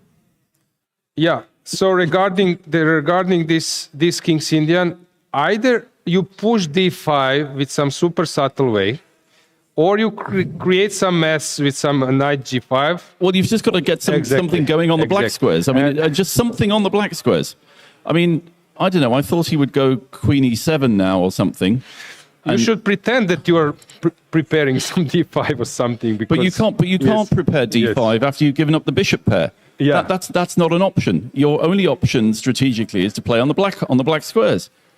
You know, h6, knight h7, knight h7, something. I mean, there's a wonderful game where Caruana beat somebody. I can't remember who it was, but it came from a slightly different move order, but the idea was the same. Take on f3, take on d4, play on the black squares. I mean, I don't know, something like queen e7 might have been possible here. I mean, I was a bit nervous. Or at least to be passive a bit with knight e8 even, and then... Well, I wouldn't show my hand just yet. Yes. I mean, c5 is coming, right? You can't possibly allow that. So queen e7. Queen e7 was, I mean, you've got to watch out for some knight d5s here. Like even bishop c1 is not a completely stupid move here, by the way. Threatening knight d5. It's even not at all. Not totally stupid. So, but at least this way you might be able to get maybe knight d7, knight e5, or h6, knight g5, or just some. I mean, black's position would be a position if you could get the black bishops off, right? Then if he could do that, and you know, here there's like bishop e5, bishop f4. At least you're playing strategically. I agree. But instead, he just lost a pawn. I didn't get it. Let's see. Yeah, I mean, it's clearly a deliberate act. Just one thing. So, I mean, obviously, white doesn't have to allow takes on f3, but he figured it was just good. Yeah, exactly. Why not? It was just good, so why not? Yeah. No, I mean, queen a5 is a wasted move, to be honest. Maybe here's something super subtle. Well, okay, so I mean, another way to try and play this strategically is to try and give up the bishop for the knight and play with a knight against the dark bishop. So, you know, if let's imagine that the bishop and the knight, the black bishop on g7 and the white knight on c3 were not on the board. You could put your knight on e6 and, you know, maybe on an incredibly good day. I mean, it would have to be on an incredibly good day, but you might have a position. So, I don't know, I'd be looking at something like knight e8 now. Yeah, because... take on c3, you know? I was mentioning, let's say that we get rid of those pawns, you might hope for some kind of salvation on this side. Oh, sure. If all the pawns are on the same side of the board, then you can survive. But, I mean, I thought maybe something like knight e8 might be possible. But, I mean, it's probably just rubbish. But rook d7, bishop takes c3, pawn takes c3. Oh, yeah, okay, queen takes. Let's say it. Actually, queen takes is very good. Because now I can't go rook b8 because bishop f4. So it's probably just lost. Okay, but I mean, even this, actually, we're still playing chess. The bishop c5 will come. And but maybe even here. Yeah, even here, as you said, just transfer this knight and put it on e6 and try and play chess, you know? Yeah. That's all I'm saying. At least you're competing. Because here... It just looks horrible. It's just, I mean, the thing about this is that there's no imbalance to explain why I'm a pawn down. I mean, I know there's a slightly weakened king side, but, you know. Yeah, because this now looks really like... the other thing I thought he might try instead of this bishop maneuver, if you go back a couple of moves, the only other move that made sense to me here was trying to play f5. I don't know if it's legal. Yes. At least trying to get some counterplay against f4. In some countries, it's still not forbidden. Yeah, because if you go e5 now, we can go bishop h6 and knight g7. Yeah. You know, something, but probably just knight e2, and it's ridiculous. I don't know. Okay, but at least we're playing chess. That's all I mean. Yeah. Got your point. Yeah. It might be horrible, but yeah. But what we had was horrible, right? Okay, around here still, I I have a feeling that something could have been done around, but really, I mean, why? Because white's got so much power on the queen side compared with black. Why not to play at least this a6? Let's. Oh, I would definitely swap a pair of pawns. Yes. every day, every week. Yeah. I mean, I would have gone. Yeah. I would have stopped b5. I would have gone a6 and made him go a4. Yes. Yeah.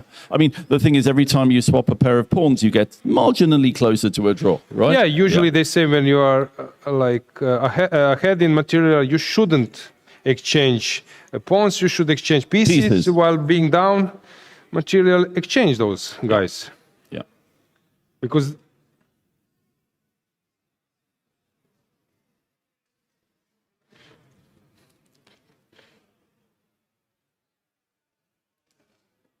Maybe he missed this nice, but okay.